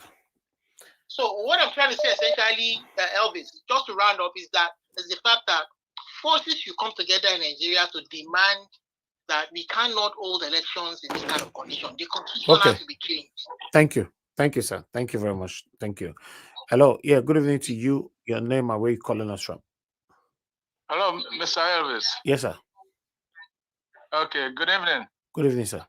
Good evening, Mr. Elvis. Yes. Okay, I just want to make a little short comment, because I've been following you and your broadcast. Now, I've been saying that these people would not ever rule in favor of Peter Obi or Atiku, because during all this time that they were doing all this this thing, it is the only the hold on. Let me let me mute myself. Yeah, I've been following this, because the only thing that during all this, tendering of evidence and all that, it was only the APC and what is his name, Tinubu lawyers that have been meeting with these people, these judges. There has never been any time any of the lawyers for it, Atiku or P2B, has ever had any liaison with them. So knowing that these people are liaising with these judges, there's no way they could have ruled, against this guy, no matter what he has done. People were saying that we are waiting for the FBI file and all that. They know that the FBI and all that files are messy. So they wouldn't even do anything. So in the first place, they know that if they look at these cases, one by one, then if they hold him down by one, everything is down. Everything will be over. So that's the reason they don't even want to look at any information. So these lawyers, I don't even see why they are giving these judges credence. The Nigerian justice. Okay. These lawyers, they should have just walked out of that place. Except just get up and walk out. And that's where the revolution would have started. Thank you. Those lawyers your 2 minutes is up, sir. Your 2 minutes is up. Thank you, sir. Thank you very much, sir. Okay. God bless you, sir. All right. Madam Ola has been trying to call in. Let me quickly. 1 minute, please, my people. Madam Ola, I've seen a couple of your missed calls. Good evening to you. Please, you have 2 minutes. Talk to us. Okay. Off your gadget. Off your gadget, madam. Yeah. Yes. Good afternoon. Good evening, Mr. Elvis. Yeah, I want to start by thanking you, and for you to know that your reward from God will be very, very abundant beyond your dreams. Why? Because you stand for the truth, and then you gather people around you who are truthful, and you are fair enough to even allow those who do not support our movement to air their opinions sometimes. Having said that, I want to encourage us that we will not give up. We are saying that Nigerians should go out and protest. This man is not going to leave, regardless of the number of protests they do. But my thing is, I thank God for today. Like Farotimi said, I thank God for Tinubu. We have victory because we've seen a lot that we wouldn't have seen if this didn't happen. We won because now this man is embarrassed. A lot of people are awake more than before. We did things that brought his dirty act out. Never has it happened in the history of Nigeria. And we'll continue to do that. Somebody called in earlier and said that we're waiting on the FBI files and then we'll move from there. When you want to fight your enemy, you don't fight the way they expect you to come and fight with them. You use strategies that they will never know about. So that's one thing that he does.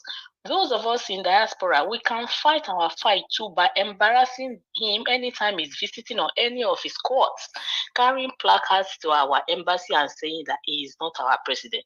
That's so many ways we can do. We can write petition to United Nations. We can liaise with NADECO. We don't have to fight them the way they're expecting us, because no amount of protest will take him out. The only way he can come out is if he resigns by himself. And how does he resign? By putting pressure all over the world. We will not the pressure, because the whole world now knows about him. Saddens us, but we will not give up, because Nigeria has been erected on a foundation that it will be very difficult to pull down the erection. So the only way to do it is to put pressure. Leaders have erected so many structures on a bad foundation that Nigerians are now used to it. So that kind of fight will be very difficult and challenging to fight. And the only way we can fight it is by using the weapons that they don't expect us to use. Protesters can go in Nigeria, but thank you. What will it Your do? minute is up. Thank you. Yeah, okay. So I thank everybody on the panel. We'll continue to do it. We won't give up. And God is on our side because we are standing for truth. Thank you, ma'am. Thank you. Thank you for all you do. God bless you, ma'am. Okay, let me come back to the panel. Trying to balance it. God bless you all, my people. Thanks for your patience, Mr. Edwin. Sorry, Yes, before you call the next caller, I just want to respond to what one of the callers called to say about Nigeria regrouping and going to demand for this. Is it separation of? People dividing the country. I don't know how people will expect these people to give us that. If we cannot even go on the street and protest, what makes us think they will concede to Nigeria being separated? It has to be the right person with the right mind who is going to give an opportunity for us to be able to do that. If Mr. Peter Obi comes into power, then we can start having those discussions, whether we want to stay or we do not want to stay. With the way these people are, they will. Madam, sorry. Call back that word. Mr. Peter Obi will not stand to divide Nigeria. We should be very careful, please.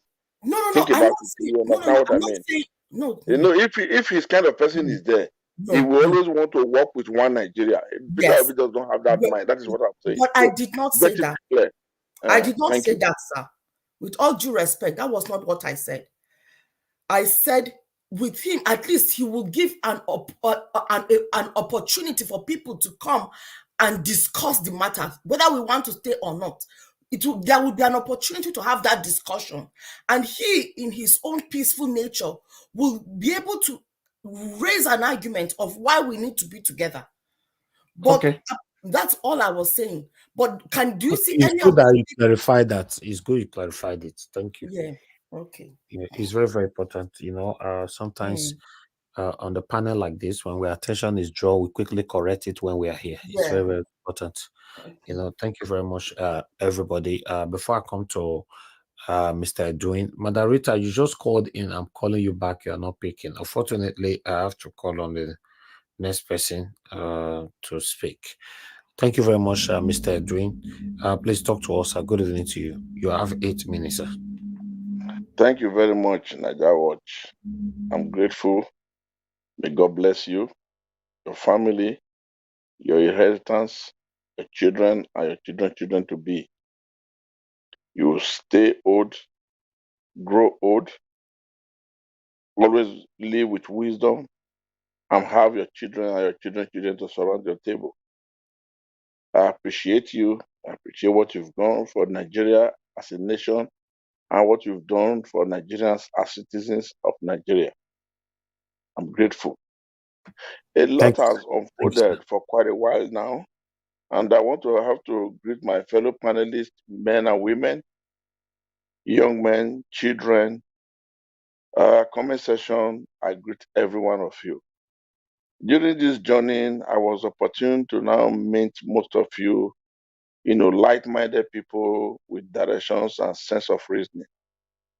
I thank God for making me to know all of you, and I thank Nigeria Watch for knowing him and using this this TV station and this broadcast station to know all of you and to have met all of you, if not in person, but in our thought and in our mind, in our reasoning.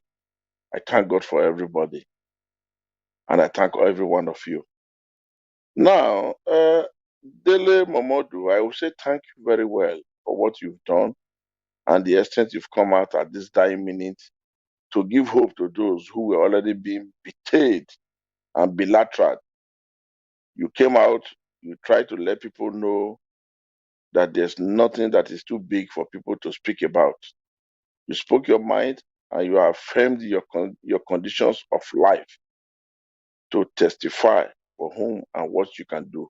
Thank you very much. Nigeria Constitution was murdered and buried today for quite a long time now. Since February 25th, it has been in coma and hardly been sick. But today, gave up the ghost, it was murdered and buried. And every Nigerian right now, every good, light-minded Nigerians, I know you are all in sorrow, in pains for the fact that Nigeria Constitution has been murdered by those gullible ones, the selected few, who felt it's their birthright to do so. And I thank Alex and CM for their submission yesterday.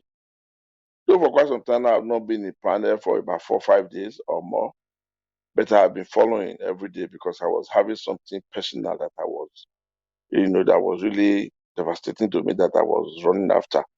But I was always by the backseat listening to everybody. I thank every one of you. Madam Rita, Omoye's Corner, thank God in this journey I met all of you, not in person, but in spirit and in mind and in reality. I'll greet every one of you. Give us our mandate, my brother. I thank you. All the ladies, Busy Brain, Madam, and all. I greet every one of you. I'm happy to have been a family of all of you and a member of Nigeria Watch family that has come to say, let the good be done and let it be said the way it is.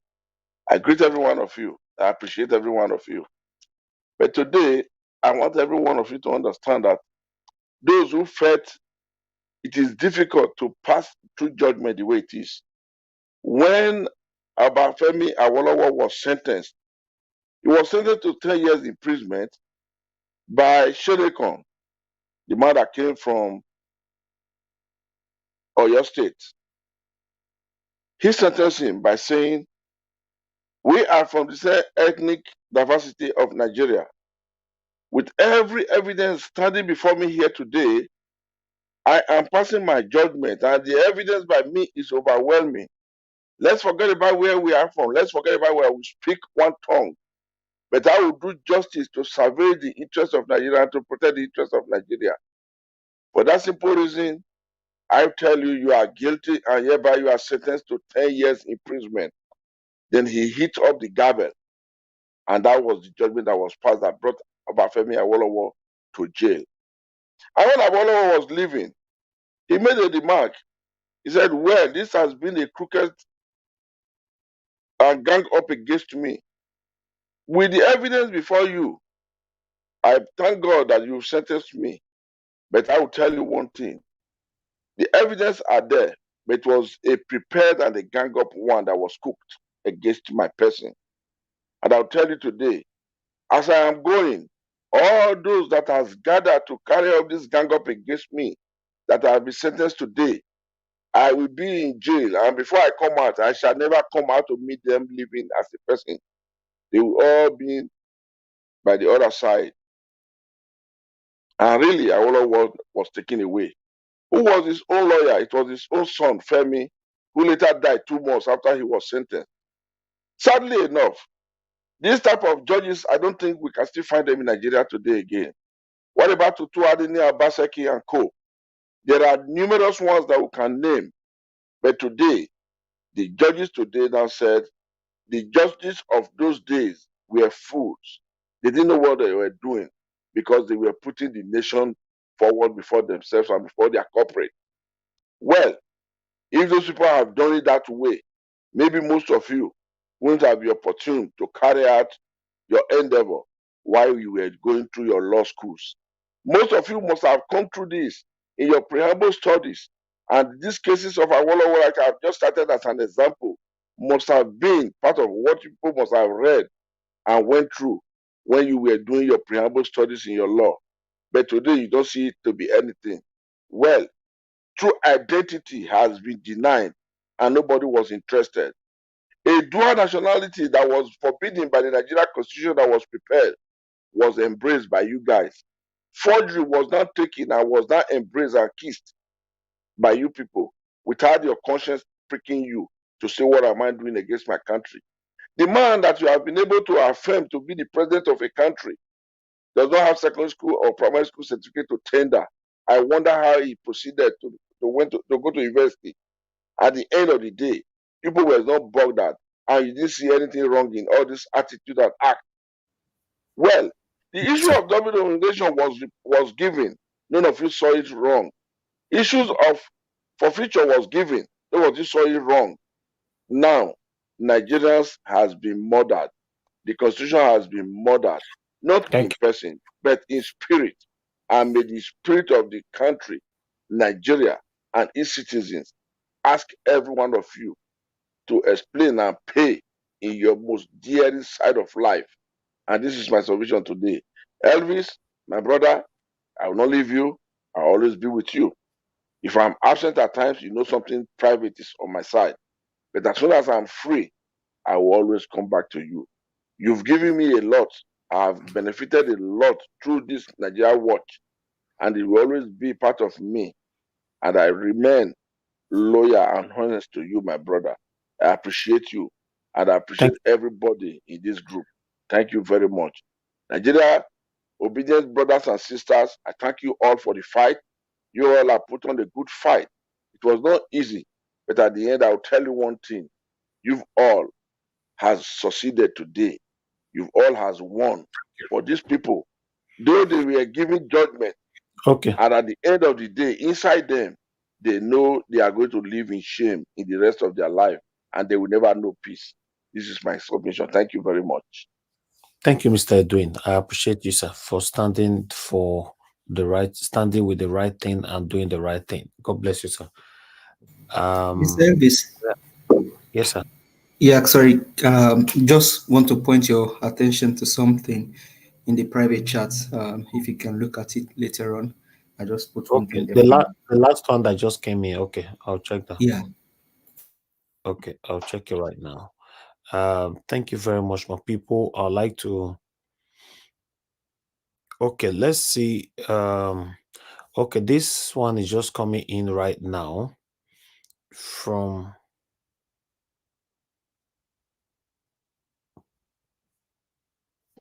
Okay, I think that was the video we played earlier on, sir. But although they're putting they're putting it in writing, I guess. Okay. But yes. For me, you just okay. Let me go through it properly because this is very important.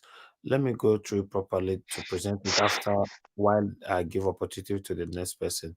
Okay. I don't know if Madam Patricia is available to speak now. Madam Patricia, are you there with us? Okay. Let me come to Free Nigeria. Tune, thank you very much for your patience. It's good to. Okay. So, hello, Elvis. Yeah. Are you available to speak? Yeah, sure. I've been waiting. I just want to put my thing and then go off and just watch from the background. Okay. Hi, good evening, everybody. Thank you. Okay. 8 minutes. Yeah, like I said yesterday, we should just manage our expectation. These people are criminals. Somebody was mentioning that Tinubu will perhaps resign. Tinubu, okay, resign? That guy is a career criminal. All of them. We thought we've seen worse. There are even some for that man you saw, today, there are about 20 or 30 of them. All they do in Abuja is late night, they'll just go to some very expensive joints and enjoy themselves, spend money. That's all they've got nothing in their head, just air. Just looting Nigeria. Anyway, going forward, what I just want to say to everybody, congratulations. It's not, we don't have to be sad. This is just taking us to phase 2 of the movement. They told us to go to court. We went to court. I want to commend Peter Obi that has been calm, has been following things to the letter of the law. I want to commend and congratulate him and commend all obedience for behaving, because the APC, what they were expecting at this point in time is for us to step out of and be lawless. You know, people have behaved themselves. So phase 2, for this phase 2 is not about talking. They will be seeing action. I don't want to say much. There are a few things I know, but I don't want to say much. But trust me, that guy is going to be pushed out. That's what everybody should do. Everybody should just be calm and all that and just watch it. He is going to be kicked out because Nigeria's had enough. They tried their luck. They thought it was like before that they would come in with impunity and then shush everybody and everybody will just disperse. But it's no longer Nigeria. It's not going to happen any longer. We are going to get our mandates back. Nigeria must move forward. Thank you, Elvis. God bless. My brother Tune, thank you so much. Thank you for coming around again to lay voice to what we're passing through now. I appreciate you all, my people. That is the end of everyone on the panel today. We're going to be having our final submission right away so that we can end the show. I don't want, to be honest, I never wanted to come out at all today. So it's not be easy, but we thank God. We thank God we have a second home that we many of us are proud of. Yes. You know, that is why we've been doing what we're doing. So I appreciate every one of you. So I'd like to go back to the first person on the panel again to speak to us while we finish, we take our final submission. Give us a mandate, my brother. Thank you very much. I've went through that article. That article is the same video we played earlier on. So they just put it on the text right now. Thank Okay. you. Thank you very much. Thank you very much, Nigerians and everyone, for doing this. Oh, before you speak, give us a mandate. Do you want us to give opportunity for Mr. Pansa to speak before you? Why are you asking me that question? This is a sanctuary of Nigerians, and Okay. we are all here together. Let's hear from Mr. Pansa then. Mr. Pansa, thank you very much, sir, for just coming in. God bless you, sir. Good evening to you. Thank you very much, Mr. Elvis, and thank you, my brother, that gave the chance for me to speak for a minute. Give us our mandate. Mr. Pansa, you never ever talk for a minute. You never ever talk for a minute. I will try this time because I was very busy, so I had to rush in here. I will not abuse the privilege. Thank you very much. So let me just then, first of all, say hello to everybody on the panel. I was listening in the background. Say hello to everybody in the comment section. There's a lot of sense in that comment section. They make a lot of sense there. Let me first talk about, I'm just going to cut down what I'm going to say. First of all, about this verdict that we received from our Supreme Court, as disappointing as it is. There are things that are very, very difficult to take. It cannot stand. And that are the people in Abuja. That's the reason why in section 134 of the Constitution, 134 2B, but let's just say the entire section, it says a candidate for an election to the office of president shall be deemed to have been fully elected where there are being only 2 candidates, right? That's on the number 1. But on the number 2, we're interested in the 2B. A candidate for an election to the office of president shall be deemed to have been fully, duly elected where there be more than 2 candidates, which we had in this election. So the B says he has not less than 1/4 of the votes cast at the election, each of at least 2/3 of all states in the federation and the federal capital territory. Now, that particular section has been kicked around a lot. So it's like a cliche to talk about it, but it's very important now that everything is final. Number one, the people of Abuja, from this verdict, they're saying it's like another state. But every state in that country elects their own governor, right? But unfortunately for Abuja, the president appoints the equivalent of who's going to then be the governor of that state. Now, in this case, Wike is there, yanked from Port Harcourt and put in Abuja. So the people of Abuja did not have their chance to elect their own governor. So when they pay taxes, they're being taxed without representation. First of all, it's absurd. They cannot accept that. They can't. So Nigeria is a behemoth. We're going to have to take the country back piece by piece, but it's modular.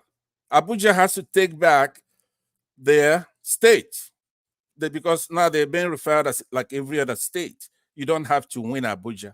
Of course, you do have to win Abuja. That's why when there's 2 or more candidates, you have to win 2/3 of the other states, but also you have to win Abuja because indirectly, Abuja is electing their governor.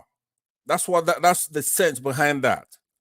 If there's 2 or more in that section 134(2)b, Abuja cannot say, hey, the president is electing our governor, because indirectly they elected that president who then appoints the governor. So that Abuja has to do their part. I hate to rush through what I wanted to say, but maybe we'll have a chance tomorrow. I'm saying that we have to take that country part by part. I really want to hear more of this. If maybe we can do this tomorrow again, because it looks like you are rushing right now. Absolutely. Yeah, we'll do it tomorrow again because we do have that time to do that. We have to take the country back.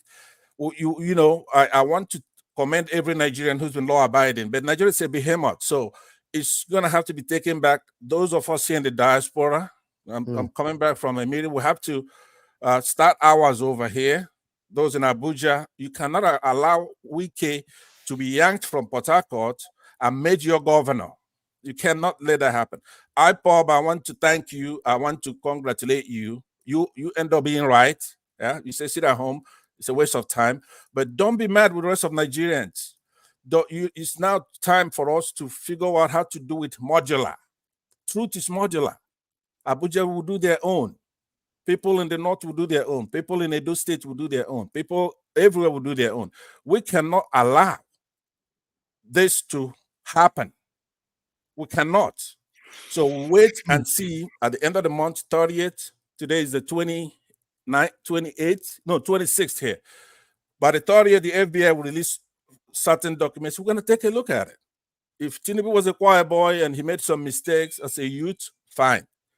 But if there are things there that are sinister, that makes it unpalatable for us, then we have to go out there and take it back. We have to take it back. So I'm rushed. Tomorrow, I will deal with that. Thank you very much. Thank you very much, Mr. Pansa. Thank you. I appreciate this. Looking forward to talking about this extensively tomorrow. God bless you, sir. All right. Let me come back to give us a mandate again. But before that, give us a mandate. Mr. Ezewangu left us a very, very touching comment here on the screen.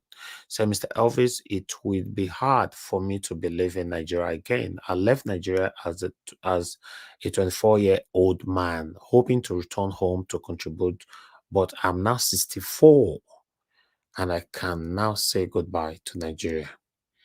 Just look how many years Mr. Ezewangu waited for. 40 years, hoping that Nigeria will be better one day. Nigeria will be better one day. It's just like the way we all are waiting right now, so it's sad. Nigeria's story is so depressing. Nigeria's story, the situation in Nigeria is depressing. Okay, Elvis. And to think when he left, that was 40 years ago. Nigeria was not this bad. It was not this corrupt. No. And it's even worse now. It's worse now. Which means it's going to be, even if there's a word called worstest, it's going to be worstest. All right, let's move on. Give us a mandate. Talk to me, my brother. Thank you. Thank you very much. I screenshot this comment left by Mr. Ezenwago to put on my Twitter handle, if you allow me. But I mean, Of it's just a course, disclaimer. of course. Okay. It's so touching. This is about 40 years. Oh my God.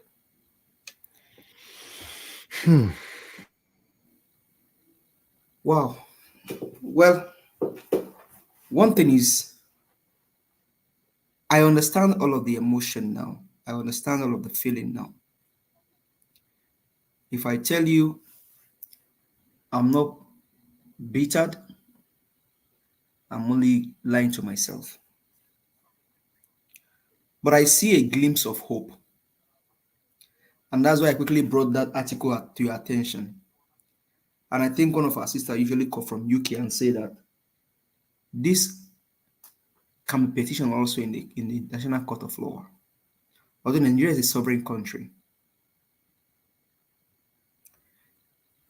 The only reason why it's so bad for this election is because over 88 people died in the election. A 19-year-old boy died himself in Plateau Jos. Because the man that Mahmoud Yakub gave the mandate, Bola Ahmed Tinubu, made a comment in UK saying that power is not served a la carte. You grab it, you snatch it, you run with it. Whatever you have to do, do it to get the power. This guy is a career criminal. Imagine Mr. Elvis is a career media person. He's been doing this for over 10 years. That is what if you're thinking that if you want to understand what career criminal mean, that means this guy is putting it by doing say it here all the time. It will never stop. Tinubu does not have the gut to stop. He doesn't have that power, that willpower to stop. This guy is evil. Tinubu is evil. And I don't have any apology for that. I'm a born Yoruba boy. Tinubu is evil. Tinubu is evil. He's evil. If 88 people can die in an election, we are not in war. This is not war. This is just people exercising their civic rights just to go and vote. A lady was stabbed in the face. She became the face of the election. But because one man has to be a president, people died in this election. They went to cast their vote. They never returned home. Today, some children are fatherless. Some children are motherless because we had them say in Lagos, Iyachukud, if you will not vote for APC, don't come out. These guys are bent. You see the threat again to David's life. This is even after the election. What did David did to them? Only because this guy is revealing the truth about this evil man. Mr. Elvis, you don't know me in person. I've not met you in person. But if I don't have anything to hide, why will I ask you not to reveal my information? Tinubu is a career criminal. Tinubu is evil. Tinubu and evil. They work in pari passu. Is it not evil that American court said they will not release any document until 30th October, and the Supreme Court of Nigeria said they will give judgment November the 2nd. How come they fast-track the judgment to 26th of October? Is that not evil? If that is not evil enough in your eye as an APC member, then you are double evil, and the place you belong to is the oblivion. You belong to the oblivion. And I pray for your generation. Your generation will not enjoy anything good because you have made Nigerians go through suffering. gbogbo ẹ̀yin ọmọ Yorùbá tẹ́ ní pé Tinubu ni ẹ jẹ́ kó ṣe, ìran yín ò ní gbé ohun rere ṣe, kò ní dáa fún yín àti ìdílé yín. You will not enjoy life. The ground will fight you, the air you breathe in will fight you, the water you drink will fight you. The land for you is cursed. Your hand is cursed. Your children are cursed. Your generation is cursed. For as many of you, Yoruba people, supporting this evil, you will not die better. Your skin will be taken off you because you have made us go through pain. Some people tonight don't even know where they will sleep. Some don't even know what they will eat. Some don't even know how they will fend for their children's school fee. Your generation will not do anything good in life. All of you that are supporting this evil, starting from the evil man himself, to Wike, to Gbajabi Amela, to all of you supporting this evil, to you that is a bus conductor supporting this evil that snatched ballot box during the election, you will not die better. Your generation will not enjoy anything good because you have brought pain to Nigerians. Asari Dokubo, don't cry, because the worst is yet to come for you. You, this orangutan human being, the worst is yet to come for you. Asari Dokubo. You went to Abuja during the tribunal. You went to Abuja some few days ago. Why are you crying foul? Asari Dokubo, all of you doing this evil, and even Nigerians supporting APC, you will not enjoy better. The water you drink, the air you breathe, the food you eat will fight you. Your blood will fight you. Your vein will fight you. Your blood, your vein will fight you. The air will fight you. The land will fight you. The sea will fight you. Mr. Elvis, we continue here. Thank you. I kiss you. Thank you Thank very you, my much. brother. And God bless you, my brother. Give us a mandate. Your effort, I appreciate all. Thank you so much. All right, let me quickly move on to the next person. Is Madam Nena. If you're still with us, please give us final submission, 5 minutes. Yeah, thank you so much, Mr. Elvis. I'm still very much here. Yeah, and like I said before, the only thing we have to do, for me, I'm not giving up hope. I left Nigeria about 21 years ago to come to the US. When I left Nigeria, I thought Nigeria was bad. But to see that Nigeria have gotten to where Nigeria is at this point is very sad. And I wish I would have the opportunity to go back. And that's the reason why I joined this movement, to be able to see Nigeria better than the way it was when I came.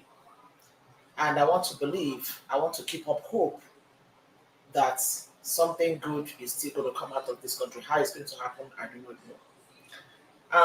I know this is something that I usually don't do, or maybe usually don't. I'm not the kind of person that usually want to respond to people, but there is somebody on the comment I just want to say something to.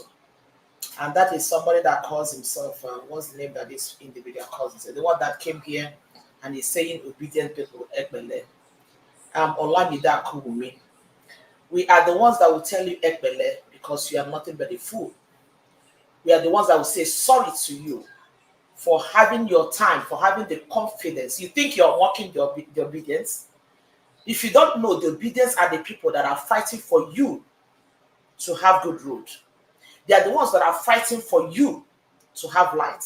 They are the ones that are fighting for you to have good hospital when you're sick. They are the ones that are fighting for your children to have a future.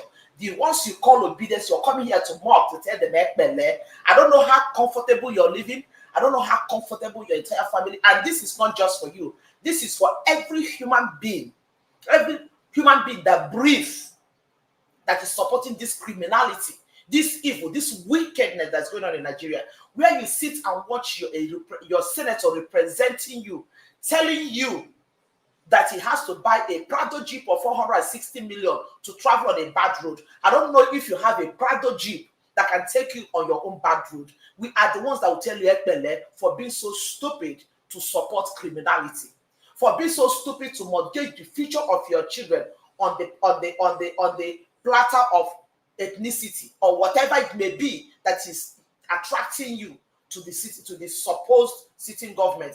We are the ones that will tell you sorry. Anybody who does not have a good conscience to think of something good for Nigeria deserves to be, that person deserves to be pitied, because you are more like a living, but you're not living. That is just the way I have to. I'm not just addressing you, I'm addressing everybody that thinks the way you think. So, you know, when I was listening to part of the judgment of the Supreme Court, sometimes most of this, when you hear them, they think that what they are, that the people they are addressing is P2B and Atiku Abubakar. They are actually addressing Nigerians, and that is one thing Nigerians don't understand. It's not about Obi, it's not about Atiku.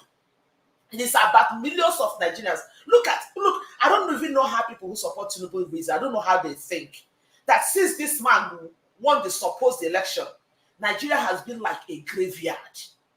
Nigeria has been like a graveyard. Can you imagine that they install you as the leader of your people? Everybody is mourning instead of celebrating. How happy are you? Madam, if they win, therefore they celebrate. That is what I'm saying. All they do is to pay some one or two artisans, give them already decorated placards, tell them, I bet, just carry this placard, we'll give you 1,000. Just carry this placard. The fools will carry placard, they give them 1,000. All because there is hunger in the land. You or Lumido, whatever you call yourself on the line, and the likes of you. Now you, I will say, sorry, Ndo, because you are a working corpse, you're not a human being. If you have the kind of mindset you have to watch and see children go to school, sit on the floor, lie on the ground to take notes in class, to see students who are studying computer science using stone to be moving with chalk, to be moving stone left and right in the name of studying computer science, and you are in such a country, you are proud of such leadership. I tell you sorry, because you're a working class. You are laying a bad legacy for your children and generations as they are remembering these evil people on Asura. They will also remember you. You and the likes of you. I tell you sorry, because you have no conscience. You have no sense. You have nothing to think about. Thank you so much, Mr. Elvis. Thank you, Madam Nena. Thank you so much. Let's move on. Let me call on Mr. Chris Dublin. If you're still with us, sir, I'd like you to use your 5 minutes final submission. Yeah, good evening. I'm still here. Good evening, Mr. Nanjaos. Can you hear me? Yes, sir. Okay. Good evening, sir. Good evening, everybody in the panel. Just want to thank everybody once again for the passion, the zeal, the zest that we've brought to this long drawn battle.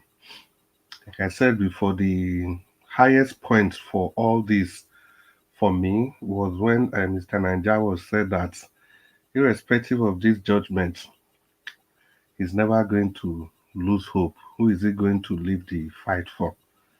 Yeah, and I think that's the attitude we all should imbibe. Because ordinarily, I've read so many comments online. People have said, "Oh, Nigeria is gone. We don't believe it in country. You can see what we've been talking about. There's no hope. There's nothing you can do." But I think there's still a lot that we can do. We cannot just accept these judgments like that, even though they have passed it. Yes, we can't change it, but we can also make the seat ungovernable for whoever is sitting there. As for me, I don't even want to call his name any longer because I don't even recognize him as my president, and rightly so, because evidences and barrage of statistics shows that he never won that election. So some of the things we can do, for example, for the FBI files that are coming, we can keep sharing these files and keep writing and keep talking about this. It shouldn't leave our lips. What has happened, we have to keep on with whatever we are doing. The struggle must continue. Because if we accept this judgment just like this, it is a defeatist approach to the whole situation, and this will make them relax, and it will just continue in future. Because if they do this and get away with it, in 4 years and in years to come, that would be the new approach to winning elections in Nigeria. I think this much of what Mr. Naija was trying to say earlier. He said Mr. Okonkwo, Barrister Okonkwo, was speaking as if he has accepted the judgment. Yeah, I also felt so when I listened to him. I also felt so. So I think Supreme Court, they've given their judgment. We should not relent on our oars. We have to keep doing what we've been doing, but in a different way now. As for the election, they've done everything they want to do to forcefully and they forcefully took over power the election that they never won. And that will also remain in their conscience because they know they didn't win that election. But the only thing we would do is that if we keep quiet and just allow everything to be, it means we are validating that which they have illegally acquired. So we have to keep tormenting them with all the information we have. Like I said, the FBI files that are coming, we have to share them, talk about them, and let them know we know what they are doing. I would like to round up by thanking you again, Mr. Naija, for this battle. It is not easy. You kept to your word from April till today, the end of the show. You've kept to your word. You came out every single day, including Christmas and New Year. So thank you so much, and God bless everybody, and God bless you, Mr. Naija. Thank you. Thank you, sir. Thank you, Mr. Chris. I appreciate you once again. Thank you for always being there. Thank you. Thank you. Thank you. All right. Let me call on Amashola. Sir, if you're still there with us, your 5 minutes starts now. Thank you, sir. Nigerian, thank you. Left for me, I won't say we are sad, we are happy. They've just showed us the kind of human beings that are ruling us. Though Peter B has told us that it won't be easy. As you can see, it's not that easy to remove dragons off government house.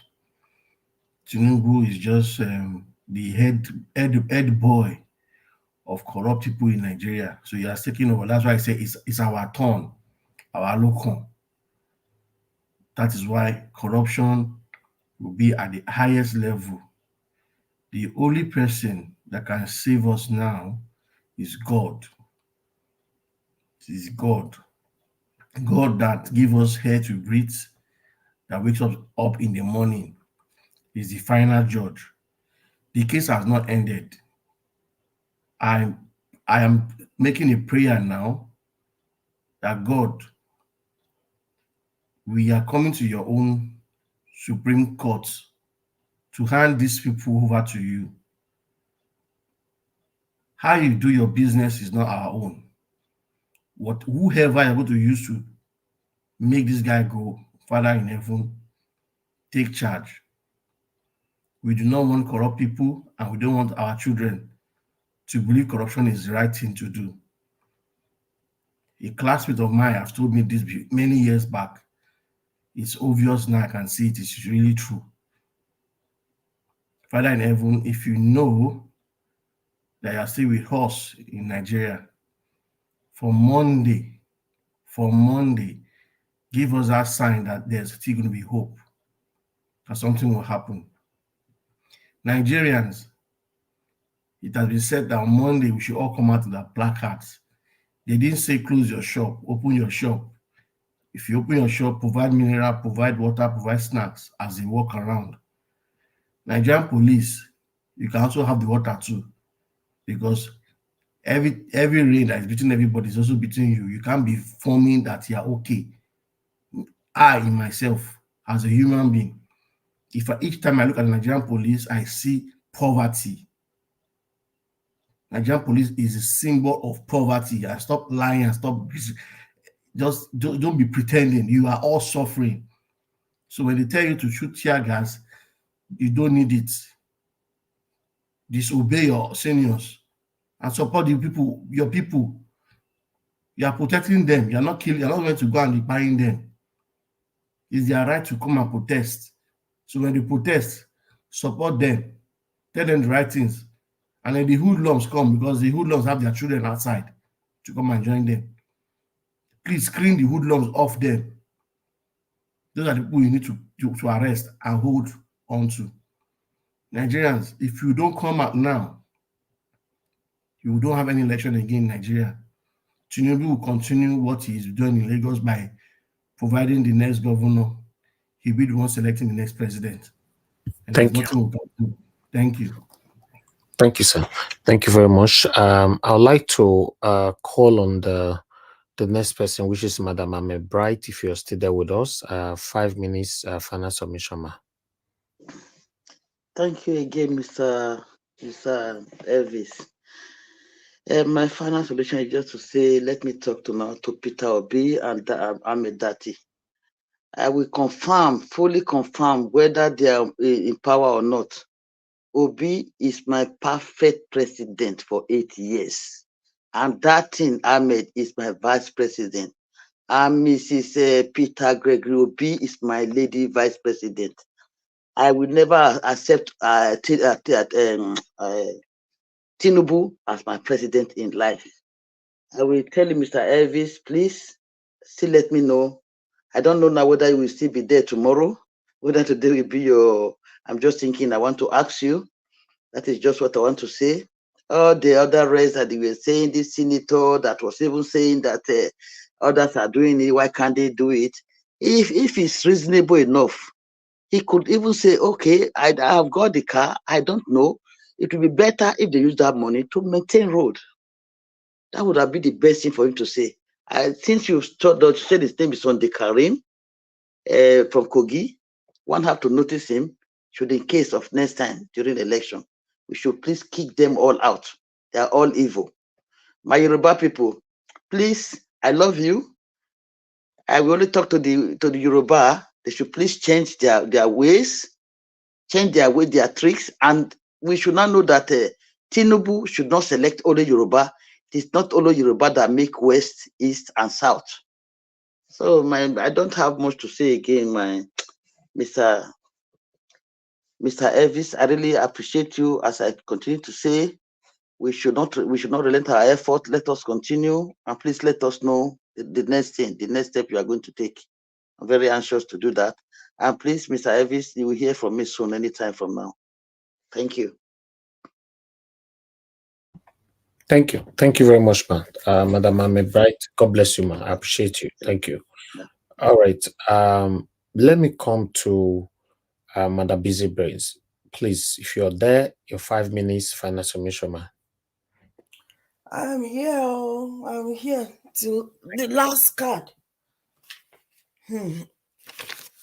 I just want to say, Nigerians, yes, it's disheartening, it's sad that our hopes of getting justice was quashed by the so-called Supreme Court. But it is not the end. This is the beginning. This is the beginning of a new era. This is when we need to tighten our seatbelts. It's not for us to go back and resume life as usual. It's to keep watch. It's to regroup. It's to keep watch. God is doing his own. I strongly believe that. But God is not expecting you to tie your hands and sit down. He wants you to do. Is it doing what? What? Faith. You need to be doing something so that if you want to eat Indomie now, you have to go and buy the Indomie, put the fire on, put the Indomie inside water, boil it, cook it before you can eat it. Just sitting down and expecting the Indomie to buy itself, cook itself, bring it to you, it will not happen. Somebody has to do something. We want a good Nigeria. We want Nigeria. We need to do our own part. Let us also turn from our own ways. If you are cheating your neighbor, please stop. You are a Tinubu. If you are stealing from your neighbor, please stop. You are a Tinubu. If you are pulling somebody in order for you to advance yourself, please stop. You are a Tinubu. when you stop, care for the next person, while we are doing all this, we are also changing our destiny. Let us not be disheartened. Mr. Ezenwa said that he's saying goodbye to Nigeria. Please don't. Please don't. I've seen people in this country, no matter how you do it, loneliness will be your cup of tea. Loneliness will be your cup of tea. They say east or west, home is the best. And I greatly and truly believe in that. I saw a video trending of a young girl crying in Canada of loneliness. There is also a video of a woman in the US who cried in her own house for 2 weeks. It was smelling by body that they came and carried. Rethink. Don't give up on that home that you lost after. We are lusting for a good Nigeria. We are lusting for home. We will go home. We are just here to buy and sell. We will go home. Don't lose faith. Don't lose focus. While we are here, those of us in the diaspora, we have work to do. We have work to do. We need to put a mirror to the face of the so-called superpowers or democratic powers that may be. We need to put a mirror to their face and let them know that they have let the biggest black nation in Nigeria, in the world, the biggest democratic black nation in the world, down by allowing illegality. Mrs. Bibi, can I just a little bit? Sorry, Mr. Elvis, please. Yeah. Just you to talk, Mr. Guagu. Is it not Uze Guagu? Please, I'm still in the same position like you, Mr. Guagu. Don't give up for Nigeria. By January, I'll be 67. Can you imagine that? I'm no longer really fighting for myself, really. I'm fighting for the younger ones and my children. Please don't give up. Hope Nigeria is our home. Think of your children, please. Thank you. Amen, Bright. Thank you so much. We should be emotional about this. We should all be emotional about this, but not giving up. We should be emotional because of the love that we have for our dear country, but not that we are giving up. We can't afford to give up. Let that hope, let it fly. If you give up, that is it. These people have taken over. Right now, they are sitting on the edge of the stool. They know they are not sitting pretty. They are not sitting comfortably. They are not. They are not comfortable. They never sit down fully for chair. They are nyash. They have for chair. They know. They know. So they know get on. Not be their own. You know. I would want to urge us that are in the diaspora to rethink, to strategize, come together. Like I said, put a mirror to these Western state nations where we live in. They've let the biggest democratic nation down.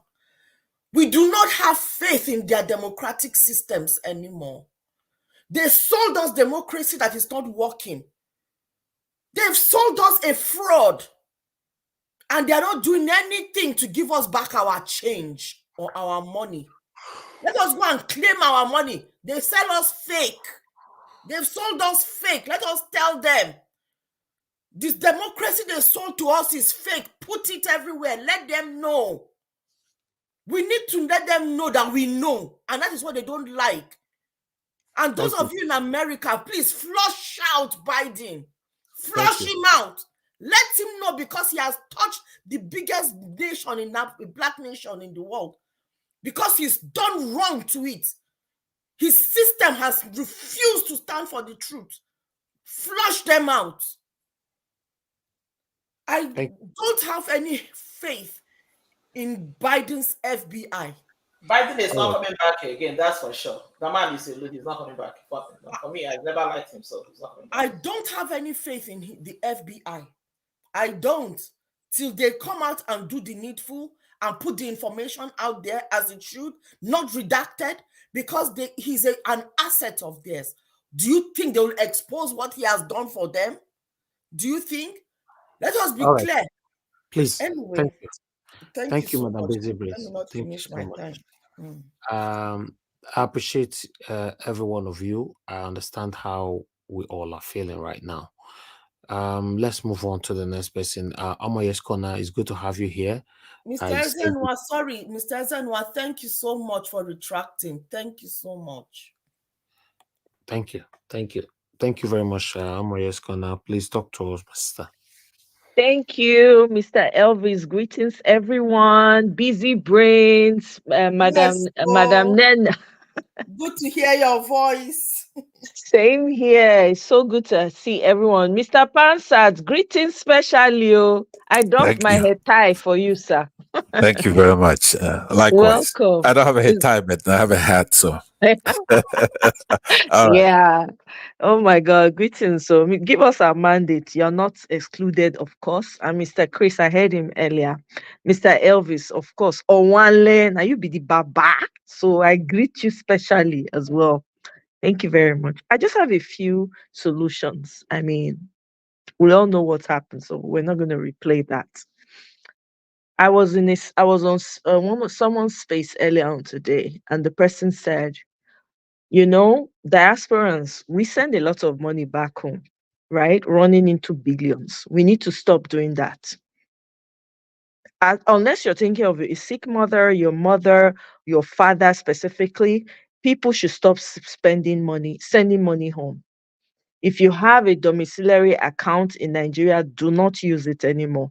Matter of fact, take out all your dollars, take out all your foreign exchange. Do not do anything with Nigeria. That's one way.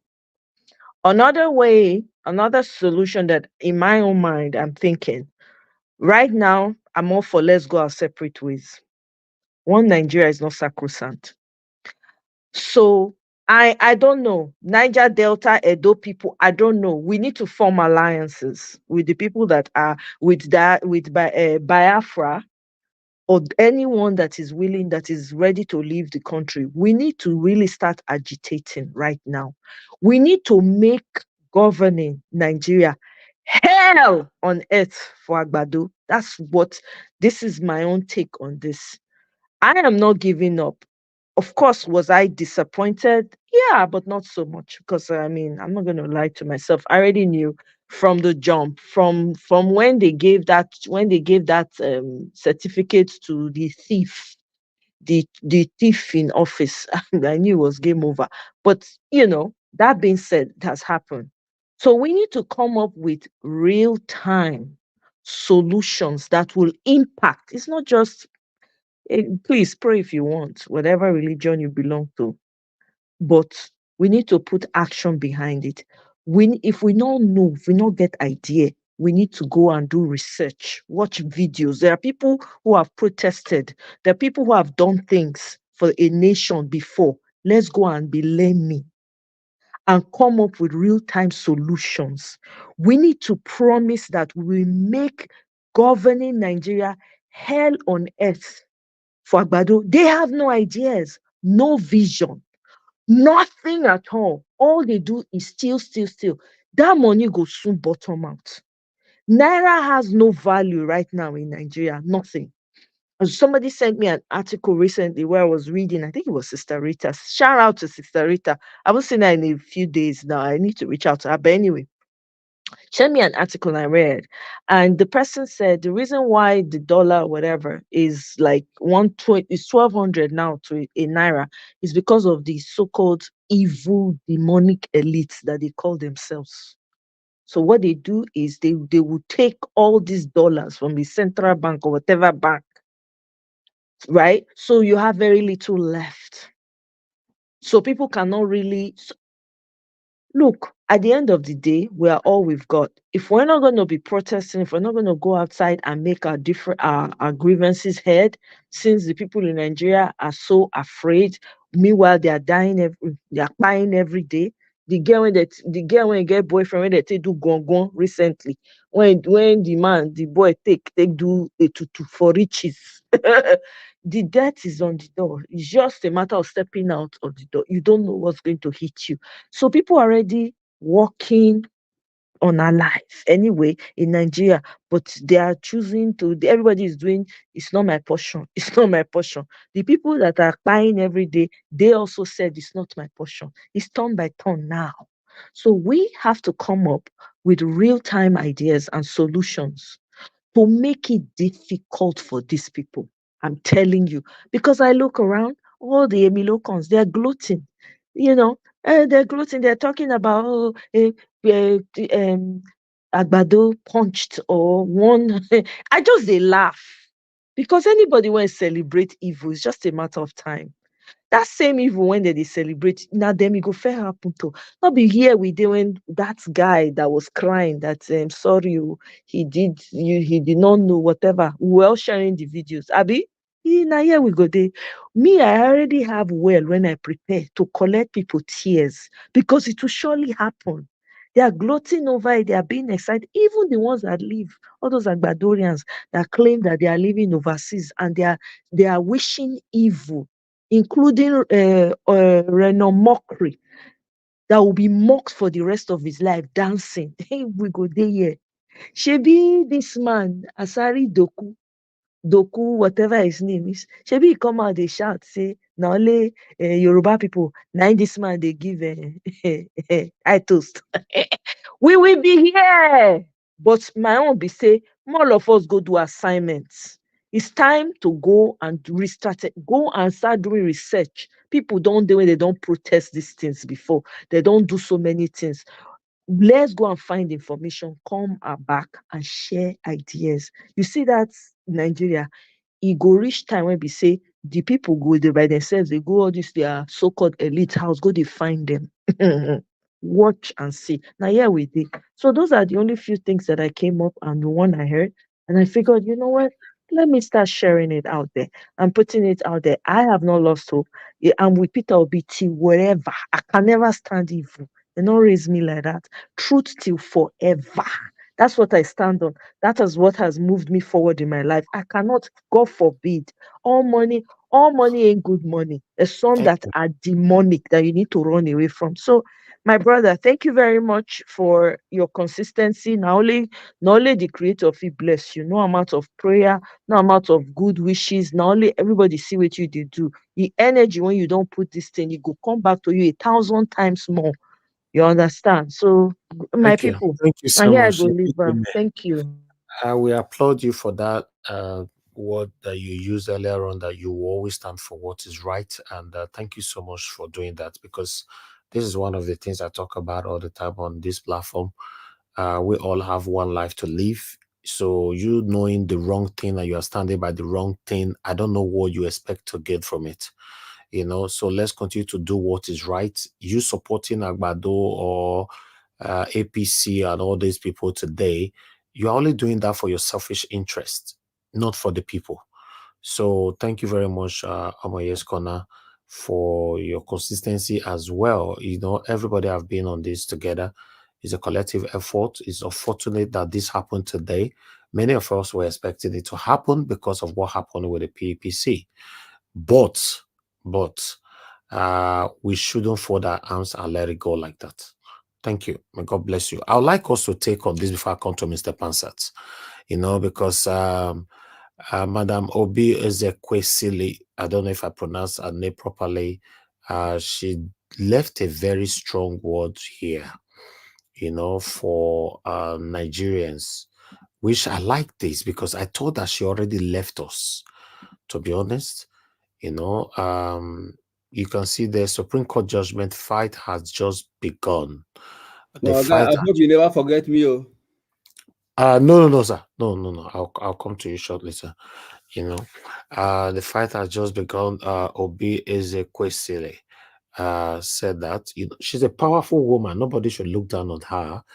She's extremely powerful woman. This woman you're saying, I have strong respect for her. If this kind of woman come out tomorrow, want to run for office, I will put my effort for her anytime, any day. Okay, let's move on. Obi Ezekwesili, a former minister of education, has declared The fight has just begun following the Supreme Court judgment that upheld President Bola Tinubu's election in February 2025 presidential election. Daily Post report that the judgment followed appeal filed against Tinubu's election by Atiku Abubakar, People Democratic Party PDP, and Peter Obi of the Labour Party LP. Atiku and Obi approached the Apex Court to appeal the ruling of presidential election petition tribunal, which dismissed their petitions against Tinubu. Yes, unquote, the fight for a good society has only now started, and we know that nothing can defeat a people who have had enough of the invasive cancer of corruption and criminality. Obi Ezekwesili wrote on X. So I would like us to move on. I thought I should bring this here so that you guys can see that a lot of people are gradually reacting to all this. You cannot expect us to fold our arms and just be smiling and celebrating. I don't know. Everywhere it looks like everybody's mourning. How can a Supreme Court declare somebody twice? You know, the PPC they did the same thing. The Supreme Court have done it the second time now, and everywhere is silent in Nigeria. And you guys expect it to go like that? Meanwhile, before I come to Mr. F. Emmanuel, I'd like to give opportunity for Mr. Pansa to give us, you guys know that he's busy right now, to give us his final submission. Mr. Pansa, please give us your final submission. Thank you, sir. Thank you very much, Elvis, and thanks to Omoyo's Corner and those who spoke before me. Also, thank you for bringing this article or tweet by Ms. Ezekwesili. It's one of our pillars, a strong woman, fair, and a patriot. I'm happy to see that she's declared the fight just began. Now, I wanted to, there's been quite a few people who speak on this platform in the last, I guess, 60 days. And it's true that they're saying, don't sit on your hands and just pray, that God has nothing to do with this and all that. And of course, I disagree in part and I agree in part, right? God, the supreme, the ultimate reality, the perfect being that we know has the power, wisdom, goodness. That's who we worship. In Christianity, that I know for a fact. I guess Judaism claims the same thing.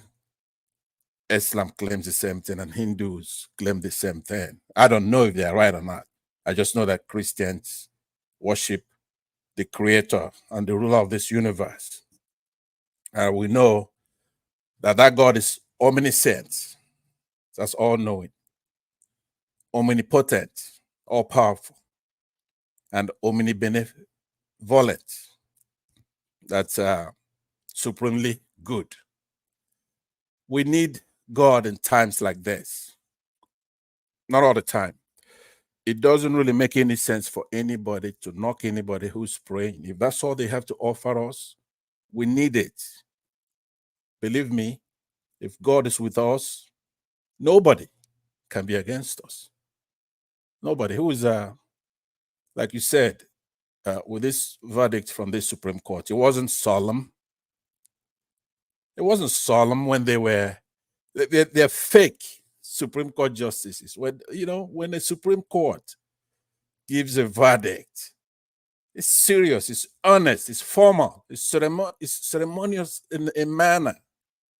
It's a grave situation what they're dealing with. It's sedate, it's serious, sober, staid. Was that what we're watching there? No.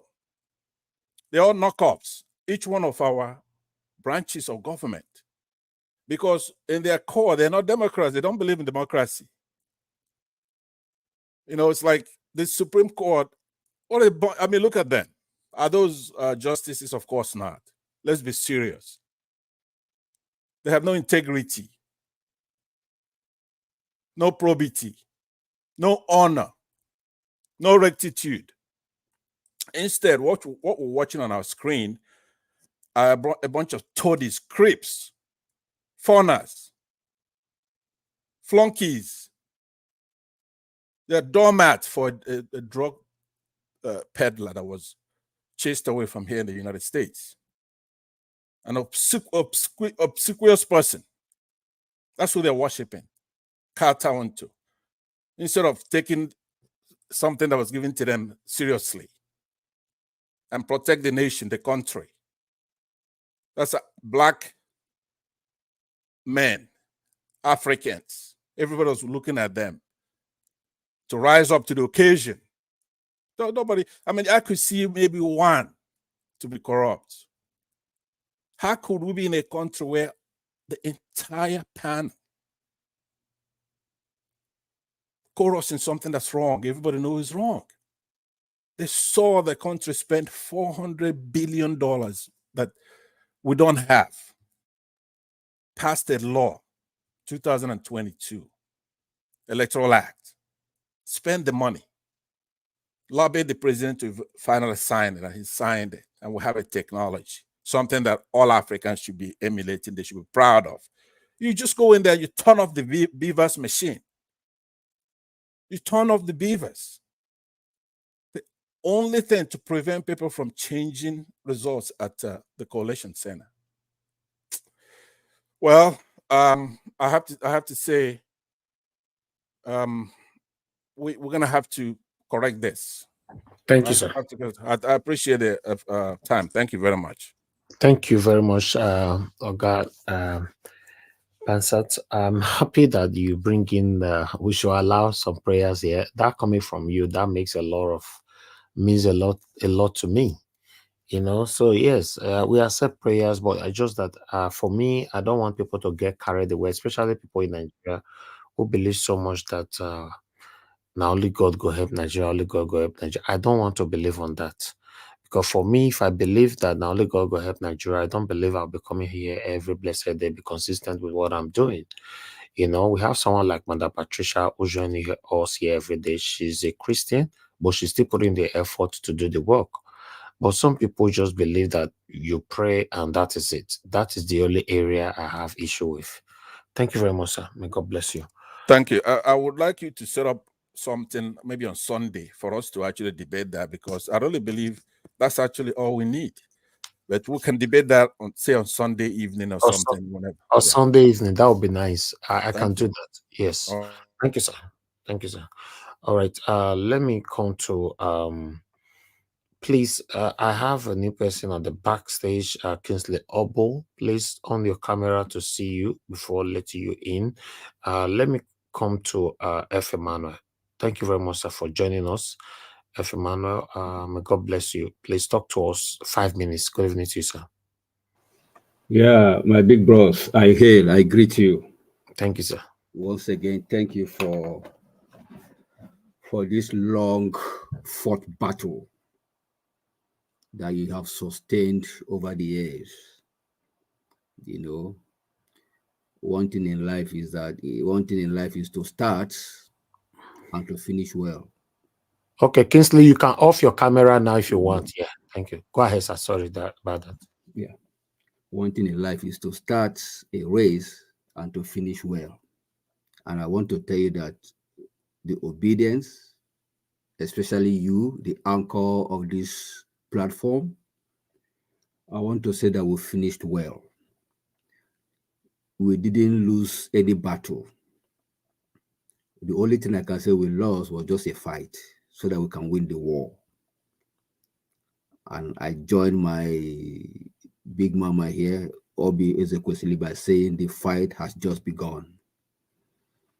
Because they think right now they've gotten the mandate, they've validated the mandate, they've validated their illegality, but the truth is that only did they know that the battle line has been drawn. And I want to assure each and every one of us that let's keep doing what we know best doing. The truth is that if not this platform, I don't think what we are aware today about the political scene back home Nigeria would have been aware. I want to thank you specifically for giving us this great platform, because even in the platforms, there are other platforms as well. We have the political scene platform back home. We have the real platform in diaspora. So you see platform versus platform fighting each other. Why? Because of some people have decided to toe the line of evil. You know, even when they see that this is bad, they decided to uphold evil. No problem. But the good thing is that sometimes God allows us to lose some little fight, so that at the tail end we win the bigger battle. Just as Obi, as the question said, the battle line has been drawn and the fight has just begun. And Nigeria, there is hope. A new Nigeria is still possible, regardless. You know, since morning had been down, I woke up this morning, I got the news. I was listening to the Supreme Court, the proceeding, only for me to hear the nonsense judgment. You know, they conspired. It's a conspired judgment. You know, so they've done what they know how to do best. But I guarantee them that their days are numbered. Very soon, they'll be blown away like chaff. And the real person that will turn around Nigeria for a better nation will take over the helms of affairs, which is in the person of Mr. Peter Gregory Obi, which I'm sure of by the grace of God. You know, so I want to thank each and every one of us in the panel for a wonderful contribution. Thank you, sir. For staying through this thing and think time, this trying time especially. A lot of us have fought, we've had misunderstanding, we've quarreled, we've been bittered, we've been battered, but we stay true. You know, Mr. Elvis, more grace to your elbow. We can't give up. We can't give up at this time around. The journey has been too far for us to throw away the towel. Thank you. We'll make it. More grace to your elbow, and we are here together. All our hands are on deck. We will battle it to the very end. God is on our side. You know, so winners don't quit, and we're not going to quit. More grace to your elbow, sir. Thank you, sir. Thank you. Keep up the good job. We are here with you, sir. Thank you very much, Oga F. Emmanuel. I'm very, very proud that you are always there with me. May God bless you too. Let's continue to fight for a better Nigeria. Thank you, sir. I have Kingsley Obo with us. Kingsley Obo, you're the last on the panel. Please, Kingsley Obo, is it your first time on the panel? I'm not sure. It looks like you've been here before. Please talk to us, sir. Unmute yourself. Slobo, you need to unmute yourself now because we are rounding up. I can't wait. I'm sorry. Okay, you are not available. We have to move.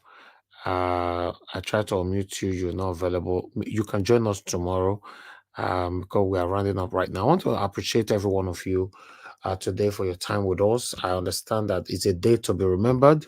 26th of October 2023 will be a day that will remain in the history of Nigeria forever. Yes, regardless of whatever we get in the future, but this particular day is not going to be forgotten so soon. I want to thank every one of you that have been very, very much encouraged with the way you guys express yourself today. I can see there's so much hope that Nigeria will be better someday, although I'm not sure when. I want to thank you all. Thank you very much. For those of you that fought a good fight, please don't ever regret, what you stood for. Don't regret it. For me, I will never regret it. Continue to stand for what is right as long as you live. Continue to stand for what is right. You know, you don't need to make everybody happy, which I know you cannot make everybody happy. So even though it's only one person standing with you and you know you're doing what is right, just do what is right and stand with just that one person. But for you to get carried away by conforming to the multitude that is standing around you, you know, and you know this multitude are all doing what is wrong, but you prefer to be there because there's a lot of crowd, then that's where the problem lies. This is how I've always lived my life. I don't party, I don't club, I don't smoke, I don't drink. I'm not mutilating or talking down on people who drink or smoke. I'm telling you my life. I'm not talking about other people's life.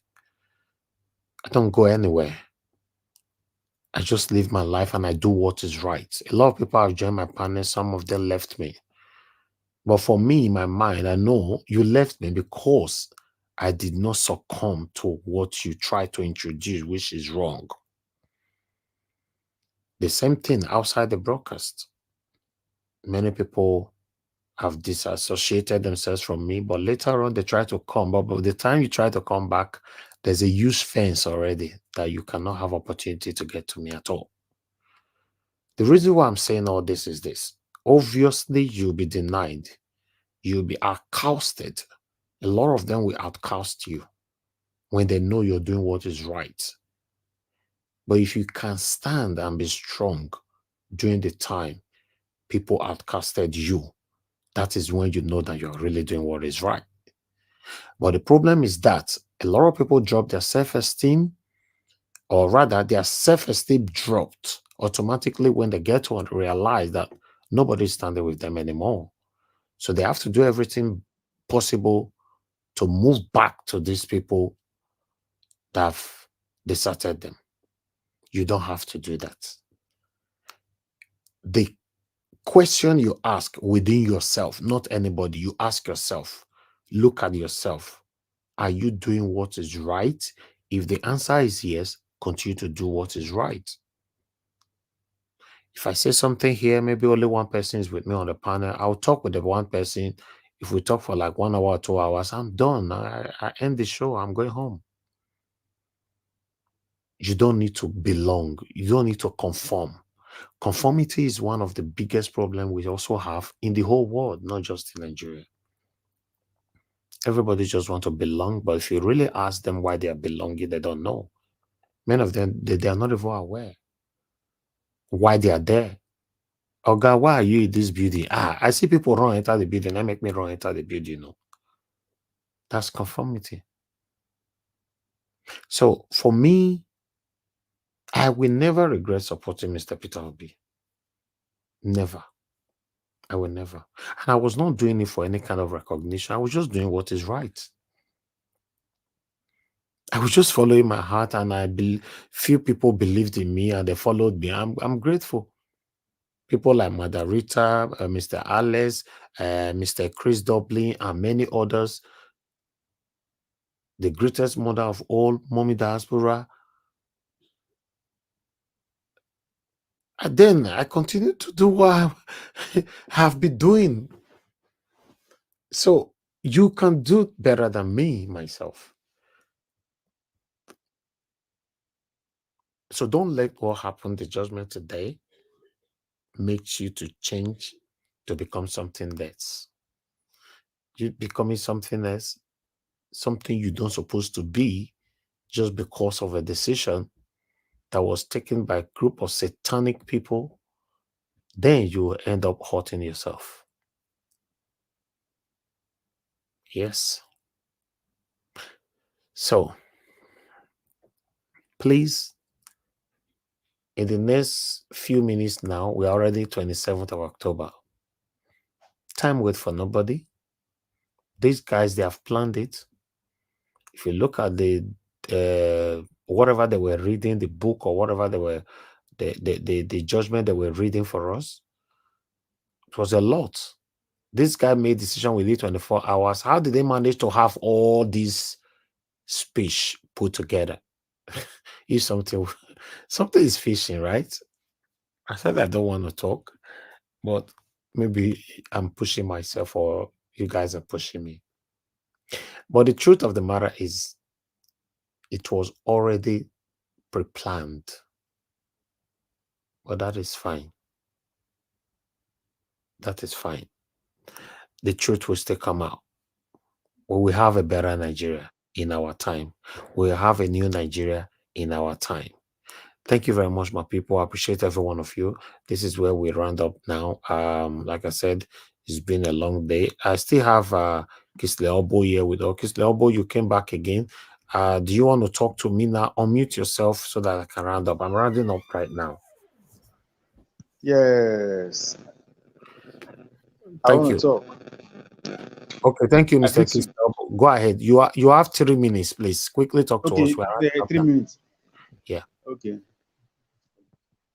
Okay. Yes. So, yes, we witnessed what happened today, and which was which me itself I expect say Tinubu will win the Supreme Court judgment, because I always tell people the truth. Most of the times, we are the we allow so many things to make decisions, because God already give us who will become the president. God already choose the person who will become president. Because for election to come, for Buhari to rule for 8 years, we have the grace to sustain. And now God don't give us a better president to become the president of Nigeria, which was for you. I don't want to say something. For me, to deal with that Jagaban, that APC, you need a stronger party. You need a stronger party, because the only party that can challenge that evil party, because APC are ready to kill millions of people to retain power. You see what happened? Even if PDP self, if you support Peter Obi self, they will see the gun. Just imagine what happened for Supreme Court and tribunal. Don't open our eyes, say, man, Baba, this no be sentiment, it no be religion, it is not planned work. You need to calculate. You need to calculate things before you make your decisions. You can't just come and say you won't just win the election like that. No.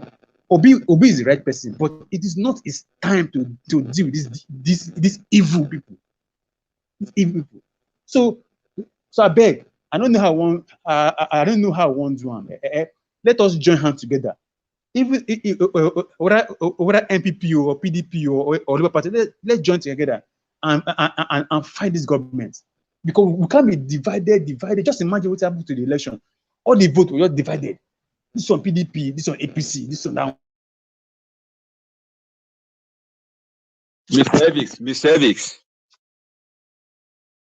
Mr. Hello? Hello? Hello? Can you hear me, Mr. Evix? It's like they've attacked. Can you hear me? Can you hear me? I can hear you. Okay, yes. Thank you. Thank you very much. Can I just respond to what this guy said now, please? 1 second. Yeah, go ahead, sir. I don't know what his name is. Sincerely, I understand what you just said right now, that God has given us who to be our president. So I want to correct you. God has given us Peter Obi to be the president because he won the election landslide. He won it landslide with fact and figure. It's just that this aberration, these criminals hijacked it and changed the figures and give it to Agbado. If it is under normal circumstances, among the 3 of them, Peter Obi won the election. That's to tell you that God have given him that opportunity. Yes, you are right. You are right. But it's not only to win, to get it. That's the thing. To have it. Not just to win. All right. To have it. Listen, please, sir. See, let me tell you something. APC members are even angry. they don't want this Jagaban APC member that I know in my community. They're not happy that this thing went like this. They wanted Peter Obi or Atiku to rule. That is what they wanted. Even most of the PDP people supported Peter Obi, but the main thing is we would have just stick in one party, whether APC and PDP, so that what I'm saying that it's only PDP that can challenge, that can deal with this guy, deal with this PDP out of their tricks. That's what I'm saying. It's not about winning. Thank you, sir. Thank you. Somebody want no, hold on, Oga Chris. I'll come to you because Madam Busybrains asked earlier. Madam Busybrains, just 1 minute, please. Yeah. You see, I don't think we should underestimate Mr. Peter Obi's gentleness. There is strength. He's a Okute, by the way. Just let us not forget. Because if we are going to go the way these people want us, they want us to be like them. They want to bring our level to their evil level. But Madam Busybrains, do you think gentleness can really fight these people? It's not the matter of you see. It's no go fit now. When you say so, how do you want? What kind of violence? Because what they want is cheating. But Madam Busybrains, if you listen to what Kingsley is saying, did you notice that APC is scared even more of Atiku than Peter Obi? But they know Peter Obi won the election, but they are scared of Atiku more than Peter Obi. I think whenever Atiku do something, make speech or anything, they don't say anything. When Peter Obi makes speech, it becomes a problem. Because Peter Obi is gentle, that is why they are attacking him. That's what I'm saying. Him because my question is, do you think anybody that is gentle can fight with these criminals? Yes, it is all about strategy. It's all about strategy. It's all about knowing how to play your game. It's like chess. You don't need to be putting out there your hoodlums. What Agbado and his cohort do is to send their hoodlums, intimidate, scare people, fear, propaganda. Do you understand? Thank you, Madam. These people are mafias, they're mafias, mafia. No. It's okay. Let me quickly hear from the last person so I can round up. Yes, Mr. Chris, go ahead, sir. Yeah, thank you, Mr. Nanjawa. Sorry, I know it's very late. Yeah, but what I just wanted to say with respect to what that man was saying, I don't believe that it is God that gave us Tinubu.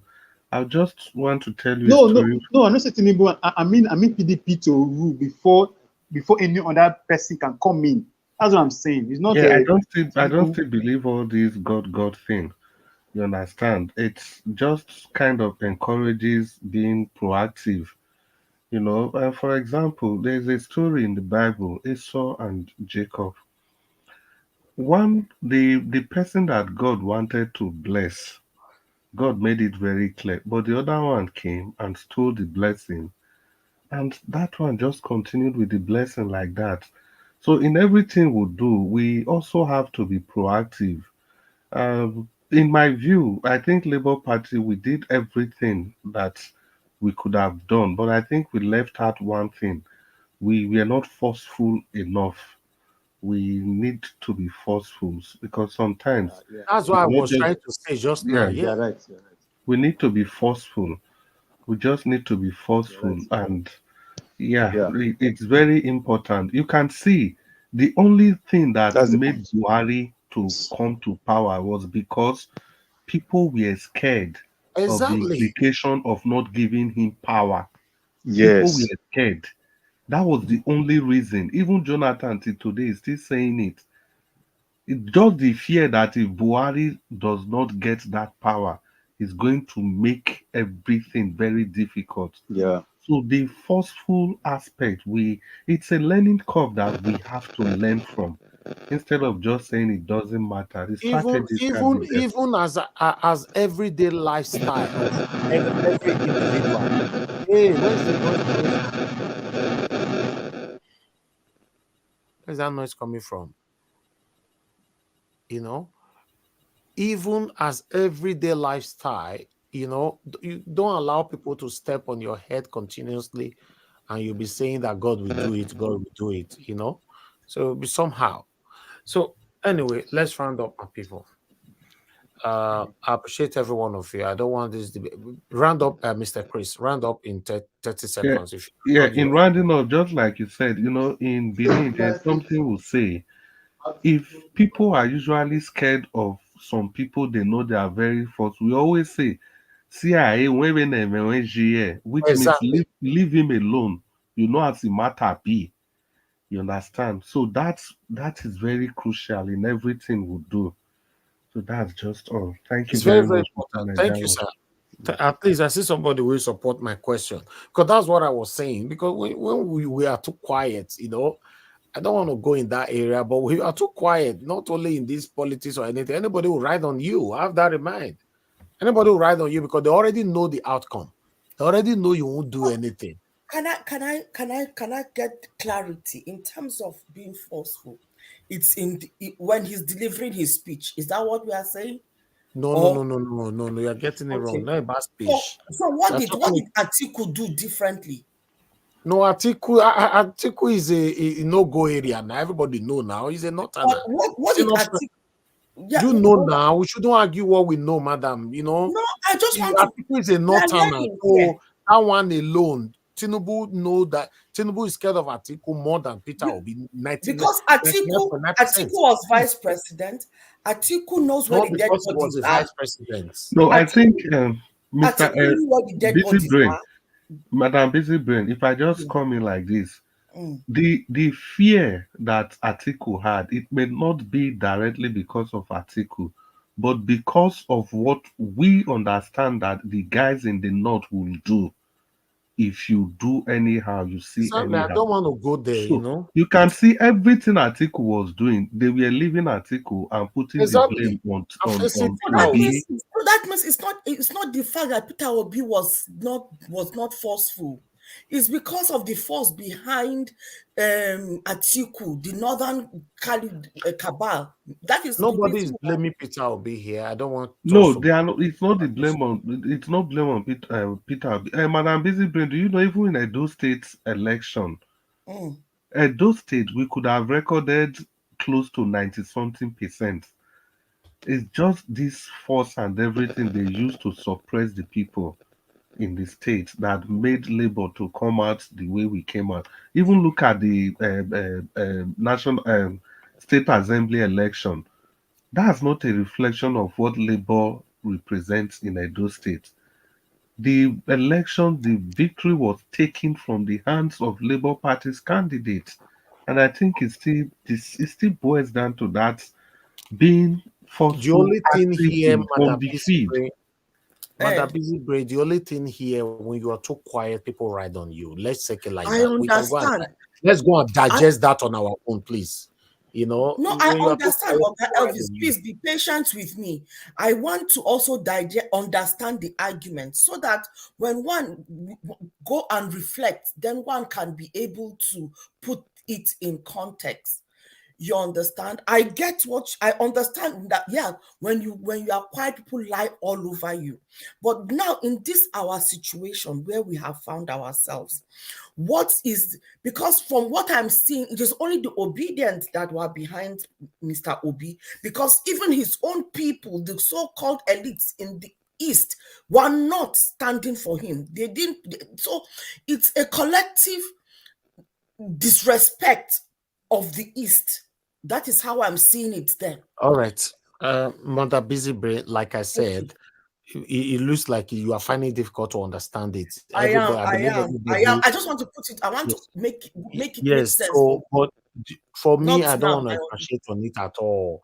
The only thing I can say is that when you are too quiet, people will ride on you. So you'll find time to digest that word properly. We'll come back to it. We'll come back to it. I think it's a very, very important discourse, because that will be part of a strategy. Because this life, anybody will ride on you when you're too quiet. I remember when some people come to this panel, I'll call you sir, I'll call you madam, I'll call you this. they'll just come here and be saying Evis everywhere. So I now get to understand that, okay, me calling you madam or calling you sir means that I'm stupid, right? It's my duty. I must do it. You know, I must call you that, and you just come here and be calling me Elvis. So this is life. Until you drag them back, they will know. Sometimes some of them don't know why. Sometimes some of them just want to do it deliberately and treat you and step on your head and break your head. That because you've portrayed yourself, you give yourself to them that you are a fool, you don't have sense. So they'll use you anyhow and dump you. That's why it works. But when you let people know that, no, if you step on my toes, I will step on your head, they will not step on your toes because they know already. They know who you are. That's why my brother, Mr. Chris, used make some example just now from the state where we came from, Edo State. You know, that don't go near that man. You know how it be, and it's the truth. You don't go there now.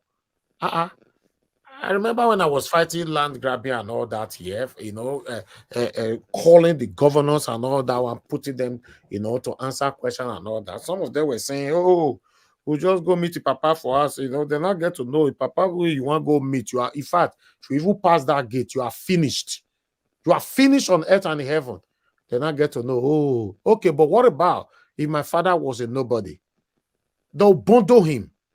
And I know many people that they abandoned their parents like that because of their child did something that they could not get hold of him. They'll go and get their parents, get their father or their mother. I know.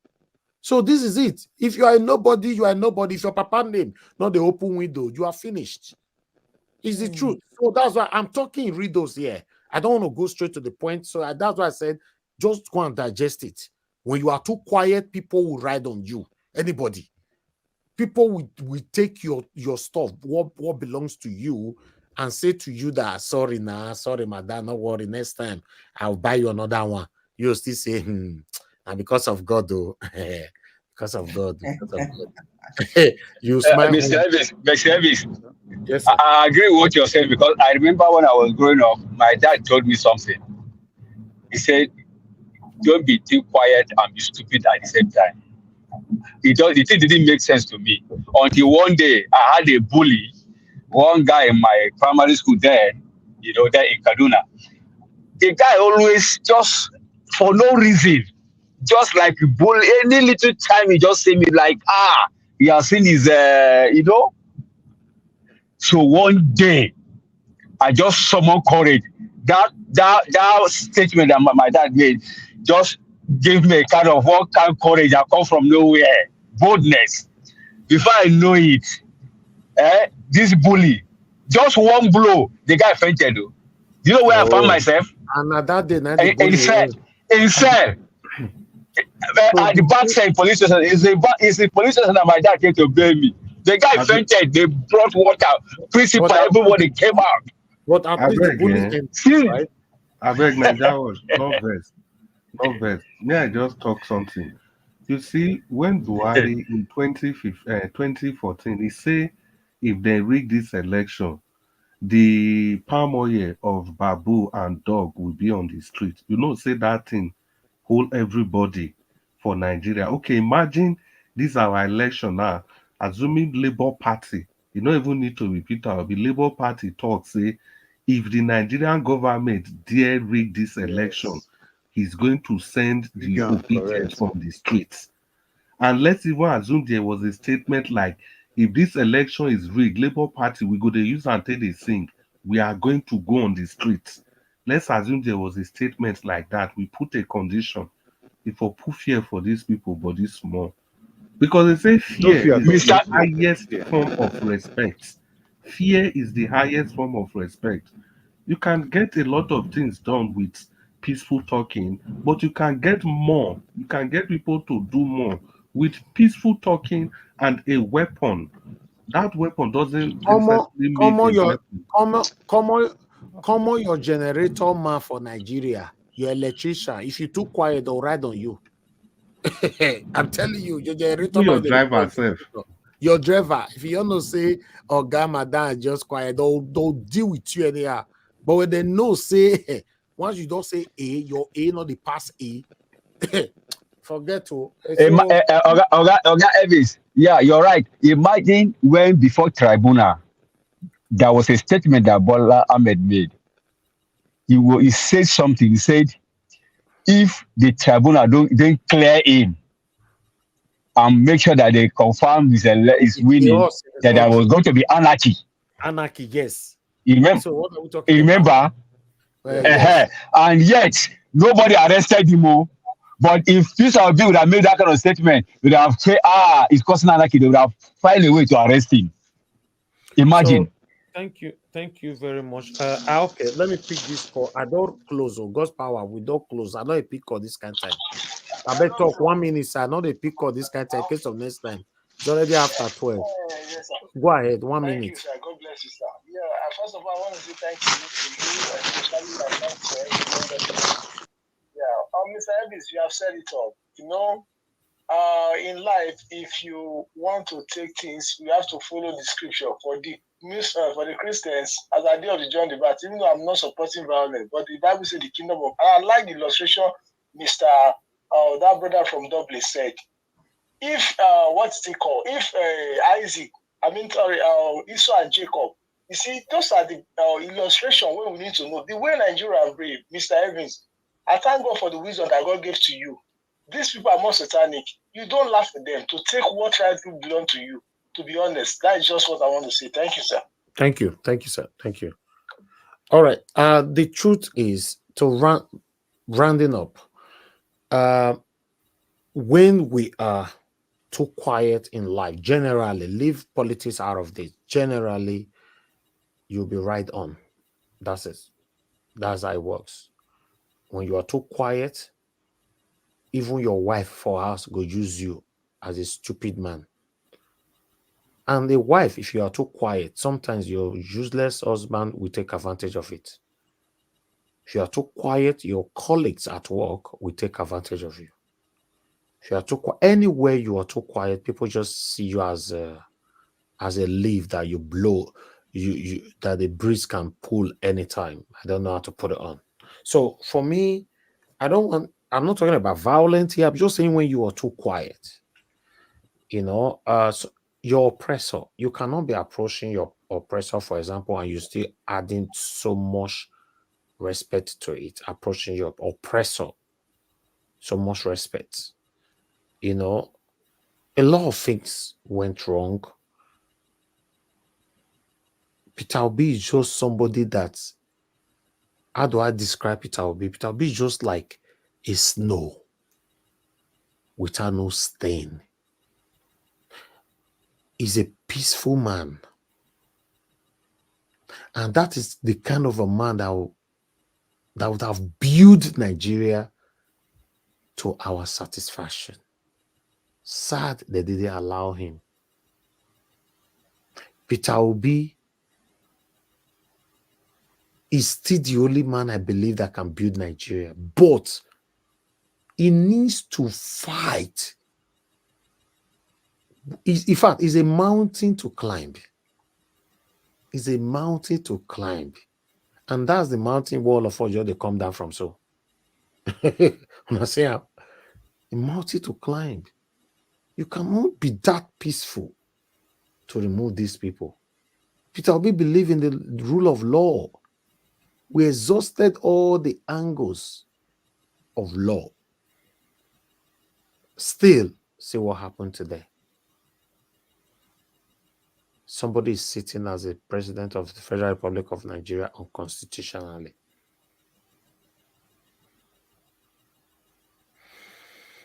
Anyway, my people, I appreciate every one of you. On Monday, the FBI, as is currently circulating, that will release their files. Let's see what they have about Bola Ahmed Tinubu.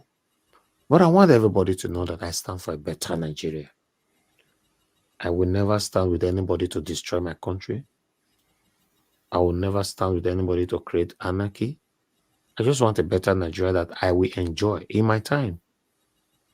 So if there's any other avenue that we can use in having this better Nigeria, yes, I'm up for it. But if it's true violence, I'm not part of it. Not now, not tomorrow, and not forever. Thank you very much, my people. I want to appreciate every one of you that joined the panel today. Thank you for your time with us. Those of you that are still here with me, Oga Chris Dublin, thank you very much for the poem earlier on. May God bless you. Madam Busy Brace, thank you very much. I appreciate you. Thank you, Madam Ame Bright. Thank you so much, F. Emmanuel. May God bless you, my people. And those of you that came in that already left, thank you so much, my people. I appreciate you all. Those of you that supported this channel today, I want to echo your name again. Benis Peterson, thank you very much. Dr. Alessandra Gomez, thank you. Victor Smart, thank you. Charles Ezedoe, God bless you now. Mr. Joseph Oji, Amazing Grace USA, thank you very much. Joel of Nazareth, thank you, thank you, thank you. Izon, thank you very much. Boy Gentle, thank you so much. God bless you now, my people. Then Peggy Modi, Divine Joy, and many others. Thank you, my wonderful people. Then on the comment section, Mother of all Mommy Diaspora, thank you very much, Mommy. I appreciate you always. Thank you, Peggy Modi, Aaron Owanfo, thank you very much. And I can see more people right there. Tony Africa, thank you very much. Grace Cantudo, thank you. Debs Life, thank you. I appreciate you all. Mr. Pansad went to the comment section again. Mr. Pansad, you left the panel, you went to the comment section. Thank you very much. I appreciate you all. Michael Agademaro, thank you. SYD, thank you. Nagona, God bless you, my people. Thank you, Moni Olagmiya. Thank you very much, madam. I appreciate you. Thank you, my people. Continue to stand for what is right. That is the most important thing about life. Nagona, God bless you now. Now we draw the curtain. It's been a long day. So tomorrow is not again. Okay, please stay mute. I will join you guys again tomorrow. Then we take it from where we stop. Thank you so much, my people. Have a good night. And I'll see you guys again tomorrow by God's grace. Now, we draw the curtain. Bye for now. I know they do competition with anybody. If I offend you, forgive me. Show me love. Go there, biza. Kama bara wa lo ninu ife kan akanbi. I know they do competition with anybody. If I offend you, forgive me. Show me love. I go show you love. Kama bara wa lo ninu ife kan. But I know they do competition with anybody.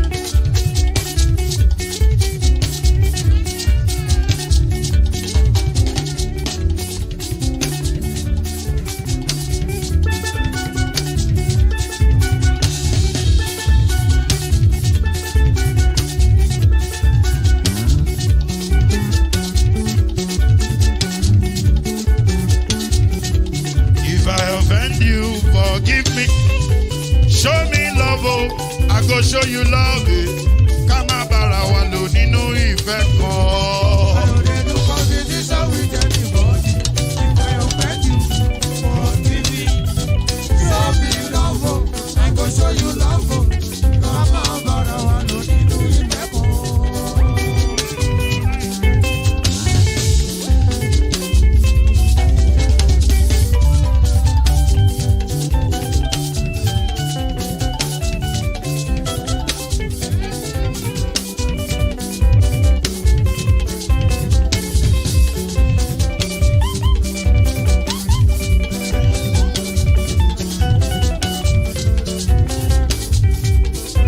They do competition with anybody. If I offend you, forgive me. Tó bá ti sanwó fún Ṣẹ́gun Nàbí o, ẹ fẹ́ jókù. Alákọ̀bí Ṣẹ́gun Nàbí. Alákọ̀bí Sábàmẹ́là. Anybody? Any bobo. Anybody? Mo ló ń fọlú, ó gbà mí bó ṣe rí mi láti kíníṣí. Délé mo ló ń fọlú, ẹ jẹ́ ń sọ̀rọ̀. Délé ó